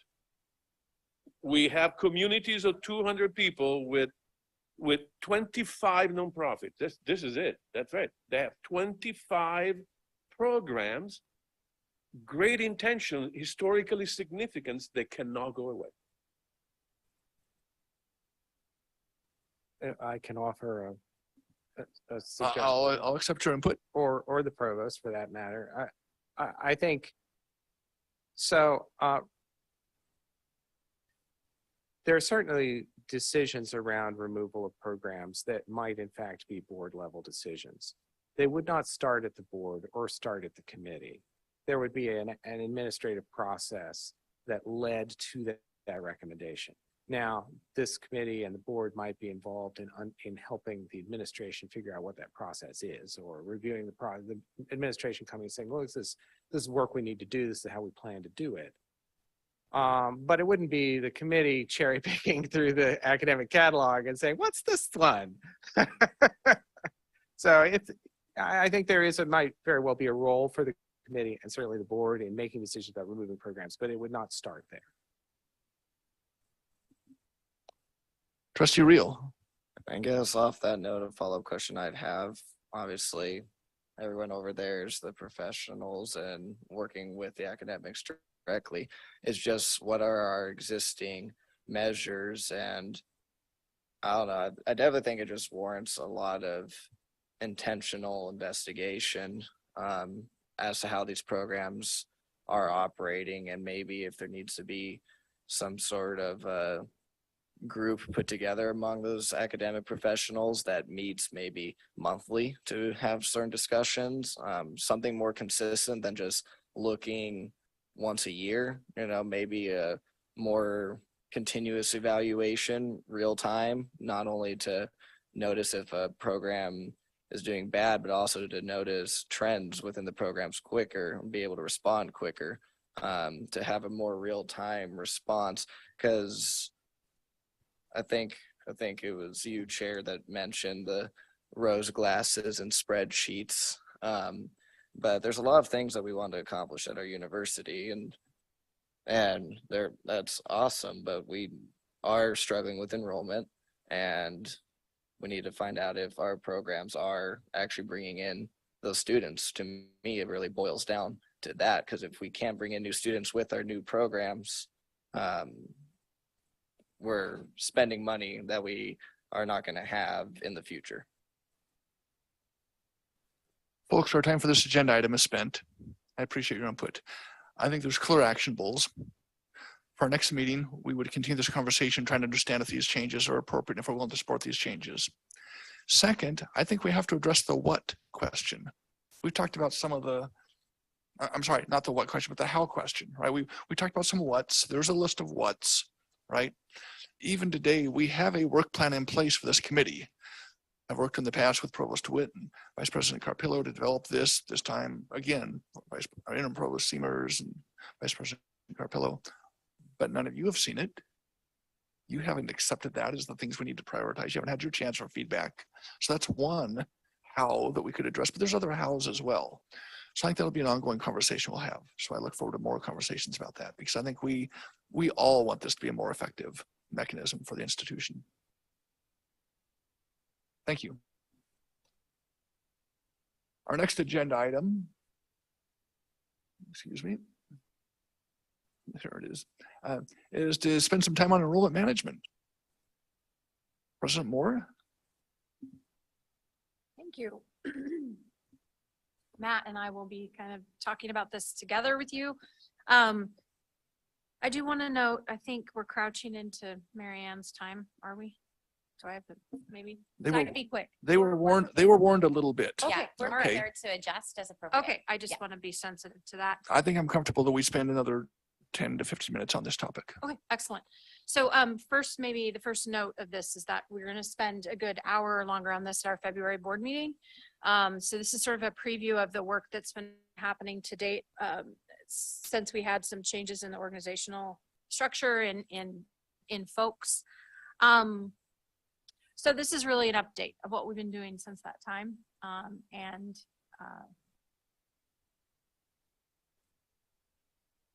So I don't know, I used a puzzle piece because the more that you look at enrollment management and what does enrollment management entail, it's a lot. It is, well, and it should be, because it's everything we do as an institution is hopefully connected to these pieces and these departments. What we have really been doing, and Matt and Chris McLaughlin and I have been spending a lot of time on this, and Chris McLaughlin has been kind of our facilitator and helping this process, which I greatly appreciate. We've been spending a lot of time with each other and our enrollment management folks. What I know in my 20 years at EOU, I've seen so many different versions of the enrollment management function. Too many to count. Not sure I've ever seen one work great. Part of that is the nature of higher education. Part of that is the nature of being a rural institution. Part of it, I think, is we still haven't figured it out yet. What I did not want to do is make another quick decision around enrollment management at EOU. So this is taking time. And some people are more comfortable with things taking time than others. And I think some of our enrollment management folks, it's been a wonderful opportunity to really listen to them. We have a lot of good people doing great work, and it's been wonderful to learn more about how they are viewing this topic from their day-to-day expertise and interaction. But it's taking time, and it's because it's collaborative. You can go to the next slide. Matt, do you want to kind of talk through what our goals have been as we have defined them? And sometimes they shift a little, but yeah, ultimately. Absolutely. So I heard two things I liked from the previous conversation. I think this is tactical planning, and I think this is getting ahead of the problem that we're starting to do. As the former dean of the College of Education, I had my own enrollment management team in-house in college. I handled my own admissions. My admissions retention dismissal had its own team, its own group. I managed all my own data. I understood my data. I could analyze my data. But now that I'm outside of that college and managing all colleges in the largest unit on this campus, it's not consistent across the process. So we developed some enrollment management operations and goals that we needed to set. We needed to understand recruitment and retention market segments. And that was very important. How do we approach and target these segments? And we needed clarity around that. And with Chris McLaughlin's leadership and expertise, we were able to start to go into that direction, gaining ground on that first goal. So we had what's called a Recruitment Retention Summit 1. And it really helped bring together a collaborative group from ROI, admissions, and then also professional advising and marketing, and then President Moore and myself, and then Chris McLaughlin, to kind of work through market segments and what we do here on this institutional, in this institutional campus. Understand the recruitment funnel. This was important. So this funnel that was strategically developed by Genesis and her team, the admissions team, it gives us a snapshot of students that are coming in through the funnel, through applications, all the way to admitted to matriculation, and then also the next step of looking at registered. And so looking at those numbers, they're exciting, they're large, they're opportunity. They are potential growth possibilities. I think the last time I looked at the funnel, we had close to 1,700 students looking to apply to this institution. And then that to me is one of the biggest numbers from what I understand in the data to this point and moving our work forward. What are the enrollment management leadership needs on this campus, short and long-term goals that we have to look at? Interdepartment collaboration, how are we working together? How have we worked together? How are we currently working together? And so during the progression of this, I've seen quite a bit of collaboration. Before I couldn't probably put kind of the dial on how we collaborate on this campus up until now with the work that we're doing, and we understand a little bit more so we can identify gaps and barriers to meet the needs in each unit. Gaps and challenges, we're starting to identify more and more of those on this campus, but it's taking some time to really understand if it's truly a gap or is it internally, externally, what is the problem with how we analyze it.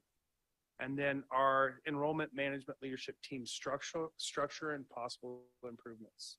So we've looked nationally on what enrollment looks like across campuses, and it varies. It could be a vice president of enrollment management that reports to a president. It could be an assistant provost. It could be a director. So we really haven't gained a lot of ground on this identified title and what it should look like. So we're spending more time listening to the voices that are helping with this work. One of the consistent messages we're hearing about the need for improvement or building this team is having voices at the table and people listening to those voices. Retention systems, identifying collaboration and gaps. With the work with student affairs and Dr. Carpillo and the advising work that she's leading with academic affairs and the deans, we're seeing progressive growth for an opportunity for us to maybe look long term for how we retain students through professional advising, faculty and student advising, and so forth. So all of these are puzzle pieces we're trying to stabilize and put together. Sort of an enrollment management overview. We're focusing to this time on admissions, regional outreach and innovation, ROI, advising, and marketing. So these are the groups that have been working with us through these summits. We're getting ready to enter into the R&R Summit 3, and then we can start to look at the data, the qualitative and quantitative data that we've started to collect through this process. We're seeing that our funnels, if you could see the colors, there's a lot of potential there for growth capabilities into programs. So we talk about program review, and one of the things that I think about is our program struggling because our funnels are not feeding into programs. Are we losing students before they even get admitted to EOU? And if so, why? And how can we slow that down, or how can we add resources to that model? Oftentimes, former faculty member, I worked all the time to maintain enrollment because that was my livelihood. And sometimes I felt like if admissions needed my help, I would do anything I could do to get students admitted into my program, because otherwise when enrollment went down, they started looking at our program enrollment and started to question. So I think there's funnel opportunities to kind of move this enrollment into units and programs. And we're looking at that closely and what opportunities are there. So here's a layout of the summits and R&R 1 and 2, and you can see the dates and the progressive work that's been going on. And I think that it's bringing a very strong benefit to this institution. This is some of the first time I've seen this work, and having the buy-in that we're starting to see through this process has been very beneficial for us. We're starting to learn a lot more about EOU than we knew before, if you want my honest opinion. Oftentimes I felt like EOU hasn't been able to identify its own identity in many different types of mindsets. And to do that, to kind of understand that a little bit, I go snow skiing a lot, and I spend a lot of time on ski lifts with strangers because the other people in my family ride together and I'm kicked out. And I hear oftentimes that people say they're in high school, they heard there's a college in LeGrand, they can't remember the name. So evidently our identity is really not strongly out into regions. Chris and I attended a fall summit, travel summit with admissions.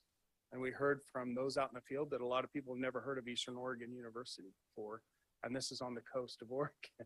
And so we've got a lot of work to do there too. But as you can see, this is kind of the progression of what we're doing to gain some collaborative efforts to get a handle on enrollment here on this campus. Laura, do you want to provide some of the work in progress? Because I think we're running a little short on time. Yeah, I would just say, so these things on this last slide are really this is a never ending process. So it's not like it just ends and we're done. Oh, that was fun. We fixed enrollment management. So I would say these are our short-term priorities. And some of this is already actually happening. But these are the short-term priorities, short-term by February, short-term, that we want to have our arms around. Now, I would say on the leadership front, this has been extremely interesting. I think something that we would all agree that we have learned is that there is not necessarily a lack of enrollment management expertise on our campus. There are a lot of people who really know the fields in which they are working. There has been a lack of bringing us together and using those expertise collaboratively. So far, we learn more every day, but we have a lot of, we're not seeing huge gaps. We're not seeing huge lack of understanding. It's a lot of good people that know their jobs. So we're really trying to bring them together, because I think that's where we're missing some of our opportunities. Those departments have to work so carefully together, and students are handed from one department to the next. And that is where we see, and you start with this giant pool of students, and who ends up matriculating. These handoffs are where we see students fall out of the funnel. So it's been just fun, honestly, to work with everyone and learn more. Daunting, and we're taking people's time, but so far they continue to tolerate us doing so. And we'll be excited to report some of these short-term immediate strategies to you in February.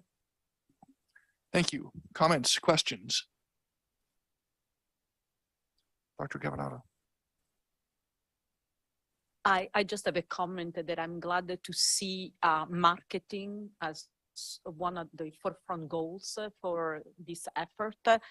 I think that is really paramount, and it's not just marketing the university as a whole, but providing the resources, perhaps the localized resources to promote events or programs or things that are going on at the university that are just not known. Just to make an example, I was contacted by I think it was a graduate student that was trying to do something for OMSI. I'm not exactly sure who it was, but he asked me a number of questions in regarding to the STEM programs at EOU, and he had no idea.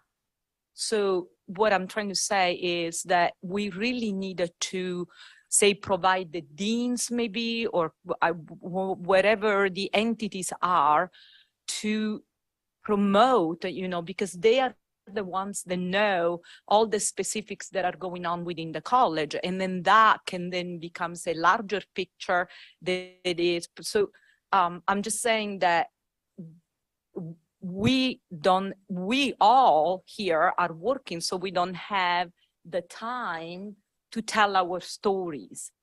But we have to put mechanism in place, put resources, wherever that happens to be, so that, my dean can then tell the story for us. We can share those stories, and then those stories move on to the schools, to the communities. The visibility of the university is not there.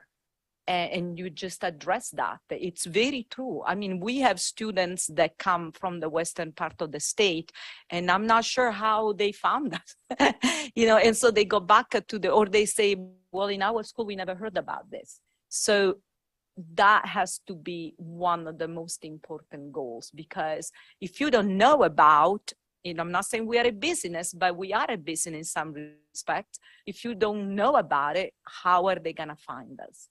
So please put something in place to make that happen sooner than later. And to go off that, we talk about marketing, and because of this work, we're now launching, Justin Montgomery if you see him shake his hand, he's worked hard on an enrollment marketing dashboard that's grabbing a lot of this work and pulling it onto a website that's not live yet. But you'll see the work that we've been doing now representing, you know, on a live stream and also websites so that many people can access it. So this has been a lot of work, but it's good work. It's being in higher ed 20 years now. It's work I've always wanted to do, collaborative work. And we have a lot of experts and skill sets on this campus.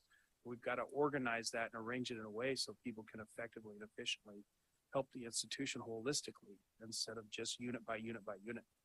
And so it's good progress in my opinion. Our time is short. Other comments, questions? Let me offer one. As I looked at the list on the puzzle up there, I didn't see a favorite of mine, which are pipelines. I know we think about them. We have them. Our biggest pipeline is athletics, I believe. Students decide early on they want to be a wrestler, and EOU is where they want to be, or whatever it may be. But we have other very important pipelines, Oregon Teacher Pathway being an obvious one. What we've done in Eastern Promise was clearly designed to be a pipeline for us. And I look forward to hearing more about those. Those may not solve a problem this fall, but long term, I'm very convinced we have to engage with the students earlier in their decision-making process. We don't want to wait until the spring of their senior year to talk to them about EOU. Our next agenda item is entitled Mental Health. I assume that's not discussing trustee mental health, but it may be warranted. Dr. Lacey Carpello, VP of Student Affairs, and Dr. Mary. Surprise, Bill. Yeah. Please. Yeah. Thank you, Chair Johnson. Yeah, and we will get our presentation up. Just a moment. So as I do this, I really want to reflect on the conversation that we had earlier today about our charter and the work that we do. To know that when we talk about the how, understanding, and we're going to share some of that kind of what's happening around mental health and some numbers with you, and understand the needs and understand the change of the needs of our students. And I think it was important for us to bring that mental health, particularly when we talk about enrollment management, because enrollment management includes retention. And we need to meet the needs of our students around mental health so that we can retain them. And somewhere. Excuse me for a minute, Mr. Burford, Yeah. do we have a hard 2:45 deadline, or do we have a couple more minutes for this? I thought it was a 50. But we have a. We do not have a deadline at all, actually. We just, The- well. you're Let's right, not okay. tell them that. The ribbon cutting, That- ribbon cutting is at 3 o'clock. It's at And 3 I know o'clock, that yes. the We provost want to be needs there. be early. So maybe an extra 5 minutes if necessary, folks. Thank you.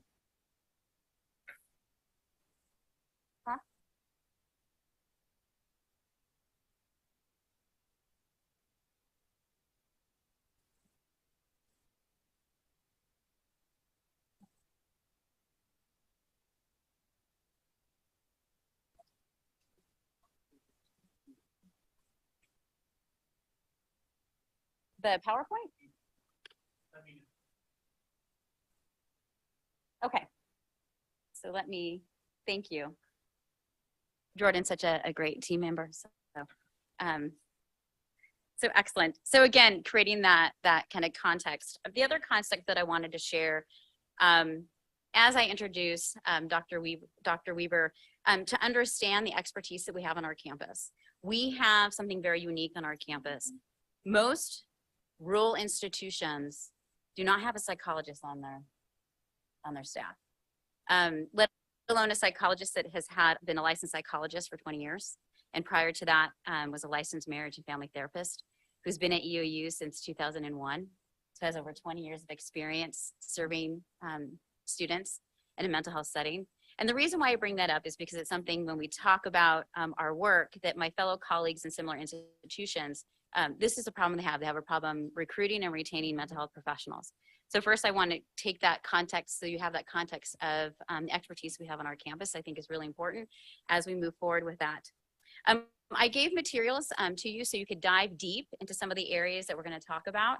And because of the lack of time, if you didn't have an opportunity to do that, I would just ask that at a later date you dive in to learn more about behavioral assessment teams, learn a little bit more about counseling within the field of higher education, because it is different, has a different feel.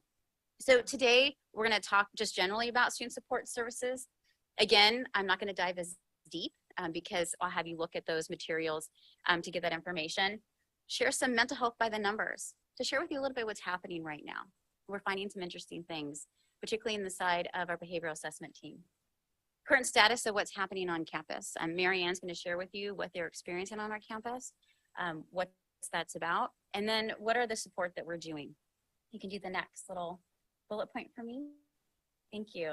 And so really the purpose today is to understand the current mental health struggles of EOU students. And really there's a part of it that's EOU faculty, staff, and students, because we are the ones doing the work with our students, and Marianne will touch on that a little bit more. Understand the services and why we'd provide those services, and then reflect on the role of you all supporting those services. I believe Cheryl is here, and I'm gonna give praise to you, Cheryl.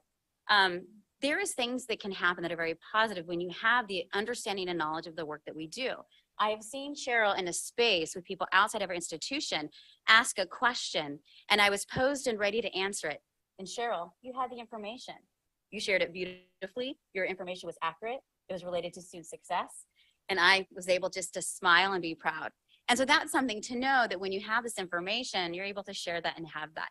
It also helps to guide you in the decisions that you're making, right? So even when you're looking at academic programs, if you understand what's happening with the mental health of our students, and we're talking about adding students, you're gonna have on the top of your mind, do we have enough mental health professionals, right? If we're growing these programs, do we have enough support staff to do that? So you can go to the next one. So I'm gonna talk a little about the behavioral assessment team, because that also is a place where we have a good sense of what's happening with our students and how they're struggling.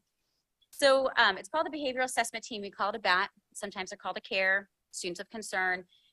It's a multidisciplinary team that comes together to support the students. So it's intervention, referral, follow-up, and we work with all of the departments and programs on our campus, as well as outside agencies. There's a continuity of care. These are the team members on our CARE team. There's a lot of experience within CARE teams. I've had 13 years of experience leading CARE teams, behavioral assessment teams. I've even started one at my last institution. We also, because we're a small institution, we serve as a threat assessment team for our institution.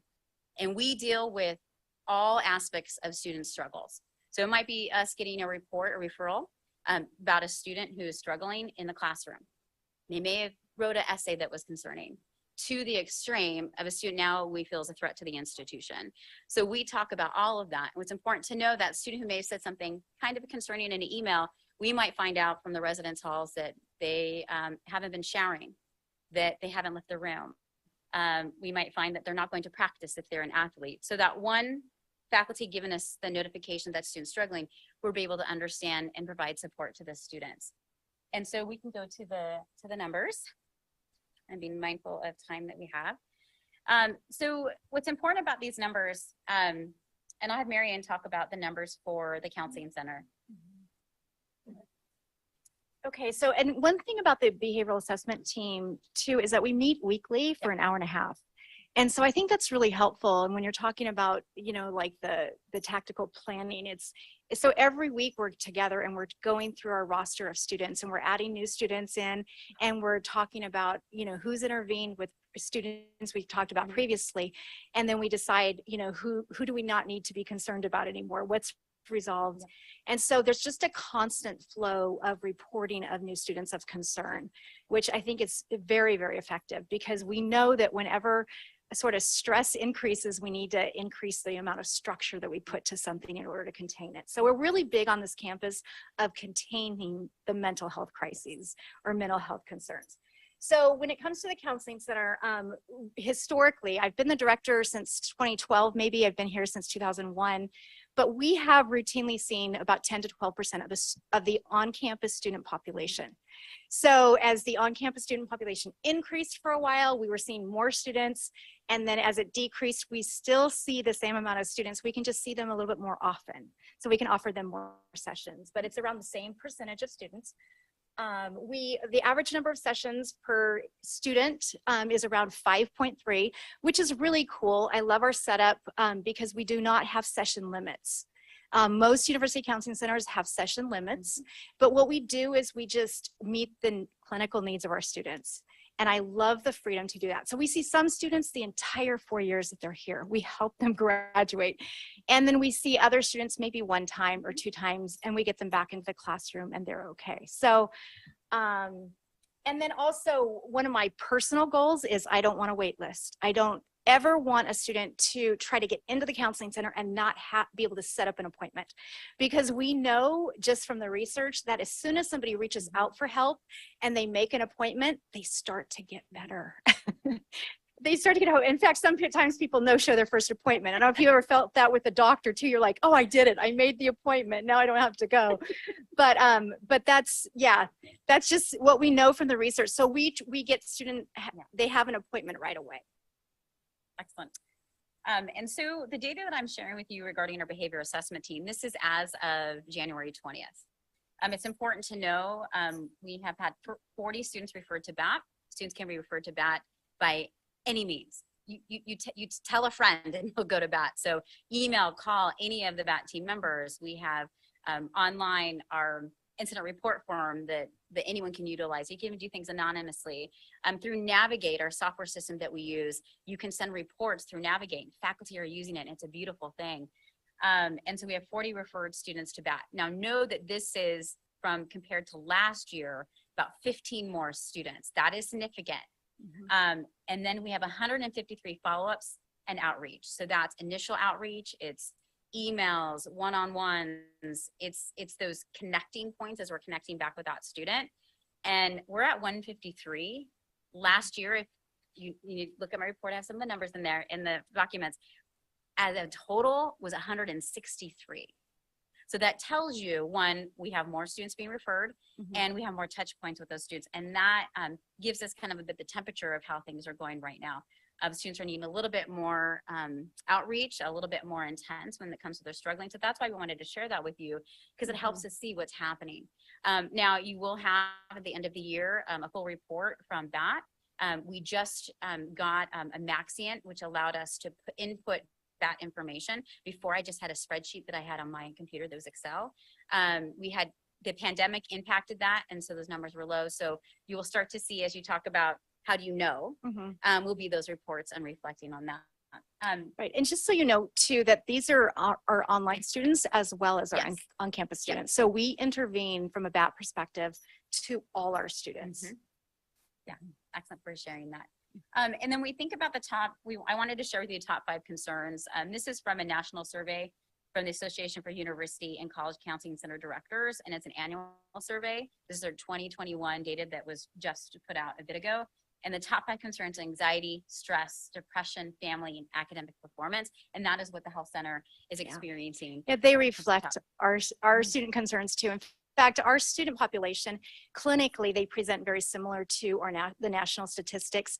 There's a slightly lower acuity that we have with our students. They're not as severe with their mental health struggles, but they do experience some of ones. So how much time do we have? So we're at 43. So we probably have about 10 minutes, go to 55. Okay. Okay, so I'll let you go ahead and read some of this stuff. But basically, what I wanted to end up doing as the director of the counseling center is to find out how has the pandemic affected our students, but also how has it affected us as a campus, and what are we seeing nationally, again, according to the research, because now we're seeing research come out of pandemic experiences. And so basically we took this information and then started training people on it. And so what we're finding, or what we found, is that the pandemic experience actually created a developmental trauma response in many people. And developmental trauma is just when we feel insecure, or I guess our experience of our basic needs being met is threatened, and we feel that fear and we feel that powerlessness, and that cocktail together creates this sense of insecurity. And when we have that experience, we go into that sympathetic nervous system response, right? That fight, flight, fawn, or freeze response. And from that place, then we end up seeing an outgrowth of mental health struggles. So when you hear conversations around an increase in mental health struggles, basically it's another way of saying we're seeing an increase in the sympathetic nervous system responses.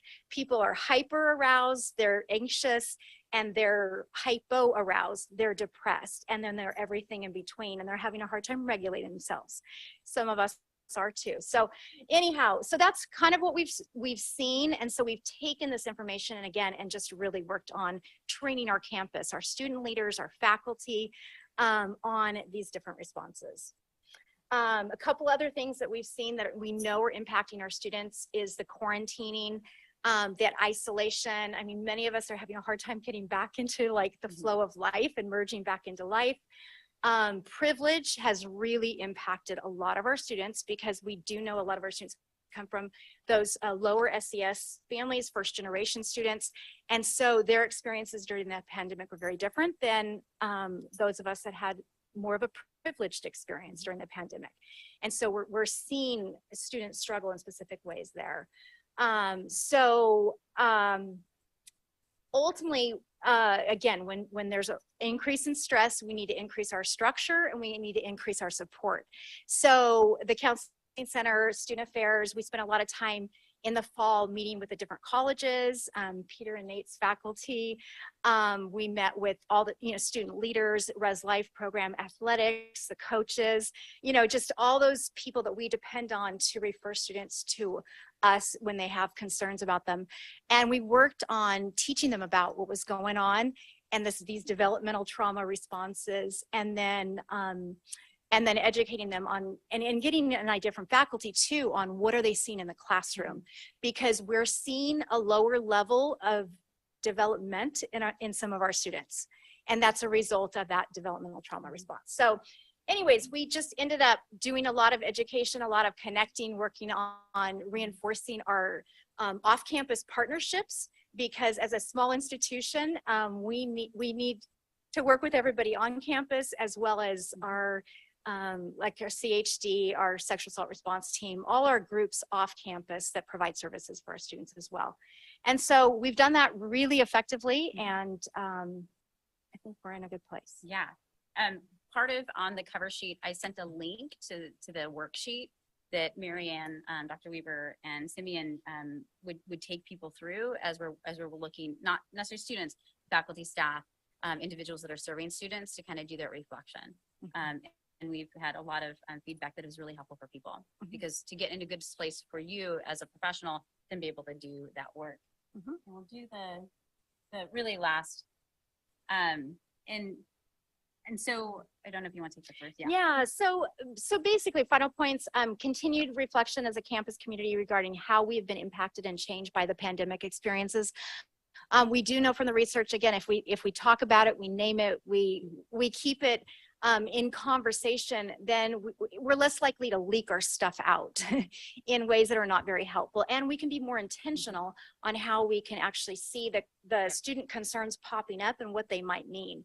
Faculty loved this education that we provided for them, because ultimately they're like, okay, that explains why, like what I'm seeing in the classroom, I didn't understand it. So that's been really helpful, and we want to continue that. Yeah, and when it comes to resources support, again, it's important for the board to think about how are we providing resources to students that are meeting their needs, but also how are we making sure we're providing what the staff and faculty need, because mental health, when it comes to being taking care of our mental, it's all of us taking care of our mental health, right? So I think those are some of the things for you all when you have discussions at the larger, what else are we doing to support our community? Recommending, we have definitely supports through HR for that, but sometimes people have to actually get to those supports to get the support that they need. Yeah. So I think as, I don't know, as a committee, as part of the board, first I want to thank you so much. I'm going to cry, but I'm a psychologist, so I'm okay with that. But I love this institution. I love their students. And I love the fact that you're willing to be in this room, even if you leave and you're like, what just happened? I really believe in the work that you're doing, that we're doing, and that we're doing together. And I get to see literally miracles happen all the time in the lives of our students. And so I wish I could share those moments with all of you, because the work that you're doing really does matter. it happens in my office all the time. So, and I just want you to know that as in terms of the mental health of our students, I think they're under good hands. We continue to look at what's happening nationally, what's happening with our students, and the relationships that we have on this campus and the ways that we build collaborative relationships and work with every single department is priceless. And it helps us to do really, really, really good work. So thank you so much for your support. Thank you for the opportunity to be here and just to share with you a little slice of what I get to do every single day that I absolutely love.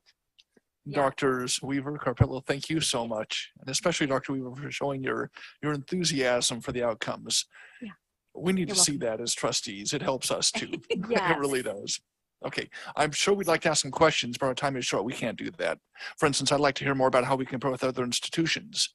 I assume our students are healthier than other places, but I don't know, and I'd be interested to know that better. But we need to move on. Trustees, we have a consent agenda item. Are there any issues with that consent agenda item? All those in favor of accepting the consent agenda item as presented, say aye. All right. Any Aye. opposed? Nay? Thank you very much. That's finished our agenda. We'll continue to some of these topics in our future meeting. I look forward to any offline comments you might have. Let me know what you're thinking about. And now it's time to rush off to our next thing. Thanks so much. We're adjourned.